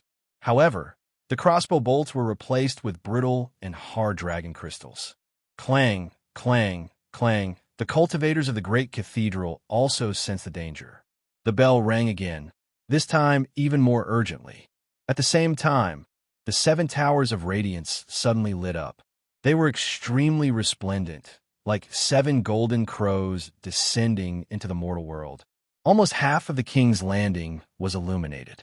Along with the holy light came a divine pressure that was as majestic as the sea. Even Tyrion, who was 2 kilometers away, felt a prickling sensation on his back. The dwarf's eyes lit up, and he said with a smile, "The cultivator's brain is quite nimble. You know how to use your divine might to chase away the devil dragon.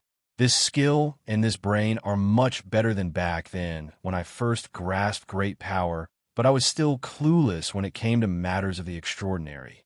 Roar! The devil dragon finally broke free from its invisible restraints. It roared furiously, and its eyes lit up with an explosive and chaotic red light. It swooped over the ground, leaving behind a dark red scar on Aegon's hill. Dong! The sound of the bell drowned out the beast's roar. The holy light gathered by the cultivators swelled, making the devil dragon feel fear. It ran away. It ran to the Rhaenys Hills in the northwest. Dragon flames and venom sprayed out wantonly, leaving behind 7 or 8 destructive scars and countless miserable howls and curses. It was hit by a dozen arrows as well. With a sorrowful cry, it staggered towards the north. Jaime's expression was strange. The Rhaenys Hills are filled with red god believers and red monks. Their Lalo didn't come out to chase away the devil dragon. I remember that the devil dragon was created by Lalo using blood shaman arts. When Erlu and Yuluan fought over the King's Landing, they burned the Rhaenys Hills to the ground. Because St. Matthew had followed the example of Moses and led most of the refugees from King's Landing to the Land of Storms, most of the houses in King's Landing were left vacant. In order to better defend against the deviant ghosts, the local residents of King's Landing, regardless of whether they were nobles or civilians, began to gather in the Visania Hills where the great cathedral was located. Later, the red god priests of the cities of Ursus brought the hand of sacred fire to the King's Landing, and the empty Rhaenys Hills became their residence and station. Well, the red god priests guarded 2 of the 4 walls of the King's Landing, and the other 2 were guarded by the church's armed forces and the vassals who believed in the 7 gods. For example, the camp of the soldiers of the Western region was near the Lion's Gate in the southwest. When the 2-headed devil dragon disappeared from sight, Tyrion's pupils returned to normal. He said, thoughtfully, "Who is the rider of the devil dragon?" When Stannis was alive, he often rode the dragon out of the city to burn deviant ghosts. After he died, no one has seen the devil dragon since. Jaime said, "What about Mia the First? She is Stannis' successor, but she didn't inherit Uncle's devil dragon?" Tyrion asked again. Dong, dong, dong. Before he finished speaking, the bell of the great cathedral rang again, a total of 7 times. It should have been a warning to the people that the devil dragon is out of control. "What's going on now?" Jaime was puzzled. Tyrion smiled and said, I'm afraid that the king has really passed away this time." As expected, a servant came to report that the Red God Queen, Mia Baratheon I, had failed to tame the mystic dragon and had died. "Duke, the Earl of Rainforest, Onion Knight, invites you to the Red Keep to attend the king's funeral." That afternoon, before the news of the king's death and taming the dragon could spread among the people of King's Landing, a messenger from the Red Keep came. "So soon?" Jaime frowned. "The funeral is just a pretext. With the death of the old king, a new king is born. They most likely want you to witness the coronation of the new king," the dwarf said with a smile. After he finished speaking, he suddenly took a few steps forward and carefully looked at the tall knight with the family emblem of a white gold coin on his chest. A hint of shyness from the past could be seen on his resolute and handsome square face. The simplicity in his blue eyes was also oddly familiar to him. Tyrion patted the knight's shoulder and sighed. "Kid, in the blink of an eye, you've grown so big, and you've even become a duke?" "Sir, you don't seem to have changed much," the knight said with a smile. "Irene Pine didn't leave behind any children, and the Pine family's close relatives also died in the hands of the deviant ghosts. I let Bodrick inherit Pine's title and fief," Jaime explained. Then he asked, "Is it just me, or all the vassals invited?" Bodrick stopped smiling and said seriously, "It's not just the vassals. Holy Light Lonehand has already arrived at the Red Keep. I'm guessing that the Earl of Rainforest personally went to the great cathedral before inviting the vassals." I guess it really has something to do with the new king." "Bodrick, go and arrange the troops," he ordered. "Right, are you going?" He looked at the dwarf. "Of course. How can I not participate in such a grand event?" Bodrick received the order and left. Tyrion said with a smile, "Holy Light Lonehand can't be that cousin of ours, right? What a lousy name." Jaime nodded and called the old granny to take little Tywin away. He then had the attendant put on the golden lion armor for him and explained, "After St. Matthew left for the east, the position of Archbishop of the Holy Cathedral has been empty. There's no archbishop who can convince the masses. Archbishop John of the Starry Cathedral is brave enough to take on the role, but now the archbishops of the Great Cathedral of Baylor are all from the Great Sparrow faction. Because of the matter of the church's bank in the early years, both sides have always been at odds. Archbishop John is only a mid-ranked level 3 priest. He can barely make it into the top 10 of the Great Cathedral. I remember that Lancel used to be a warrior's son, right?" Tyrion wondered. "He's missing an arm, and he's known as the warrior's son, but he didn't become a paladin. He's always been a priest." Speaking of this, James couldn't help but lower his head to look at his golden right hand. Perhaps when little Tywin comes of age, he could learn from Lancel and Randall and give up his title to wear a colorful cloak. Or maybe try to become a priest. After becoming a priest, he could continue to protect Lannister and Casterly Rock. After a while, Jaime said, Lancel was able to become an archbishop thanks to the Holy Mother's blessing. 3 years ago, he followed a group of warriors' sons out of the city to clean up the ghouls. But after the resurrection of the King of Wraiths, the ghouls became more cunning. They grasped the movement patterns of the church's armed forces and set up traps to ambush humans. Seeing his church members dying one by one in front of him while he used up all his divine spell slots, Lancel was in extreme pain and despair. Tears of blood flowed from his eyes as he called out to the Holy Mother, praying for a miracle. Then, in the dark, he saw the Holy Mother. The Holy Mother told him that as long as he understood, he would be able to create a miracle. The ghoul grinned and swung a sword of ice at his neck. In an instant, Lancel's time slowed down. He remembered his childhood, when the sun shone on his face. Wait! The dwarf couldn't help but interrupt. Even if legends need artistic embellishment, isn't it a little too ridiculous to remember his childhood when he's about to lose his life? Jaime glared at him. Lancel told me himself. He had a sudden epiphany at the brink of death. He recalled his entire life in an instant and became a level 4 priest on the spot. He was lucky enough to learn the rarest level 4 divine spell, the Holy Mother's Palm. When he used the Holy Mother's palm, his entire arm was covered in holy light, so everyone called him the Holy Hand. Because he became a level 4 priest, and because the Holy Mother's palm represented the Holy Mother's blessing, the monks chose him as their archbishop. After becoming archbishop, Lancel decided to follow the example of the Great Sparrow and 7 Treasures. The 2 sages gave up their original names, and he changed his name to One Hand. Fuck. That was all the dwarf could say at this moment. Jamie put on his sword belt and sighed. It's different now. It's clear who's stronger. A priest's level is determined by their devotion to the 7 gods and their understanding of the church's teachings. They can no longer be promoted to archbishop through connections. Not to mention the archbishop, even the local nobles would not allow the archbishops and the abbot of the holy church of the various dioceses if their level was too low. Previously, the great cathedral of Berea only arranged for a level 2 priest in Casterly Rock. Even if Jimmy's grandmother was a distant relative of Lannister, I still told him to get lost. After praying for a day, a level 3 priest will get 10 times more divine spell slots than a level 2 priest. Jamie made it 10 with his index fingers. A difference of 10 times is enough to change the outcome of a war. Moreover, there are many high-level divine spells that low-level priests can't use at all, such as the mighty heavenly dragon that increases the morale of the entire army. Let me bring a level 3 priest back to 12 years ago. I'm confident that I can defeat Rob, whether he's a shapeshifter or not.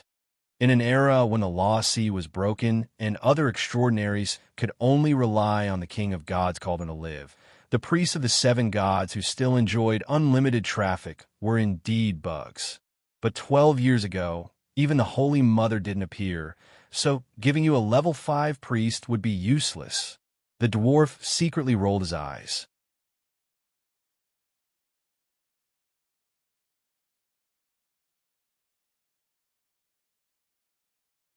Chapter 1063. The dwarf asked curiously, I remember that Brother Marabad is highly respected. His fame and power are second only to Big Sparrow back then. Can't he convince the masses? That's not it. Before Lancel broke through, the monks wanted him to inherit St. Matthew's position. He also stayed in the Grand Cathedral of Bell for a while. But Brother Marabad felt that the archbishop was too restrictive. When he thought about how he could no longer walk the world barefoot like before, he felt tired. So, he returned to Crabclaw Peninsula. Not long after he returned, he broke through the realm of level 5 divine priest. Jamie said with a complicated expression, Fuck, I preached scriptures in the eastern lands, became a god in the barren lands, and subdued demons in the far east. I didn't even become a demigod with such great achievements. That old man. Sigh. The dwarf could not hide the jealousy and indignation on his face. Take Marabad and St. Matthew, for example. They are not greedy for money or fame. They gave up their mortal desires and served the Holy Mother wholeheartedly. Only then can they become divine priests. Look at yourself. You have more than 2,000 servants and performers. How can you compare to them? Jamie disagreed. Right, what's St. Matthew's level now? That bald donkey Chizong. When Chizong was mentioned, the dwarf felt even more upset. He was already a level 4 energy angel 4 years ago. I wonder if he has broken through to strength angel now. What are the levels of energy angels and strength angels? Jamie asked curiously. Level 5 divine priests are reserve angels. Level 6 heavenly priests are level 1 normal angels. After that, there are level 2 archangels, level 3 authoritative angels, level 4 energy angels, level 5 strength angels, level 6 dominion angels, level 7 throne angels, level 8 wisdom angels, and level 9 blazing angels. Oh, St. Matthew is equivalent to level 9 priest hiss. Jamie gasped and said in shock, how much stronger is a level 9 priest compared to a level 3? The difference is like heaven and earth. There's no comparison. The dwarf shook his head and sighed. Mastering the power of laws and domains is the foundation for a level 4 energy angel. Just this alone is more powerful than most of the gods in the world. You see, Barbarian City has never received any support from the Dragon Queen, but it still managed to survive the siege of millions of deviants. Why? It was all thanks to Qizong. When I returned to the Westeros this time, other than handing little Tywin over to you, I also need to discuss with the vassals about the time to head north. Once the vassals decide when to fight against King Strange Ghost, Qizong will look for an opportunity to sweep through the ghouls north of Barren Capital, doing his best to draw in as many ice evil gods as possible to reduce the pressure on your side. Jaime nodded in realization and asked, "What level of angel is Dragon Queen?" The dwarf's expression became very strange. A level 7 throne angel is a true god. She is currently singing the 2 songs of light and fire, but she is not a true god. If even Dragon Queen isn't a throne angel, then how terrifying would a blazing angel be? Jaime was at a loss. Soon, Podrick came back to report that the men and horses were ready to go to the Red Fort immediately. Jaime and the dwarf then walked out of the mansion and mounted their war horses outside. The 2 Lannister rode side by side, accompanied by 50 armored soldiers with swords on their backs. The sky was dark, and the north wind was bone-piercing. The horses' hooves and military boots made crisp sounds on the cold and firm road, spreading far and wide. It was only when they were 500 meters away from the city walls that the number of people on the streets suddenly increased. Yes, because of the strange ghosts surrounding the city, the inside and outside of the city walls were often turned into battlefields. The commoners had already moved to the central streets, far away from the city walls. They looked over curiously, pointing at the 2 people on the war horses, especially the former internet celebrity, Little Devil. Half-Man has grown taller and more handsome. I heard that after kissing the prostitute 10,000 times, the curse of the forest which was lifted. The scripture teaching ended a long time ago, but he never came back. I thought he was captured by the strange ghosts. He should be hiding in the warm and sunny Slave Bay. He is Dragon Queen's illegitimate older brother. Looks like everyone hasn't forgotten about me, the dwarf said with a smile. In a few more years, when the children in the long night grow up, our generation will become history, Jaime lamented. Even after 10,000 years, Dragon Queen is still a legend passed down by word of mouth. This can't be. These people still think that I'm a rich second generation in Slave Bay. Have they not heard of the story of the barbarian god Ascension? I have to spend money. When I return to barbarian lands, I'll get the literati and poets in my mansion to write books together. Lion Style, Spring and Autumn. A generation of famous Little Devil. A generation of martial god Little Devil. The King's Landing, Journey to the East. The Legend of Deification. The dwarf's record of ghost slaying.